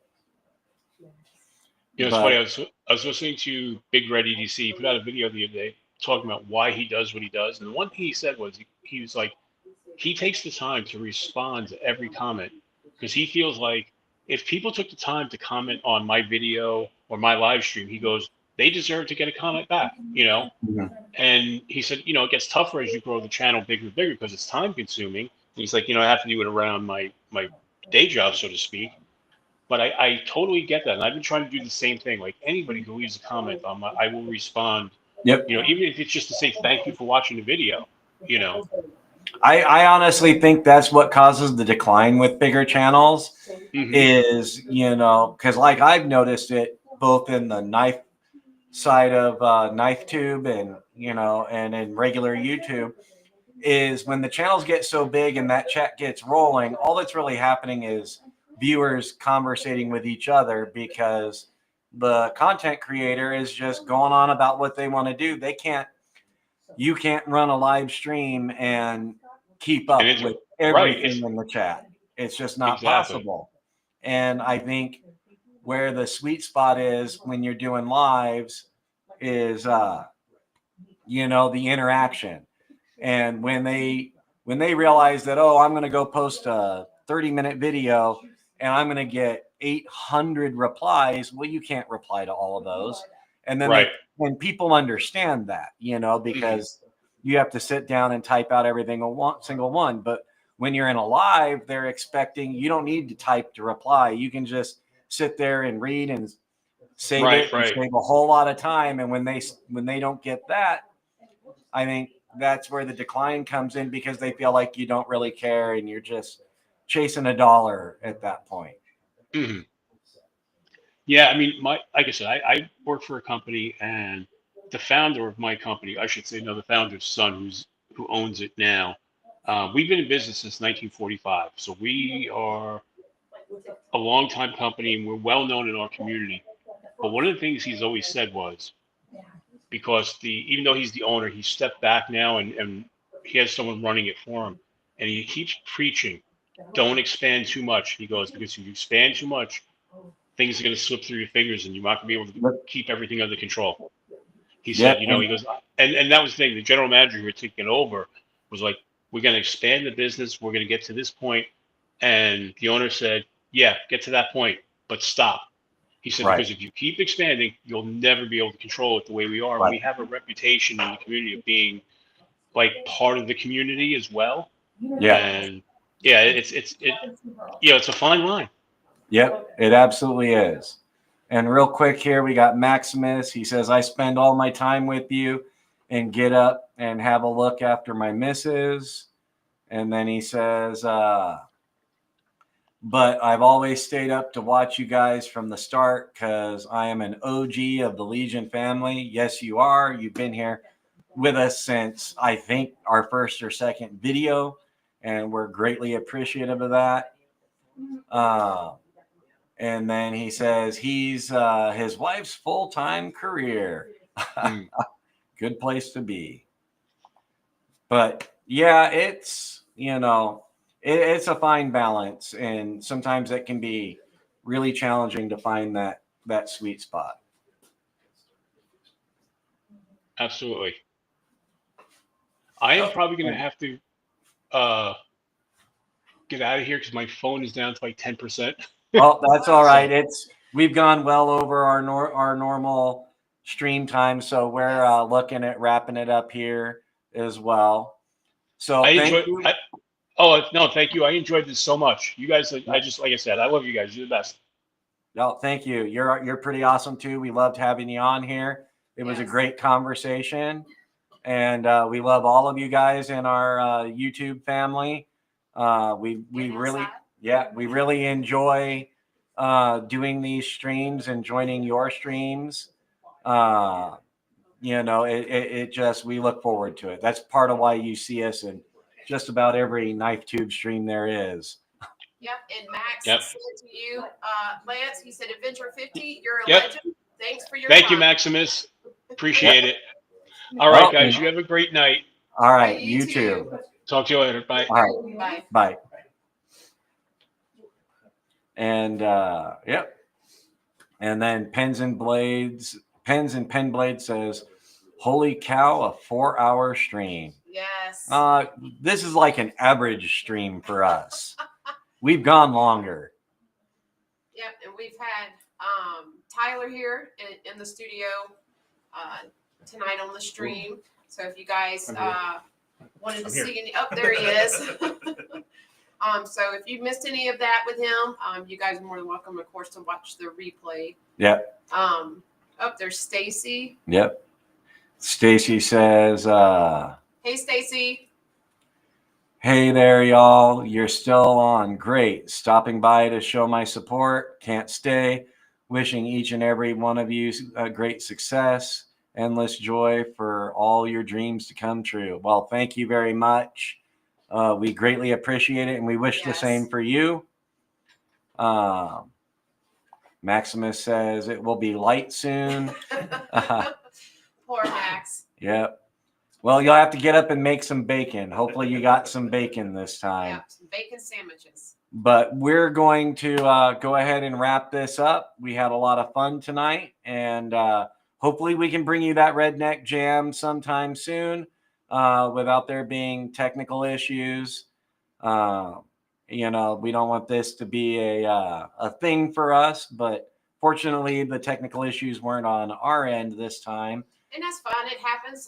You guys know firsthand we have technical issues. So we understand that the ones that were supposed to, so we had, some others that were supposed to come on our live that had their own technical issues. So, Thank you. Thank you, Pen and Pen Blades. Sorry you came in right at the end. Yes. We'll be back. Well, Legion Steel will be back. I'll be the one here. We might talk this guy into joining me for Saturday because Marissa's going to be on her flight home. So if you come in for that one, it'll be definitely different. But we'll be back to our normal lives on Tuesday of next week as well. Yes. So take care and keep grinding forward. And as always, stay sharp. Bye, guys. Bye. Signing off.